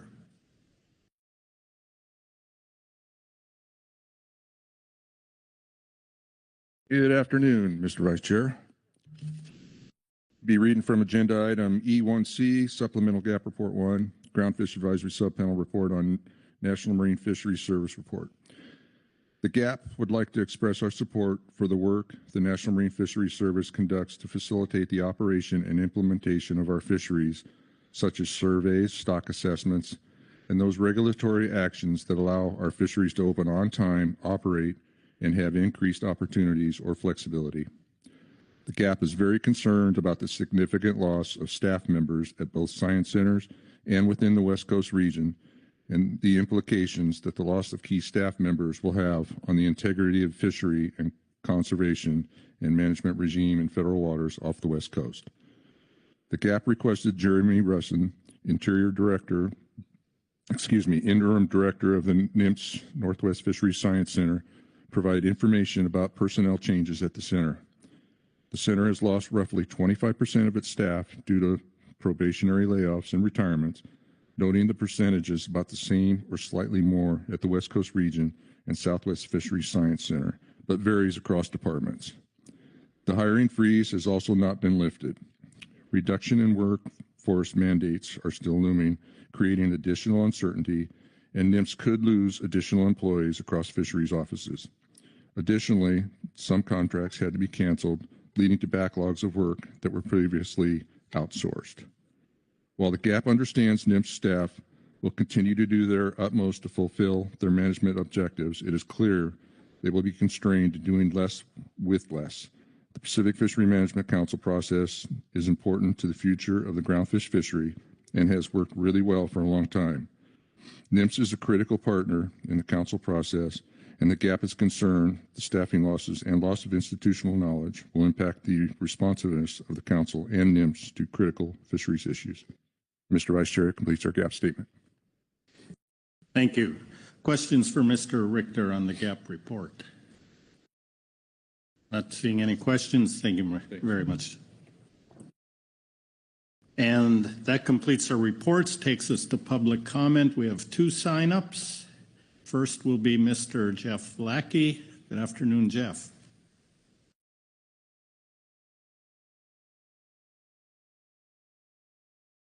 Thank you, council members. The purpose of my comment is my name is Jeff Lackey. The purpose of my comment is to summarize the trawl fishery engagement with the yellowtail rockfish stock assessment process to date and give a few observations on the draft pre-star stock assessment. Many longtime fishermen have decades of experience with bottom trawl survey, and midwater trawl interactions with yellowtail. They understand not only the monumental change in fishing pressures on yellowtail over time, but also the current interactions and avoidance measures that do not show up in any data stream. We believe this type of information can be particularly valuable to stock assessors since the bottom trawl survey does not efficiently sample yellowtail. Trawl fishery stakeholders gave account of their experience and observations to stock assessment authors at the pre-assessment workshop January 30th and other communications thereafter, and during public comment the first day of STAR panel May 19th. I captured many of those sentiments and more in a 4-page document of yellowtail information compiled from talks with fishermen. It details major trawl changes from 2000 to 2011. From the mid-1960s to mid-1990s, fishing pressures were very high, including on the shelf. At the same time, fishery management was loose. After 2011, fishery management has been very tight, with restrictions that protect yellowtail on the shelf, including in their early and midlife cycle. Even with an increase in annual trawl catch of yellowtail beginning in 2017, fishermen with years of experience off of Washington have observed a historically healthy biomass that has grown in recent years, particularly while trying to avoid yellowtail to target whiting. This is in contrast to the draft model, which shows a previous 10-year decline in the stock and projects further future decline. Also worth noting are 2024 SAFE document observations that yellowtail, quote, have a high growth rate relative to other rockfish species, end quote, and female 50% maturity occurring at 6 to 10 years. The combination of a productive species and 15 plus years of much tighter fishery management has led to a very healthy stock as anecdotally observed by the midwater fleet. This makes sense as this productive stock is always regenerating in a strict management structure. The concern is the assessment model underestimating what fishermen are seeing in the water. Pre-STAR draft models project a decade of future ACLs that are on average 25% lower than the previous decade average of ACLs. The further concern is that we will have the same effect as with canary and short spine, a species that serves as a critical trawl incidental catch function for other target species that is healthier in the water than in the assessment model. This dynamic can cause quota markets to seize up and greatly constrain effort and reduce efficiency, especially for midwater trawl in the case of yellowtail. It is impossible to exactly predict the future of ocean ebb and flow, resulting in counter rates, fishery avoidance efforts, and resulting overall impacts from allocation reductions. But there is cause for concern at a draft projected 25% cut over the next decade. Pending the result of soon-to-be-released post-STAR yellowtail stock assessment, trawl fishery stakeholders may have further questions and/or suggestions this summer, leading into September Council and any potential further review coming out of September Council. And that concludes my comments. Thank you. Questions for Mr. Lackey. Asia Shumalo. Thank you, Vice Chair, and thank you, Jeff, for your comment. I'm curious if you can think through aloud a little bit how a cut in yellowtail and the yellowtail allocation would lay on top of some of the other reductions that have come in the recent 2025 to 2026 specification. So if those persist into the next biennium and then we have this new yellowtail reduction, what do you anticipate that'll look like for your vessel or any of the vessels that you have been working with? Well, I did put a caveat in my comments because I didn't anticipate the short spine cut impacting this to the degree it did. So I put a caveat saying I can't perfectly predict the future. We can be surprised either way. And so just that it does have particularly a similar effect.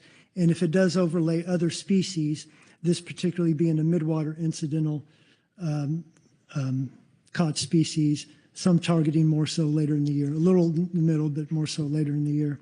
That overlay would be with canary maybe in particular, off the coast of Washington mainly, and somewhat with short spines. So. Thank you. Other questions? Not seeing any. Thank you, Jeff. And next, Sarah Nayani. Good afternoon, Sarah.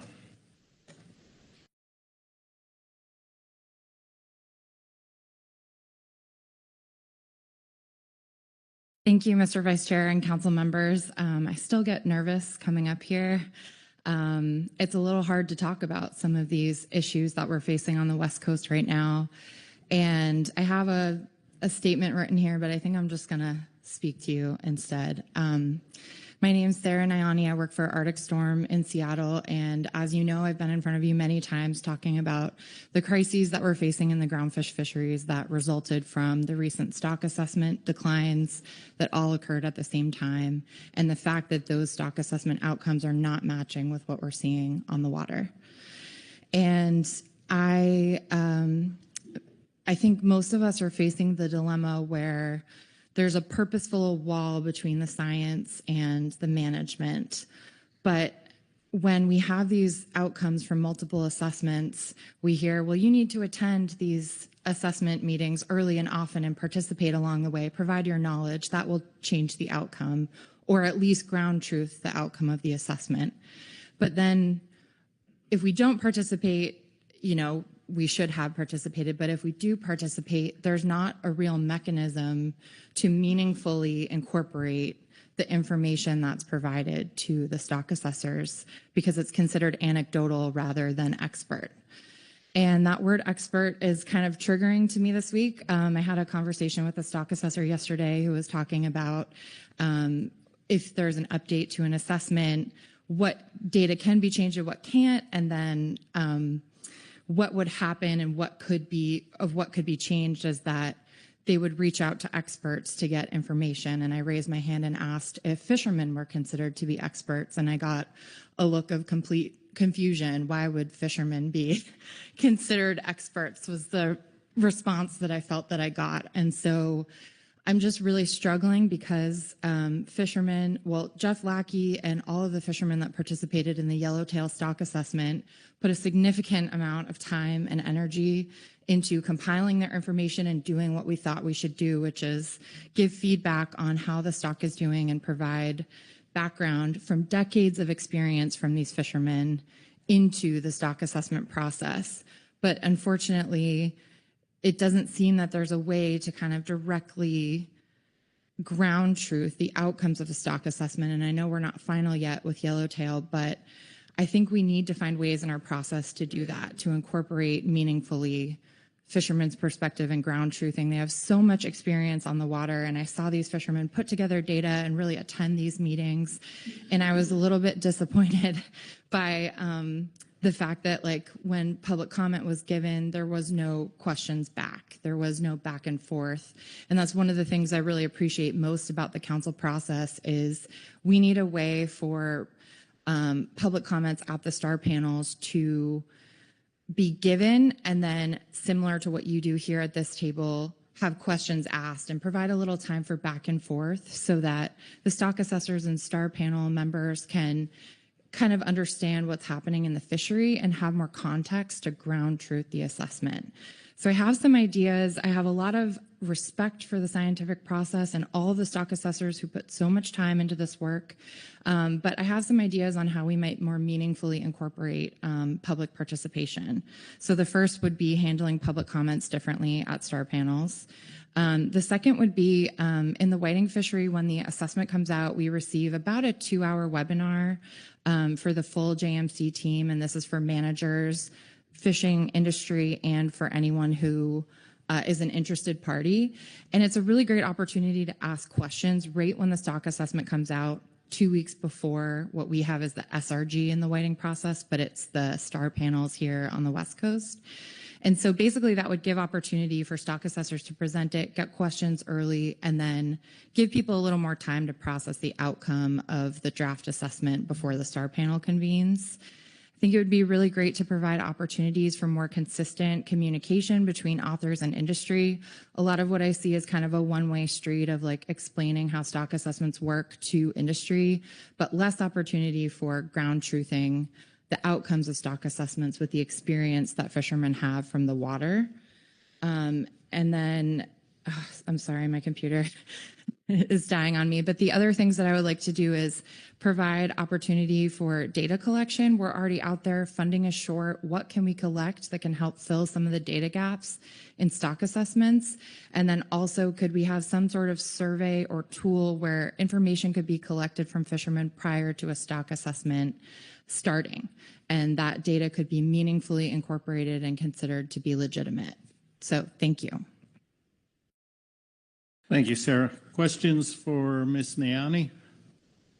Rebecca Lynn.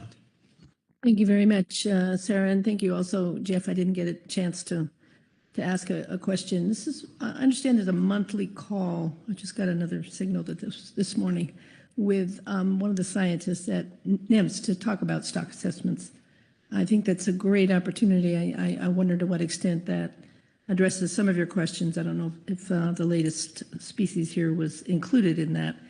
And also, just I'm curious about the time delay between when you're looking at a stock assessment. Is it always 1, 2, 3 years ago in terms of the data that are used relative to what you're seeing on the water?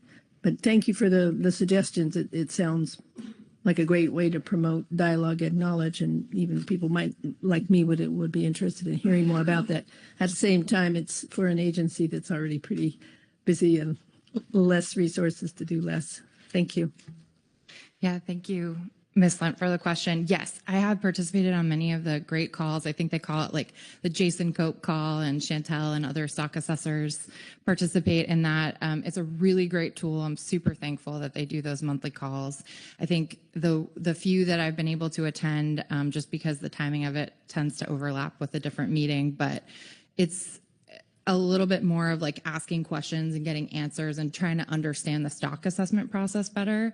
And I think it would be really great, and maybe it's shifted more in this direction, but to also understand some of the elements of the fishery management a little bit better. Like, just for example, on the yellowtail during the STAR panel conversations, I heard a question about what time of day the rockfish fishery, midwater rockfish fishery occurs. And that occurs at night. And that's a pretty important part of that fishery and how it occurs. There was a lot of questions back and forth about CPUE and just some basics of the fishery that I think would be really helpful for understanding that. So I don't know whether those conversations should happen at the STAR panel or on those calls or some point earlier. But if there's a way where we could have more updates from the fishing participants that overlaps with the stock assessors, I think that would be really helpful. My background in stock assessments is largely with the whiting stock assessment, which I understand is different because it's between the US and Canada. But one thing that I really like about that process is that the stock assessors attend the JMC meetings that we have throughout the year. And at each JMC meeting, the advisory panels give an update on how the fishery is going so far in the year. And the stock assessors often ask questions like, what size fish are you seeing? It's stuff that they don't have the data back for, but they're super curious about. Like, what size fish are you seeing? Where is the majority of the fishing occurring? Just questions like that to kind of ground truth, like what's happening in the fishery, but it also helps provide the management context for those species, or for hake in this case. Follow up? Thanks, and I should probably know this, but what is the approximate time lag between the assessment you're looking at today and the data, when were the last data collected for that one? Thank you for the question. I can speak more. I believe the short spine, it's about a 3-year lag. Is that correct? I was just listening back to the comments that Gary Ripka made at the March meeting, where he was referencing that there was data collected.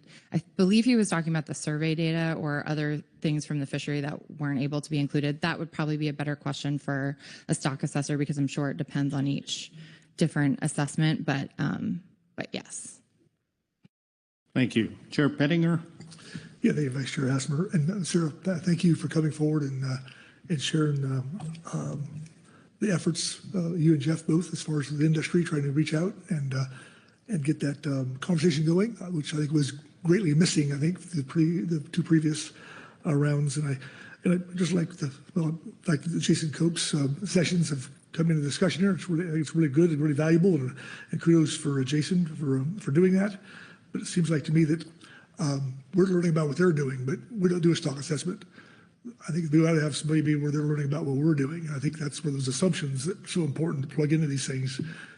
Probably a little more two ways would be probably valuable here. So anyway, thank you for reaching out and trying to fill the gap that was there. But I think there's work to do, and I'm sure you'll be a part of that in the future. So thank you. Thank you, Chair Pettinger. And if I can just respond quickly, I think that's really what I'm looking for is more of like the two-way opportunity, because the timelines are, and I completely understand NIMS is under so many crunches right now and the timing is really difficult, but there's just not as much opportunity for the back and forth. So I think that call is really helping with that. But I wonder if there's other ways that we can more meaningfully incorporate fishermen's perspective to ground truth, the outcomes of stock assessments, particularly because we're seeing such crises right now.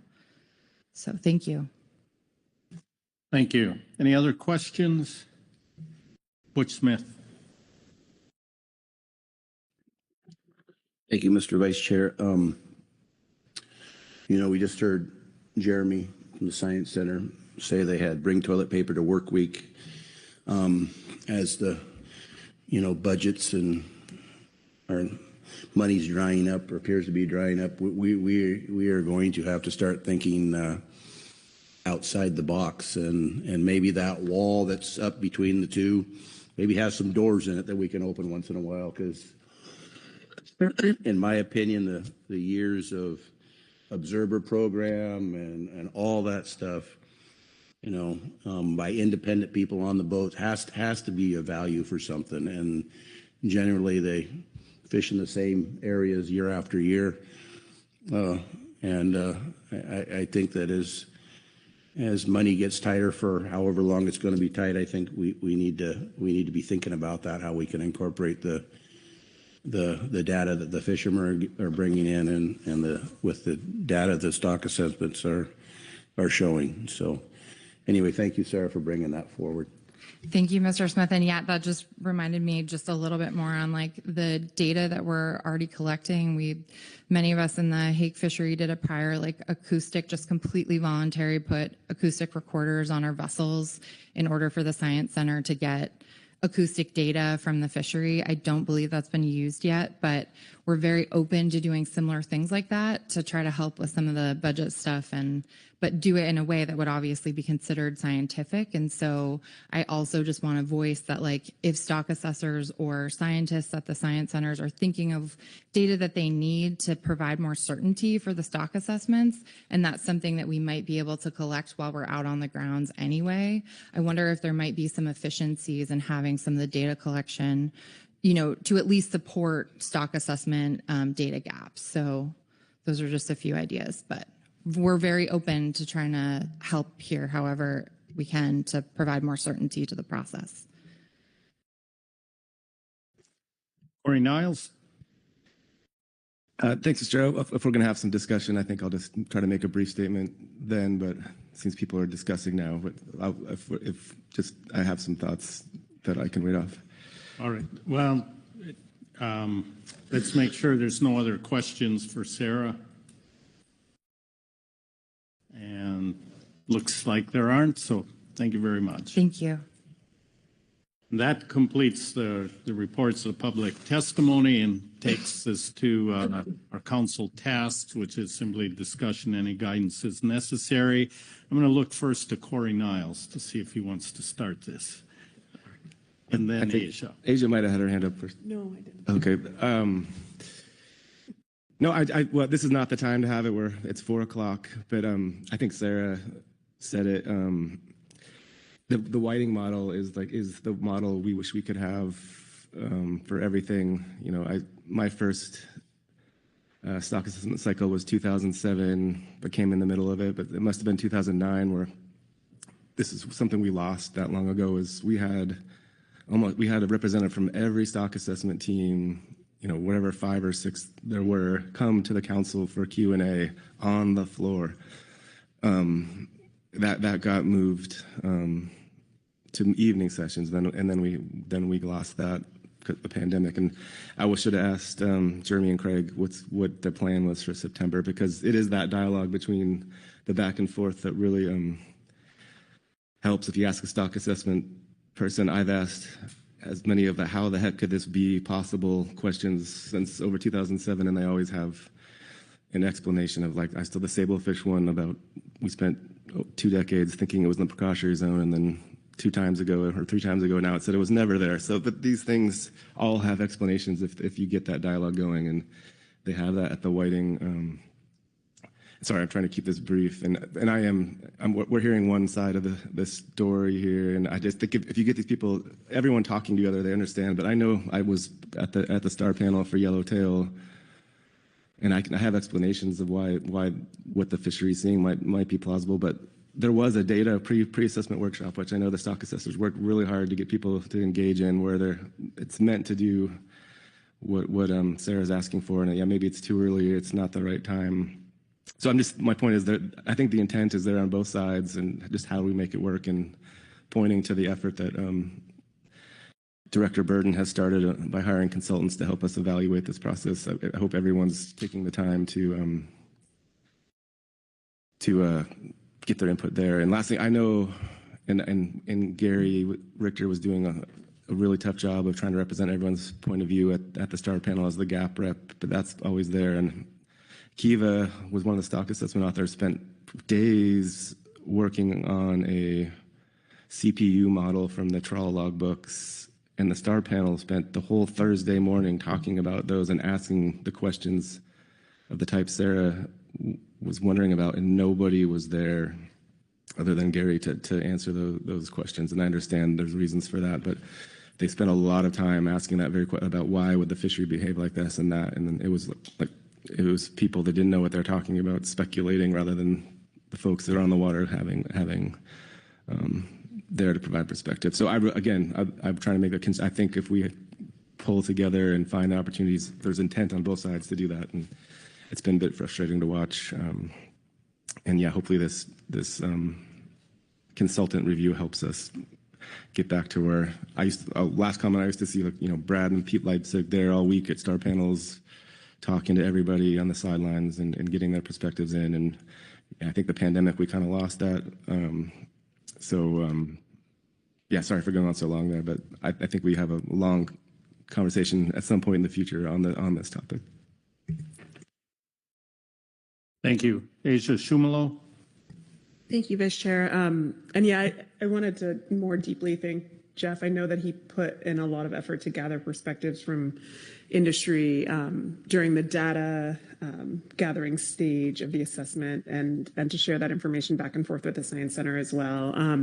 Also, thanks Sarah for her comment just now, offering suggestions for how to improve that process, and I think, or the process in some ways, and I think that can feed into the contract that Executive Director Burden just outlined that we're going to embark on to investigate the stock assessment process a little bit more. But I went to the, I don't know that we covered it in this session today, but the council member ongoing development session back in March. And one of the things that I learned from the South Atlantic Council, and this kind of ties to what Sarah was saying about expertise and what we consider expertise and what we consider legitimate in terms of data sources.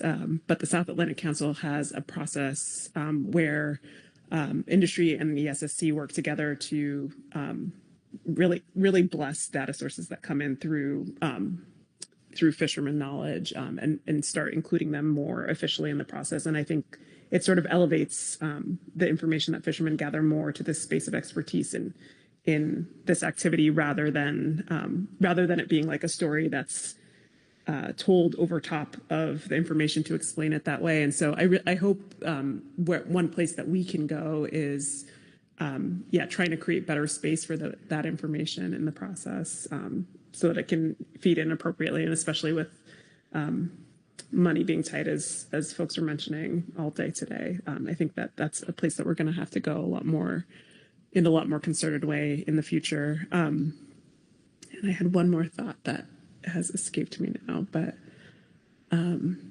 the South Atlantic Council model, if anyone wants to look at it, is available online. They started to talk. They have a pretty detailed discussion of how they do that there. And then that was the other thought that I had.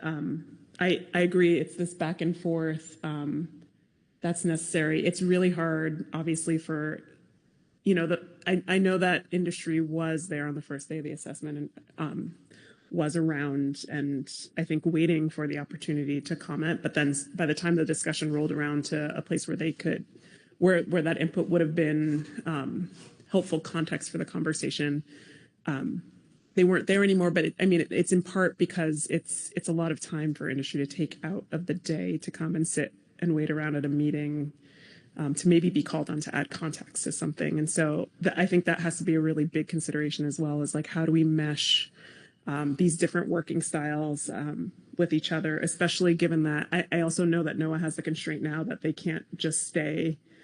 I think in the past it may have been possible to extend work hours in a different way, and now that's not the reality either. So we've got to blend all these different realities together to be able to get information back and forth between the groups.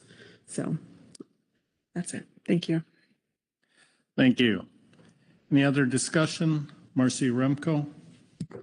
Yeah, thank you, Mr. Vice Chair. I can't help but jump in here with a little bit of silver lining. I think that we're feeling here in California with the release of the draft Quebec assessment and how that process has improved since our 2021 data moderate assessment that we've been living under since fall of 2023. I think, I really do appreciate the efforts that the council has made, and the idea of having a contractor review our process is a good one, and I'm really looking forward to that. But I do want to acknowledge that I think some things have changed just this cycle that I've recognized, and want to shout out to the Science Centers for, I think, listening to some of our concerns that we've aired that are very similar to these same concerns that we've heard today about getting more on the water, real information into stock assessments. I want to thank the council too for the scheduling of the December ROV methods review meeting, accepted practices guidelines, and how that has really, I think, moved the ball forward to look at some additional data streams and build them in that, weren't part of prior assessments. The pre-assessment data workshops, and those have been mentioned as opportunities for dialogue. Though it's not a perfect system, I think we are on the right track, and I just want to mention that. I feel very much for Jeff and Sarah, having lived that situation here with Quillback over the past 4 years. But I am encouraged that progress is being made, and I think some of the discussion here today will feed into the future. And then when we review that analysis received by the contractor, I think we'll have an opportunity to consider additional recommendations. So just thank you, and looking forward to continuing the discussion. Thank you, Marcy. Further discussion?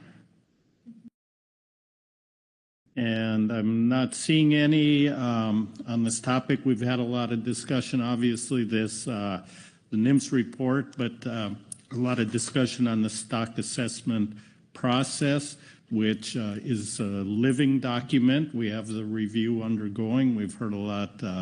We've added some suggestions to our portfolio of improvements to that public comment and discussion here. So remember that. We certainly will come back to this in the future. And I'll look to Todd and see if there's anything else we need to do here. Yes, thank you, Mr. Vice Chair. So you have heard from the Center, you have heard from the region and the GAP, as well as had some public comment. You had the discussion regarding the stock assessments, as well as some of the presentation material. I would say that you have adequately addressed the task at hand and can conclude this particular agenda item. Thank you. All right, thank you all. That'll close out this agenda item and take us to E2. We'll pause for just a few seconds here. Some seating change.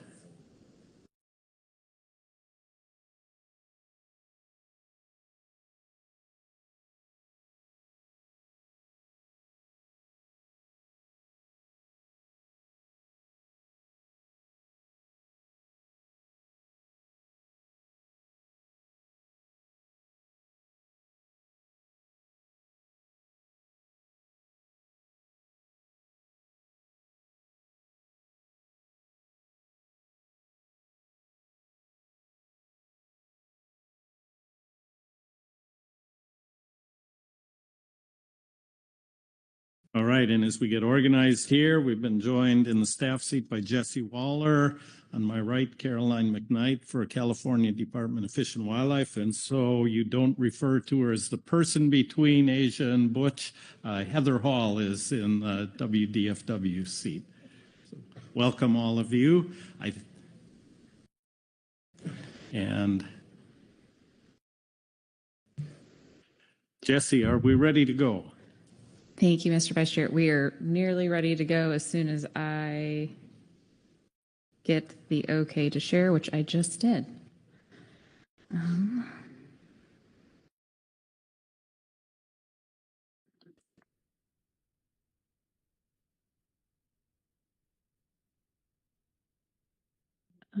Actually, give me 1 second here.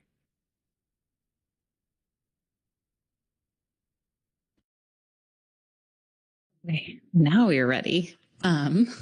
So this is agenda item E2, the LE fixed gear actions, gear endorsements, cost recovery, and other administrative actions.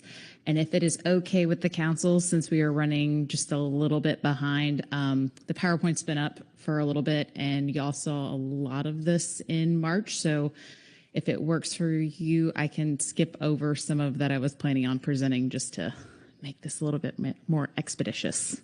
Okay, great. I'll make sure everybody's comfortable with that. Looks like it. Thanks. Okay, great. Okay, so just a quick reminder of our LE fixed gear sector. In order to participate in the limited entry fixed gear sector, vessels must be registered to a fixed gear endorsed permit, either long line or pot. We have a few permits that are endorsed for both types of gears. There are two sectors within the LE fixed gear sector. There's what we refer to as the trip limit fishery, and then we have our sablefish tier program, in which you must have a sablefish endorsement to participate, and that's for sablefish north of 36. Vessels are only allowed to fish with the gear on their registered permit, or would need to declare into the open access sector unless they're fishing with the two non-bottom contact gears that we recently legalized through Amendment 32. And here on the screen for reference is just our different types of gear endorsements in the first column. Then you can see the differences between those that are sablefish endorsed and non-sablefish endorsed, and the totals of each of our types of permits here on the screen. Continuing on with some general characteristics of the sector. So table 1-3 in attachment 1 shows the LE fixed gear vessels by gear type used. And this is kind of a graphical look at the landings over time for the last 10 years by gear type in the LE fixed gear sector. So the gray is long line, the white is the other hook and line style gears, and the black is the pot gear.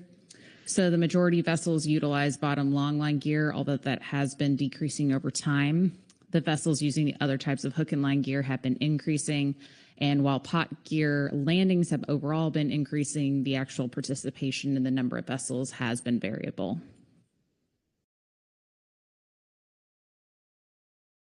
Here is just a snapshot about how we got here. And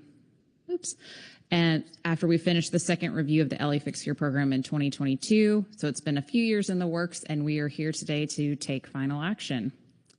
And with that, your council action for today is to adopt the final preferred alternative and to adopt FMP language. Just a little materials, a couple things I wanted to flag. So attachment 1 was in your advanced briefing book, and that is the main part of the analysis. Supplemental attachment 2 was the proposed FMP changes in strikeout. Supplemental attachment 3 was an errata, and I'll actually be going over the table today in the PowerPoint. That is a new piece of information I did want to flag for the council.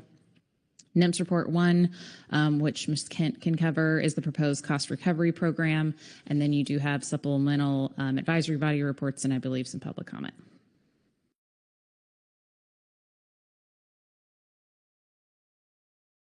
Just a quick reminder of the purpose and need as we've been working on this action for quite some time. Highlighted in bold here is kind of the key pieces, and specifically in this first part, the need is to increase the flexibility to all LE fixed gear participants to utilize their quota in the most efficient way possible and encourage new participation. And it's needed to provide increased flexibility to the LE fixed gear participants while reducing administrative burdens.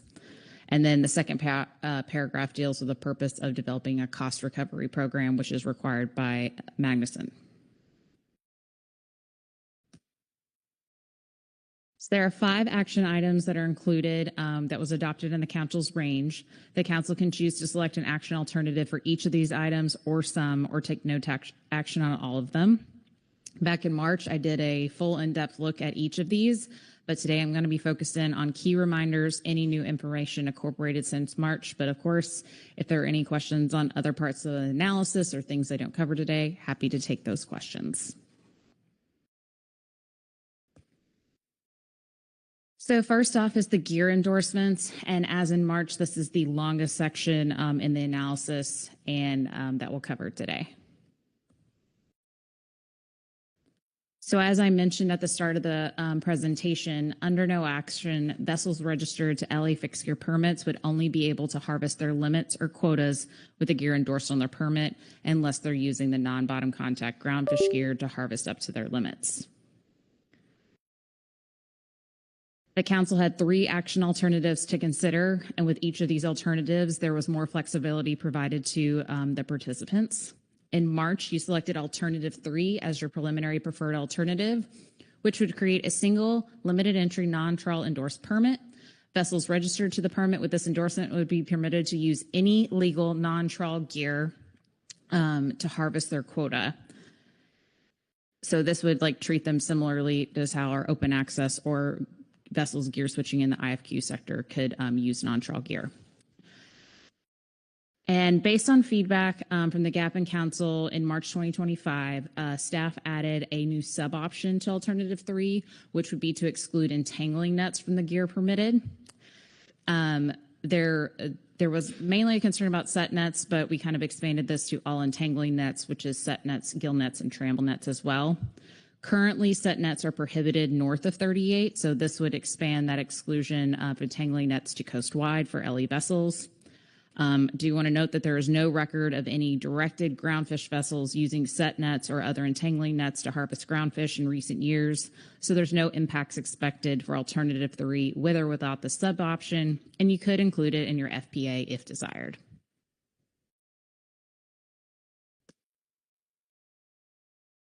There were 5 key elements that are analyzed with regards to the gear endorsement alternative. And again, I'm going to try to focus in on the new information, which was primarily focused on whale and turtle entanglements, and then some updates on the economics. Again, questions on birds or habitat, I'm happy to discuss those as well.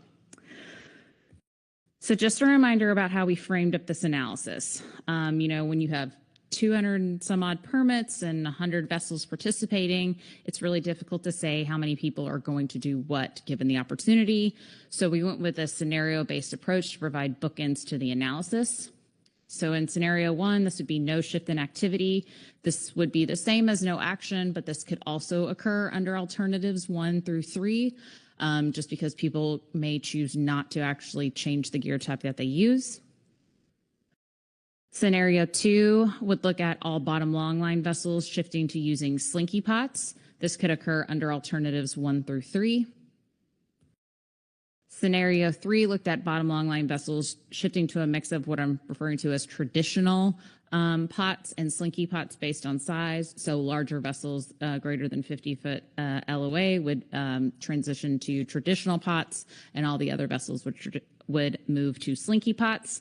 This could occur under alternatives 2 and 3. And this just provides kind of the range of vessels that may use the type of gear under the scenarios. These were based on the low end, on the kind of recent average participation in 2023 to 2024. The high end is the maximum based on permit number. However, given the ability to stack permits in the tier fishery, it's more likely that the recent average is a better estimate of the actual number of vessels that may switch under each scenario. So that's where we focused in on. A couple of other caveats here. None of the other scenarios looked at a shift from pot to long line, as vessels would be able to do that now. We do have a handful of latent long line permits that are available, or more that are not used for the entirety of the year. So it's likely that vessels could do that if they so choose. Also, alternative 3, we could see an increase in other hook and line gear types, but that was not analyzed explicitly. It's given the recent allowance by LE vessels to actually utilize other hook and line gears to harvest quota using those non-bottom contact gears, and that they would have to go fish open access currently. It's really hard to predict. Additionally, there's not the same level of concern with regards to entanglement, so that was addressed more in a qualitative manner. Ultimately, we're likely to see a combination of the 3 scenarios under any alternative.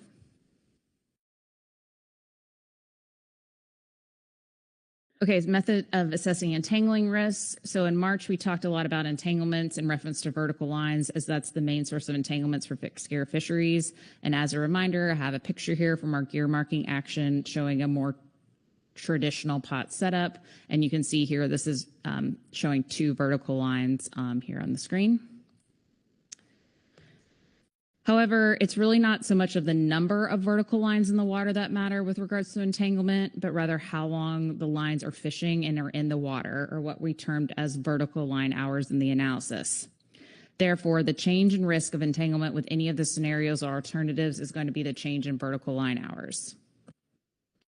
On a per vessel basis, vertical line hours could be affected by a number of different factors that you can see here on the screen.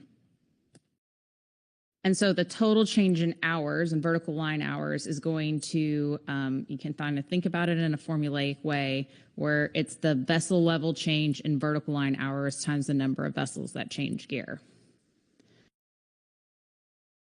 And while that's kind of a generic formula, it's ultimately not really possible to quantitatively assess across alternatives and scenarios, giving all the factors that I have listed here, plus others that might affect an individual vessel's vertical line hours. Therefore, the attachment provides a qualitative discussion of potential impacts depending on how vessel behavior may change. Few key assumptions and key analytics. For entanglement analysis, we are assuming we're looking at operating under the fixed gear marking and entanglement risk reduction measures package, and specifically focus on the voluntary allowance of single vertical line, which is likely to be used by pot vessels. And I just wanted to flag that, with all of this, we would continue to have monitoring through logbooks, observers, and fish tickets. Our groundfish specifications process, we are able to consider any changes to effort and receive biennial estimates of entanglements through what used to be the Groundfish Endangered Species Work Group, but we are still getting those to the National Marine Fisheries Service. And ultimately, any impacts are only going to be as long as any gear switching occurs from long line to pot gear. And here I just have some of the key factors that we looked at and are described in the document. So effort, soak time, CPUE, and the average landings of sablefish. And these are kind of the key elements that we used to kind of assess what the difference in vertical line hours may be. And so, and just wanting to also highlight that sablefish was the primary target that we assumed in the analysis, and why folks would be switching from long line to pot gear.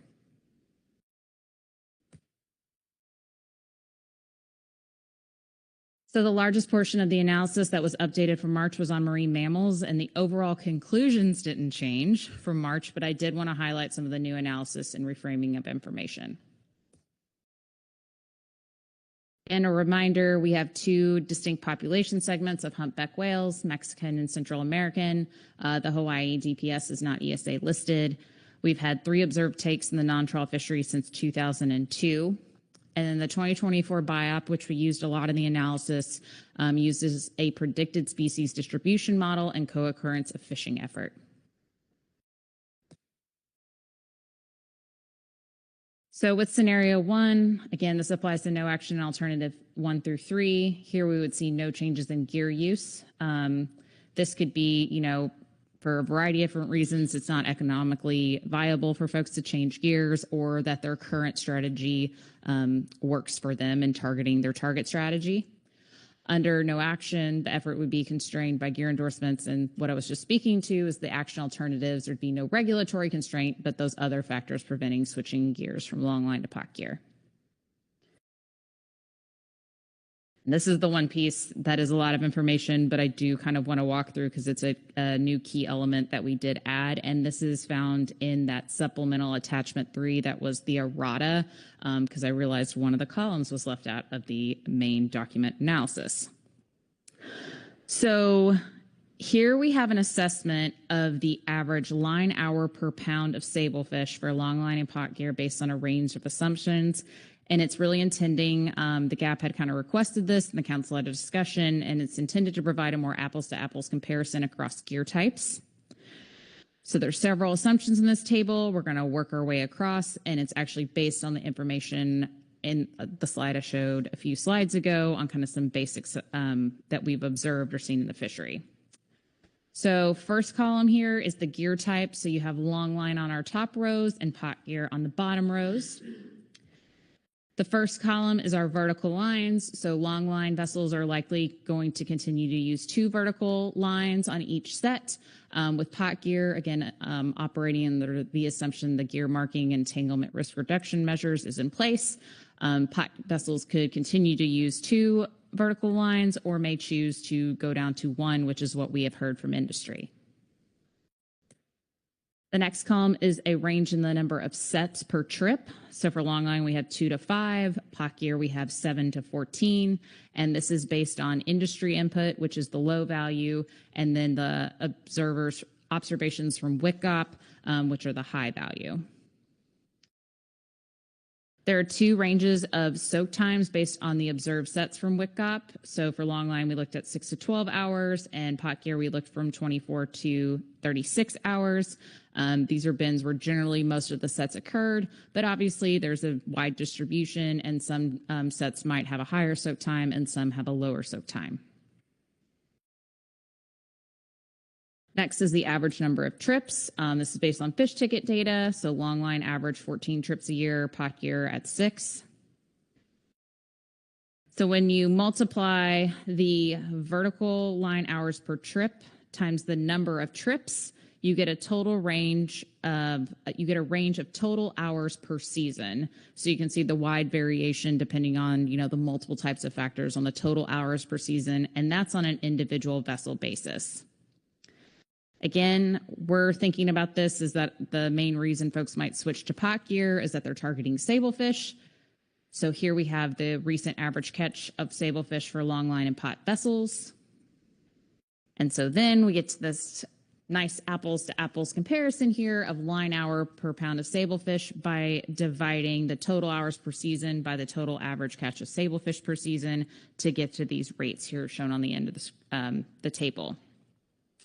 Now, overall, based on the parameters in this table, the range of average vertical line hours per pound of sablefish for longline gear is less than that of vessels using pot gear with 2 vertical lines, but greater than if they were to use a single vertical line. However, it is important to consider that there is an overlap of the ranges and that this represents an average vessel. It's likely that some pot vessels will have a lower rate of line hours per pound of sablefish than longline vessels and vice versa. As shown in Table 3-9, soak times can vary by set and landings can vary by the size of the vessel, which is shown in Table 3-10. And on an annual basis, some pot vessels could have a higher rate of vertical line hours per pound of sablefish, but harvest less sablefish, resulting in an overall lower total vertical line hours amounts than a longline vessel with a lower rate harvesting a larger amount of sablefish.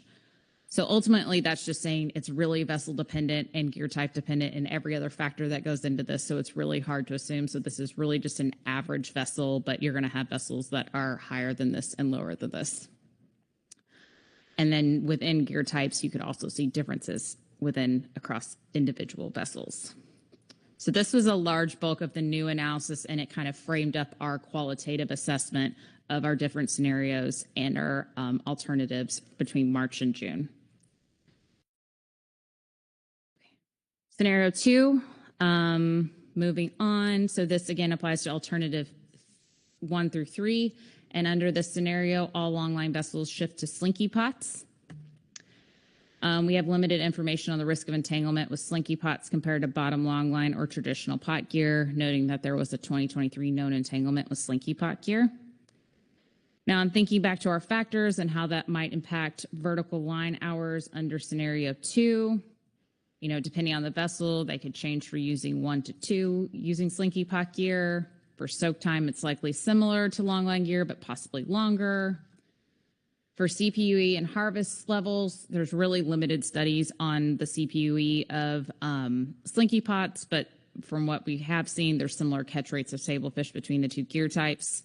Depending on what the CPUE is, then they may need to increase the number of sets or trips to actually have the same harvest level. So it's kind of going to depend on what the CPUE for that vessel is.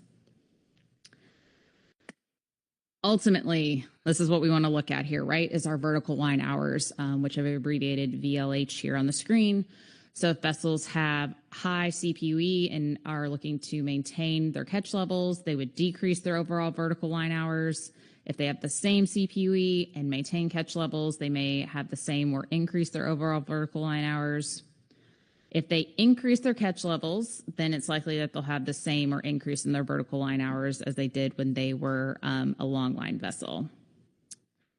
And it is important to consider that the level at which a longline vessel could increase its catch is really limited to the management of the LE fixed gear fishery.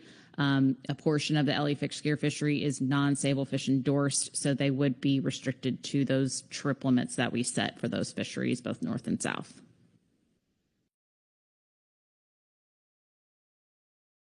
So overall, the entanglement risk impact, the impacts could range from the same as no action in scenario 1 to minor to moderate adverse impacts. It's ultimately going to depend on several factors that we spoke about: change in effort, CPUE, soak time, and the impact again would only occur for the duration of the switch. There would be potential minor adverse impacts to prey availability, but it's not certain. We talked a lot about in March about this, what's happening in Alaska with slinky pots and how the whales are learning how to shred pots. But the council also discussed how Macaw tribal vessels have successfully been using slinky pots in recent years to prevent orca depredation. And scenario 2, again, would have no change in vessels currently using traditional pot gear. Moving on to scenario 3. I feel like I need to move faster, but I'm going to get through this. So here again, all longline vessels would shift to slinky or traditional pots depending on their size. Vessels shifting to slinky pots, the impacts would be similar to scenario 2. So that's going to be exactly what we just talked about for those select vessels, which would be about 92 vessels on average that would switch under this scenario. That jumped ahead. Vessels shifting to traditional pots, which would be 27 vessels under the scenario. The impacts would be really similar to vessels fishing pot gear under no action. So, we're expecting vertical lines likely to shift to 1. Soak times are expected to be longer. CPUE and harvest levels, we're expecting that if you're switching to traditional pot gear, you're likely to have higher CPUE and increase your harvest level. And in fact, larger vessels might actually be able to access tier permits and assets and be able to increase that catch level. Okay, so in terms of vertical line hours, again, we have a lot of the same situations we were talking about under scenario 2. So if vessels were to maintain 2 vertical lines and maintain their catch levels, it would likely increase the vertical line hours because the rate of those vertical line hours per pound of sablefish for pots as estimated are typically greater than that of longline vessels using 2 vertical lines. If vessels were to, again, go with a single vertical line and maintain catch, the total vertical line hours for that vessel could decrease or be the same. It's going to depend on if the longer soak time, higher CPUE, and few vertical lines per set offset each other.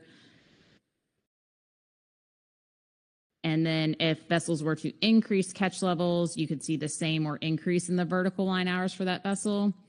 So this is even if they're using a single vertical line. But again, the degree of the increase in vertical line hours would ultimately be dependent on the level of increased harvest and the vertical hours per pound of sablefish as compared to their current operations.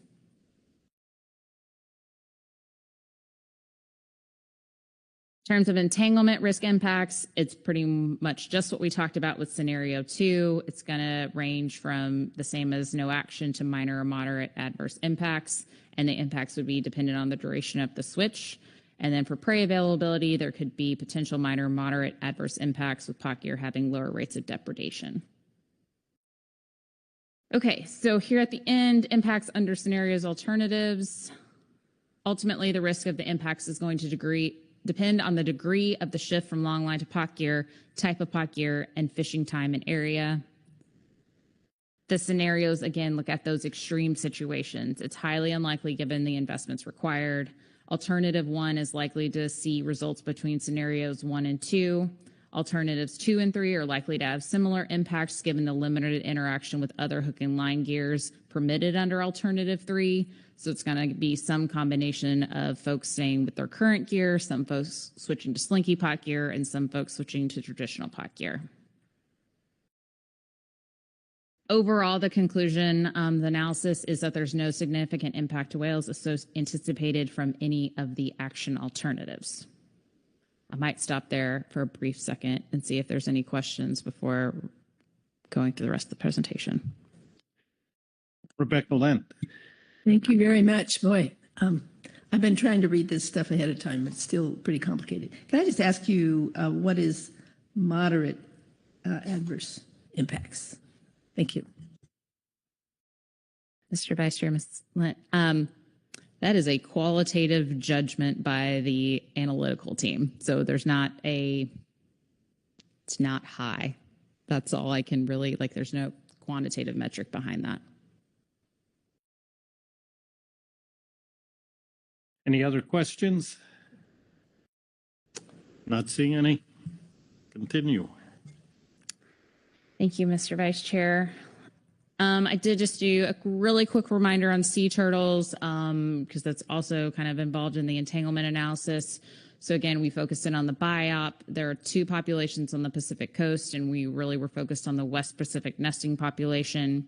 The 2024 biop used a predicted habitat suitability model for May, August, and November. Couple key facts here. Unlike whales, there's not much annual variability for season or temporal distribution, and it is difficult to determine whether fishing effort or habitat suitability is driving co-occurrence. And here, in terms of our summary, under the impacts and alternatives, similar to marine mammals, the risk to turtles is primarily entanglements. It depends on the alternatives and scenarios in terms of the potential for increase in the number of vertical line hours, the risk of effort shifting northward, and the potential risk of entanglement given high habitat suitability for turtles in the Pacific Northwest. However, there have been limited observations in the CCE, particularly specifically in the Pacific Northwest, therefore decreasing the overall risk. And with that, again, the same conclusion as we reached for whales, there was no significant impacts anticipated for sea turtles. Moving on to the economics. This is our last piece on gear endorsements. There are 6 sections that are looked at in the analysis with regards to gear endorsements and are summarized on table 411 on page 81. Not going to hit all of these, but wanted to highlight some key points and go over any new information. In terms of the PPA impacts of alternative 3, again, this provides the most gear flexibility across alternatives. It's likely to generate the greatest increases in overall non-trawl attainment without allowance for additional those other hook and line gears. It would encourage new entrants in the form of existing OA fishery participants who might invest in the LE fixed gear fishery in order to harvest those higher limits. And then the PPA, again, is anticipated to have the same impacts with and without sub-option A, which is no entangling nets. So there was a lot, and I went through this a lot in detail in March, but the key element in the economic impact analysis is the profitability section, because a primary factor that may drive vessels to switch from bottom longline to pot gear is the profitability associated with fishing each gear type. But we don't have a lot of information on the LE fixed gear program like we do with the trawl catch share program. So Melissa Krigbaum, who is with the West Coast region, helped us with this analysis, and it's designed to predict gear choice and how that can impact profitability. The main thing I did want to flag is that we did update the tables from March of 2025 to include recent prices for sablefish, other non-sablefish stocks, and including the fuel prices, because that was kind of raised in discussion in March. So the estimates are provided here. Again, it's really important to consider that this is a variety of sample vessels, and it's likely the values coming out here are an overestimate of the true variable cost net revenue, because while we're capturing all revenue, we were not capturing all the costs in this assessment. So the conclusions that came out of that analysis: the profitability of action alternatives is determined by the specific operations of the vessel, including aspects such as vessel configuration and the investment needed to change gear. Slinky pot investments are thought to be lower than traditional pot investments, particularly given that the same longline setup can be used for slinky pots. There is some shift from bottom longline to slinky pot gear is expected but uncertain. Alternative 2 and 3 may allow for increased profitability for larger vessels if the catch rate of sablefish is able to compensate for the loss in non-sablefish revenue. Overall, it is anticipated that there would be a limited shift in vessels using longline gear to standard pot gear due to the lack of increased profitability under alternatives 2 or 3.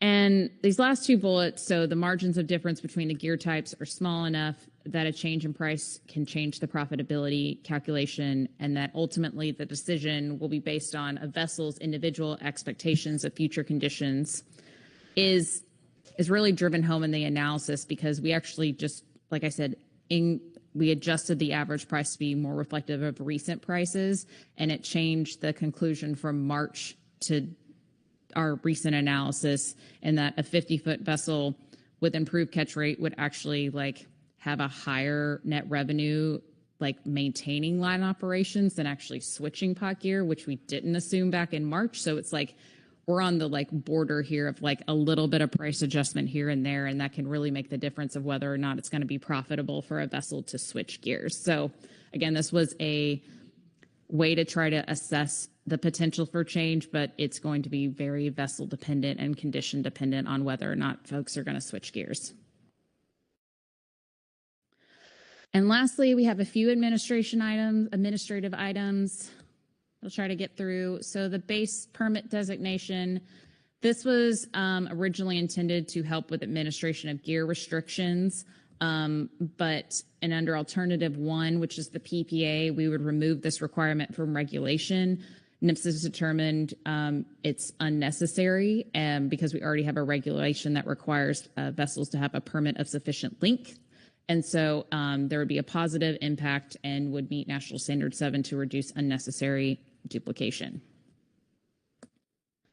Removal of start and end times. This is just getting rid of the fact that regulations currently say noon for the tier season open and closing.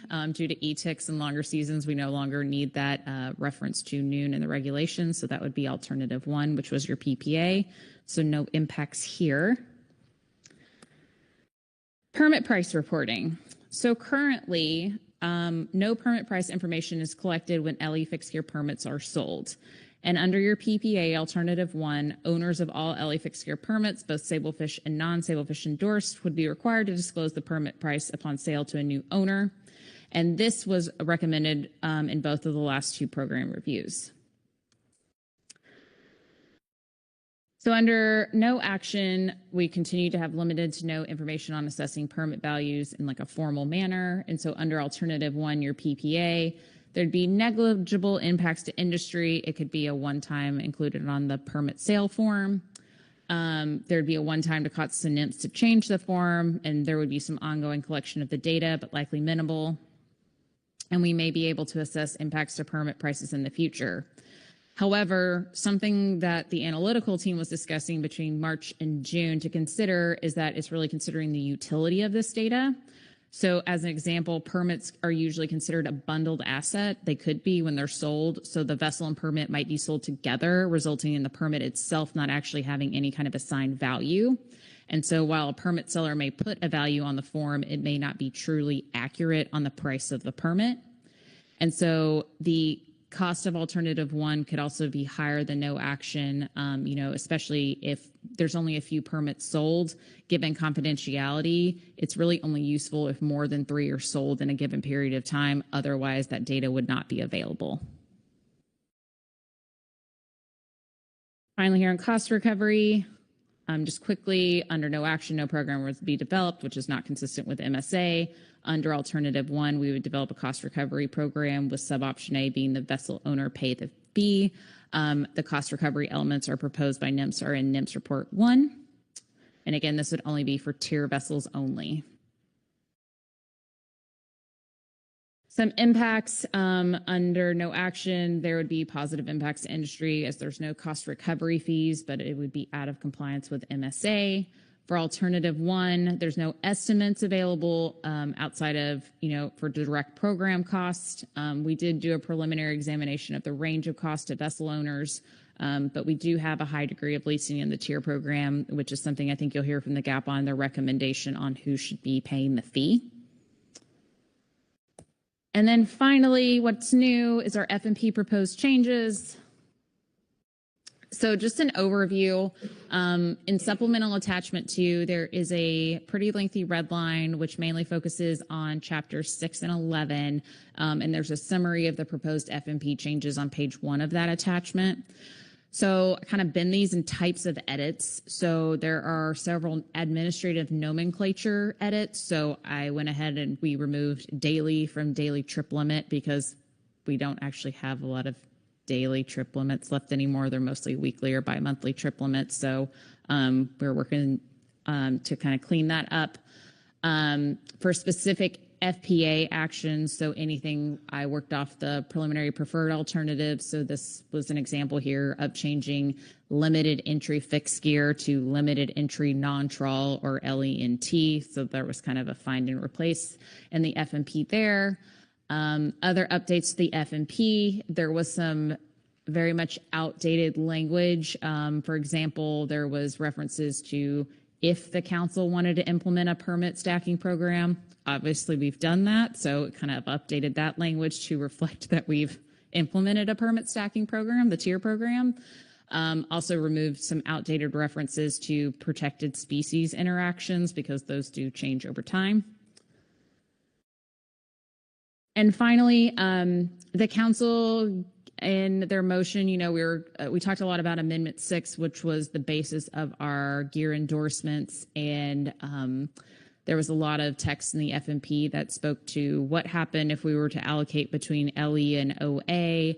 And so I went through and proposed removing all language regarding open access gear because when we kind of bring down this wall, allow all LE vessels to use any type of legal non-trawl gear, OA gear is not a thing anymore.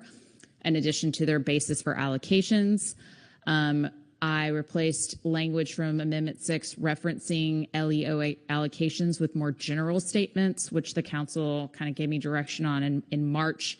And that is this idea that the council's policy is to consider providing LE vessels or permit holders with a greater opportunity than open access vessels, but it took out all of the historic references to if we were to design, if we need to allocate between LE and OA, you should use vessel history from 1984 to 1987. So that's the part that's taken out of the F&P, and it becomes much more generic in speaking to kind of the council's policy choice of how we allocate opportunity between LE and OA fisheries. Removed the initial issuance criteria from LE permits. Staff is suggesting that we move that to the SAFE or another document. And then finally, remove some outdated references to permit endorsements that are no longer available. This includes B endorsements and provisional A endorsements, which have not been a thing for a very long time. So just when we were in there kind of cleaning stuff up, just took the opportunity that were related to the action at hand.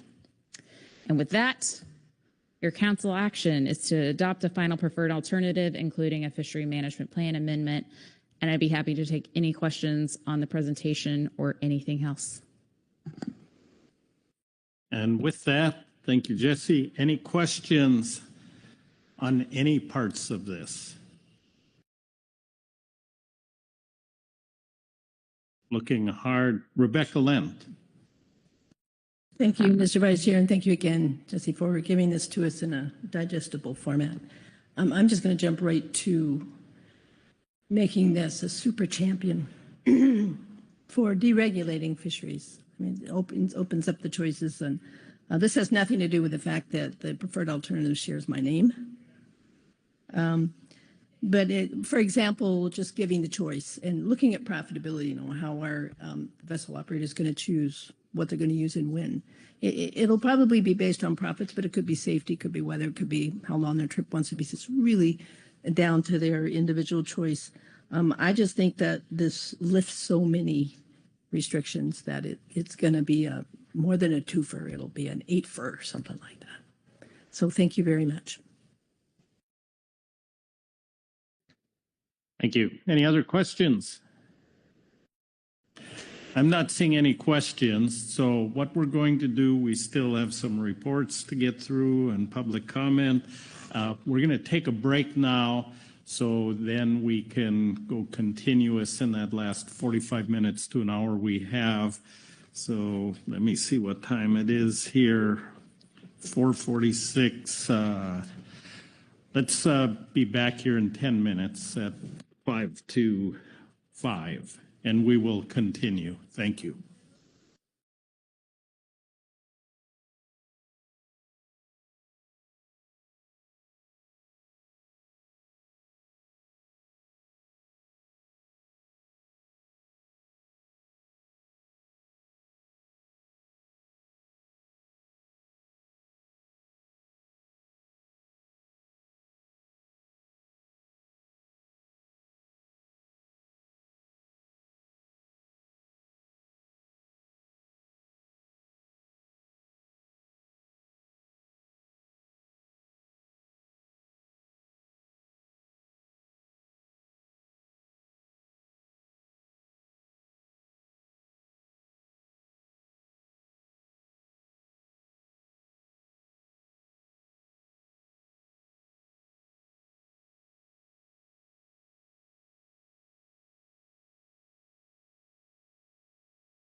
All right, thank you. We've had the overview.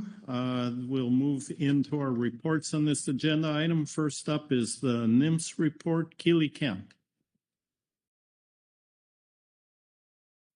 Thank you, Vice Chair. I will be speaking to agenda item E2A, NIMS Report 1. This was in the advanced briefing book, and noting the time, I will just briefly summarize. This report really was responsive to the GAP report from the March meeting that had some questions and asked us to look at a couple of items under the cost recovery structure. Really, there were two items.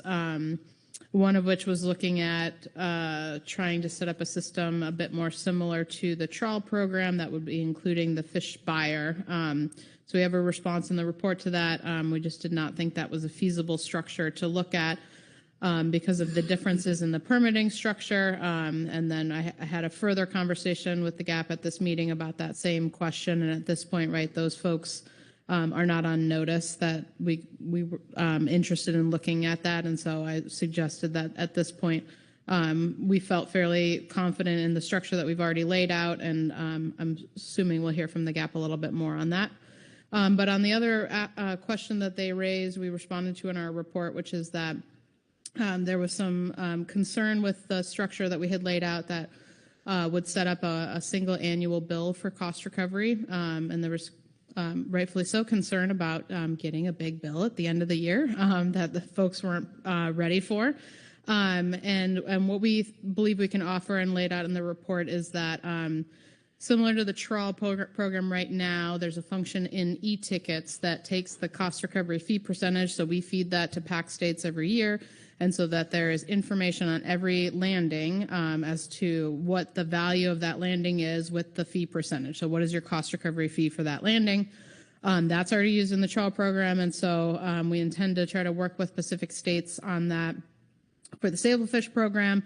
What that would do then is that would give the harvester the ability to have that information about the cost recovery fee. They can either set that aside in a bank account, similar to as occurs in the trawl program, or they could pay directly through pay.gov on each landing, right? So we can make pay.gov available more than just once a year. And so fishermen would then have the choice if they want to pay per landing or they want to pay on a couple landings versus waiting for the end of the year. If they prefer to wait till the end of the year, they could do that too. So we think that that is a flexibility that we can make available and try to be responsive to those concerns and move forward. Other than that, the report really just lays out the same structure that we've been talking about for this program and just notes there's a couple of small administrative details that we'll work out. One is just the how we announce the cost recovery fee percentage, looking at any and all efficiencies and how we do these steps so that we don't create any additional burden that we don't need to go through. So other than that, there's no other changes to our proposal, and we've appreciated the opportunity to work with the GAP and other industry folks as this has been developed, and I'm happy to take any other questions. Thank you. Questions for Ms. Kent. Rebecca Lent. Thank you very much, Ms. Kent, for that rapid overview. Maybe I missed it, but a couple of questions. First of all, are you able to tease out the costs of this program from the other groundfish program? And do you have any estimates, just a priori, whether these will hit the 3% or not? Thank you. Thank you. Thank you for the questions. We absolutely will tease out the program costs. We don't know yet because we don't track it in that way, but it is foundational to a cost recovery program to track the incremental costs of the program. The way that occurs in the trawl program, we have different cost categories, right? The main one is staff time. So in our staff timesheet system, GovTA, we have individual budget codes that folks are using. They record their time in up to 15-minute increments when they're working on a cost recoverable project. So we have a process that we go through in the agency where we look at what is the work that is incremental to the program, is cost recoverable, inform staff so that when they are working on those projects, they are recording specifically the time on that project. We similarly also look at different cost categories, things like travel, things like supplies, equipment, and use that same test, right? Anything flowing from a project or a task that's been determined to be incremental, those are the costs that we track. We don't do that before a cost recovery program is set up, so I don't know today what those costs are. We have previously provided reports to the council on looking at the program and the tasks that we know occur and which ones we think are likely to be incremental versus not. There aren't that many tasks in this program right now as it is that we think would fall under incremental. I think we might cite to that past report, one of the things that pops out of my mind is the e-tickets function in that program. So that's a program element that the council specifically said that we need to have because of this tier program. We need to be able to track the tiers, right? So that's an incremental cost. We pay PAC states to do that function for us every year. That would be included. Your second question, would this be 3%? I think the costs are going to be different in trawl because looking at those program elements, right, is a very different program. There is a lot less infrastructure and support, but just sort of the reminder that it is a formula, right? So it's a function of fishery value. And so that fee percentage, right, will always look different depending on what the fishery value is. Thank you. Any other questions on the NIMS report? And I'm not seeing any. Thank you, Keely. Next, we have Groundfish Advisory Subpanel report. Bob Elverson. Good afternoon, Bob.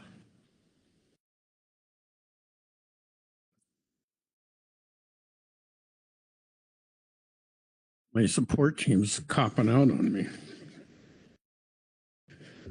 Mr. Chairman, this is agenda item E2A, Supplemental Gap Report 1, Groundfish Advisory Subpanel Report on Limited Entry Fixed Gear Actions, including gear endorsements, cost recovery, and other administrative changes for final action. The Groundfish Advisory Panel recommends the following for final preferred alternative. Gear endorsements. The GAP recommends alternative 3, including sub-option A, allowing limited entry fixed gear permitted vessels to use any legal non-trawl gear with the exception of entangling nets. In March 2025, the GAP discussed how alternative 3 would allow set nets, also known as bottom gill nets, to be used south of 38 degrees north latitude by limited entry fixed gear vessels. The GAP does not support the expansion of this gear type or any type of entangling net for the direct harvest of groundfish and recommends specifically excluding entangling nets, including which would happen with sub-option A in the final preferred action.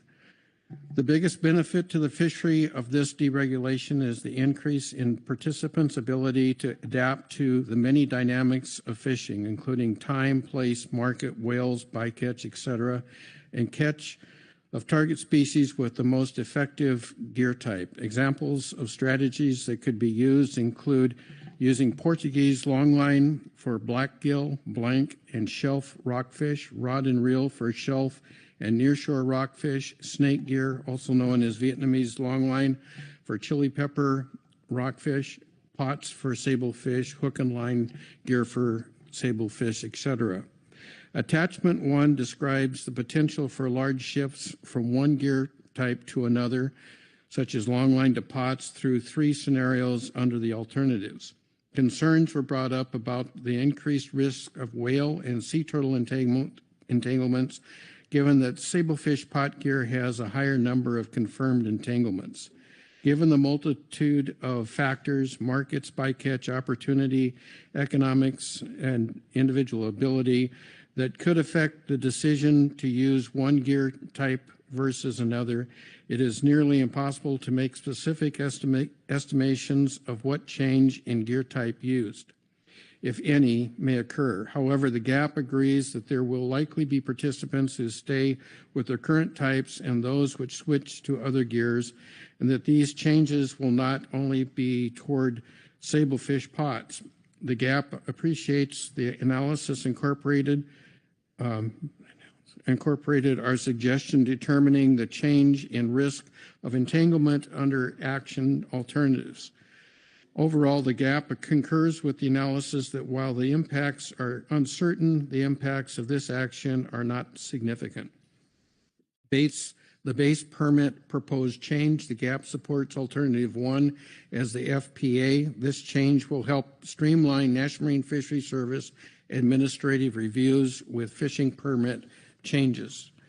The permit price reporting, the GAP recommends no action for this action item. This is a change in the GAP recommendation from March 2025.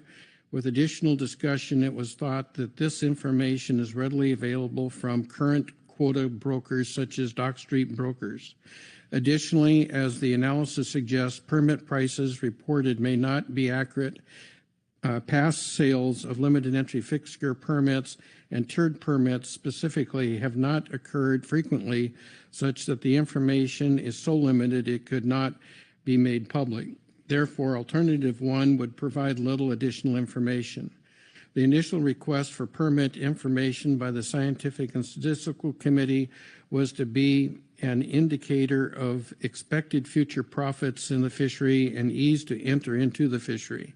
The GAP believes that publicly available data can provide useful information without additional reporting requirements. The season start time, the GAP supports alternative 1 as the FPA. The reference to noon in the regulations is no longer needed given the use of electronic fish tickets. And lastly, cost recovery, the GAP recommends that the Pacific Fishery Management Council select alternative 1 sub-option A as its FPA, so that the vessel owner or an authorized representative will pay the cost recovery fee. While the GAP initially proposed having the permit owner be responsible for paying the fee, which is sub-option B, given the number of permits, leases in the fishery, the vessel owner is the best option. That concludes the GAP's comments, Mr. Chair. Thank you, Bob, and my apologies. I see I did have Poggy Lapham's name here is joining you. So now I'll ask and see if there's any questions for either Mr. Lapham or Mr. Elverson. Rebecca Lynn. Thank you for the testimony from the GAP. Just a quick question. Did I understand correctly that it's voluntary whether pot gear has one vertical line or not? This might be a good question for Poggy. Thank you. Through the chair for me, it's completely voluntary. Yeah, and we would like that to remain. You know, we're looking for options, not directives. Thank you. Any other questions? Keely Kent. Thanks. Can I just respond to that real quick? It will be voluntary. It is not yet voluntary. That is the rulemaking. That is so the number of lines is part of the gear marking rule. That proposed rule has not yet published, but could hopefully publish soon. Just noting it will come, and certainly it's a big part of the analysis, but not yet today. Thank you. Other questions?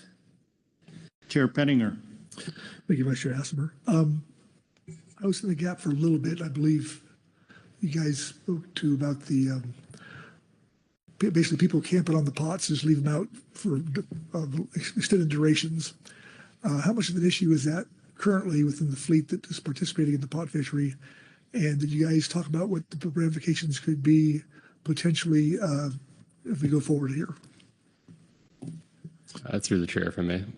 We discussed it, and it isn't, in my experience, an issue where I fish. There was a member on the GAP that has experience with that, and his initial impression was that we were only going to allow pots. You know, it was like hooks or pots, but when he understood that we would be moving towards any non-contact bottom gear, he kind of understood that those advantages outweighed the risks of increased interactions. You know, it's basically allowing people to kind of spread out and use the gear type that they choose that's most efficient for their operation, rather than just increasing the pots. That's not what we expect or intend to happen. We're just looking for options again. Thank you. Any other questions? Not seeing any. Thank you both. Next, we have a Groundfish Management Team report. Caitlin Lockhart. Looking at my watch. Good evening, Caitlin. Good evening, Vice Chair and members of the council. I'm Caitlin, and I'll be reading Supplemental GMT Report 1 on limited entry fixed gear actions. Per the reasoning provided in Agenda Item H7A, Supplemental Report GMT Report 1, March 2025, the GMT recommends that the preliminary preferred alternative for gear endorsements, Alternative 3, be adopted as the final preferred alternative with the addition of the sub-option A. The GMT defers to the Groundfish Advisory Subpanel and the Council on the remaining administrative items. And with that, I'll take any questions. Thank you. Any questions for Ms. Lockhart on her testimony, on the GAP report? Lynn Mattis. Thank you, Vice Chair.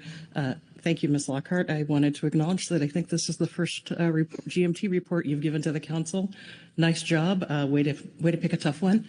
But thank you for stepping up and reading the report, and look forward to hearing from you more as you continue on the GMT. Through the Vice Chair, thank you, Ms. Mattis, for the comment. Right. Any other questions? Not seeing any questions. Thank you. That completes our reports. We have a public comment signed up. I saw Bob Elverson's name on the list. There it is in front of us. Welcome back, Bob. So, Mr. Chair, just real quickly, first, my name is Bob Alverson, representing Fishing Vessel Owners Association out of Seattle. We have about 30 boats that fish about 45 to 50 of these tier permits on the coast, from Fort Bragg all the way up to Washington. Most of our permits are operated off Northern Oregon and Washington. I just wanted to comment about one of the biggest issues we see developing on the north end of Washington is the killer whale problem, and we see that the macaws have been testing with slinky pots with some success, and I have about 3 or 4 of the boats that are currently endorsed only for hook and line that will likely move to slinky pots. That's what they use off of Alaska. So I see that as a benefit to them, and so that they don't have these continuing problems with that whale pod. In terms of the collection of or payment of the funds, I wanted to endorse the AP, the GAP recommendation, where the vessel owner, vessel operator or vessel owner is responsible for paying that fee. In our case, there's a number of boats that most of them have multiple permits. You may have 3 permits, all of them owned by someone else, but when the owner or the operator delivers, they get a fish ticket and it has the price on there, and the operator can cut the check to National Marine Fisheries Service or wherever it goes to quite easily. So I just wanted to endorse those recommendations. That concludes our comments, Mr. Chairman. Thank you. Questions for Mr. Alverson on his testimony? Not seeing any questions. Thanks, Bob. That completes our reports, and public comment takes us to our council tasks. And in a few seconds, they'll pop up. There they are. Adopting a final preferred alternative and FMP language. And with that, look around to see who wants to start the discussion on this item. Keely Kent. Thank you, Mr. Vice Chair. I just want to make a couple of remarks. One, because we are at final action, and I'm not sure that I have said this yet on this action, but I want to recognize the amount of work and the high quality work that have been put together by the analytical team. In particular, Jesse has done some incredible work on this analysis that has moved through the council process. And a really excellent NIM support team helping work through some of these big questions. This has been always the model that we envisioned under the regional operating agreement, and it's lovely to see it work. And so I just want to recognize that. I also want to briefly touch on, because really, in my view, this is the big part of this action and what has been really challenging to try to make sure we capture appropriately in the analysis, but is looking at that entanglement risk. And coming back a little bit to that discussion that happened between Dr. Lent and Jesse about how we talk about the potential change, and really noting, some of the language used in the analysis, right, is NEPA language, mild effect, moderate effect, but really coming back to the general premise, right, which is that in the sablefish pot fishery, there are very few attributed entanglements, right? It is a low number, right? They're rare, and so it's still hard to tell. It's sometimes, why things are happening, right, and what might change, and if that might change entanglement risk. But overall, right, coming back to the baseline is low, and we don't think that this action is going to change that baseline that much. But we have to acknowledge, right, that there's that possibility. And in general, too, we're confident in the conclusion that this action is not significant. So I think the analysis does a really good job of trying to lay that out, but I wanted to add a little bit sort of more flavor into how we thought about those effects, and just making sure that everything that we do, right, is we're being very clear about what could happen, but I think there's a really good job of trying to predict what may happen, which I think is a little less than what could happen. So thank you for that analysis, and I wanted to just sort of touch on that and come back to that particular piece for the council. Thank you. Other discussion? Lynn Mattis. Thank you, Vice Chair. I had a call from Mr. Bob Eder this week. He had some similar concerns about the entanglement risk, and that got me thinking and sent me down a weird rabbit trail. And thank you to Ms. Waller for talking me through some of that. My main experience with groundfish fishing was pot cod off of Kodiak and out of Dutch Harbor, which is a very different animal. So I was picturing a whole bunch of people switching to fishing 6 buys with single buoys with a single buoy on each pot. Mr. Latham helped me this morning to understand that it's smaller pots that are long lined. So I appreciate that help. But as we're moving into the TRT process later this year, keeping in mind the entanglement risk is a concern as we go forward. The other issue that's been brought forward to me, yes, we've been working on this a long time, but there is some concern that with this allowance, there may be some difference in the value of the permits, where one permit may currently be worth more, and if people are able to switch, will it devalue that one permit? Don't have any recommendations or anything, just wanted to put it on the record that that was a concern that had been expressed to me by a fisherman this week.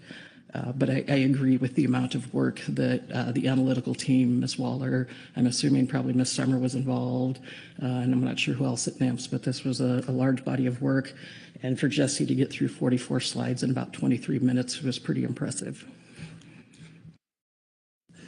Thank you, Lynn. Heather Hall. Thank you. I also want to offer some appreciation for the work that's gone into this. And, this followed on after the limited entry fixed gear review, as Jesse showed us in that timeline. And also just echo what Ms. Kent said about how this should work, and really excited to see information that we learned from a review turn into changes to the fishery that we're hearing from stakeholders will improve the fishery in many ways. I think I'll reserve other things to say for later. Thank you. Thank you. Let me look to my right, see if there are any discussion on this side. Not seeing any. At some point, we need motions. So Heather Hall. I do have a motion. There it is. Go ahead. I move the council adopt the recommendations for limited entry fixed gear actions as presented in agenda item E2A, supplemental gap report 1, June 2025, as the final preferred alternatives, and adopt the FMP language as presented in agenda item E2, supplemental attachment 2. Thank you. I followed along. The language on the screen appears accurate and complete. Yes. Thank you. Is there a second to the motion? Seconded by Lynn Mattis. Please speak to your motion.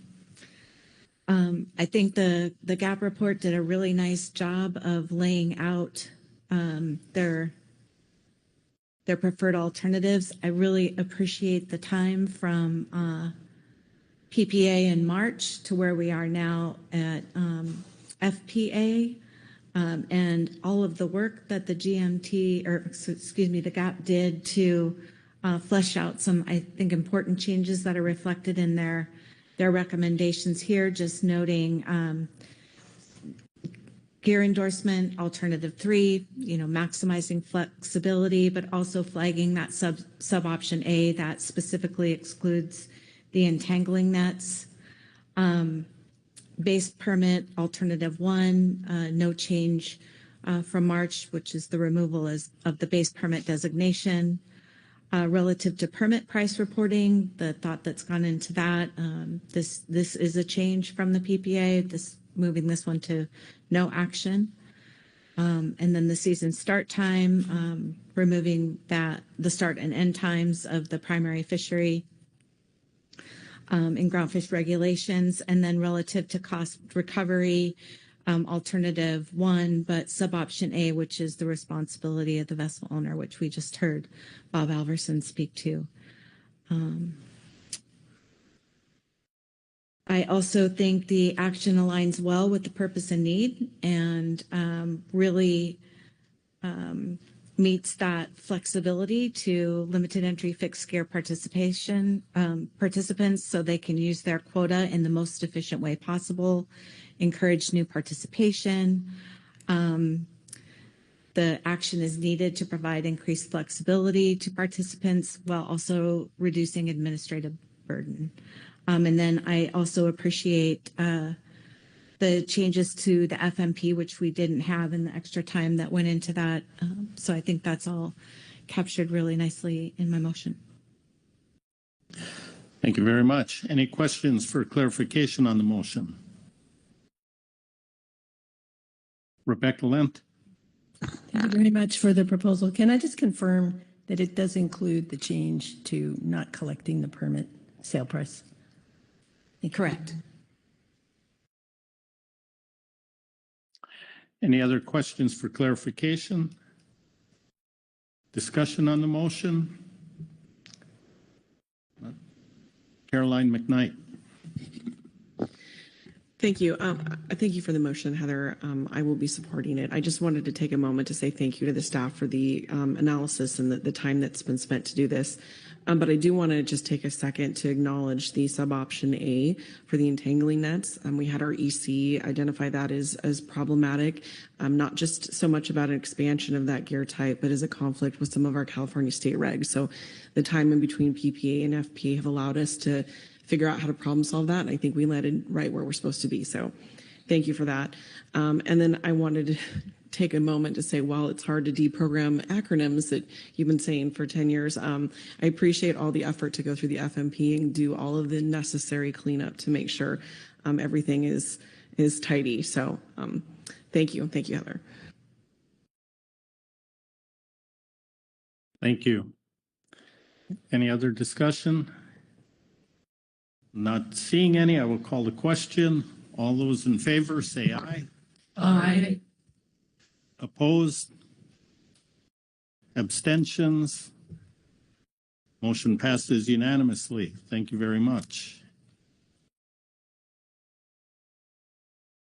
And we'll have any last opportunity for comments, but first I'll look to Jesse for a summary. Is there more we need to do on this action item list?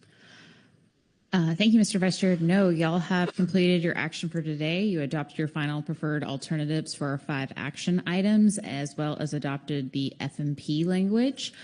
So after a few years working on this project, we can call it complete, and we'll work with NIMS to start the next part of this. All right, thank you very much. And maybe I just might note for NIMS's sake here, there was only one motion, but I count maybe 5, 6, or 7 deregulatory items in there. So just so you know.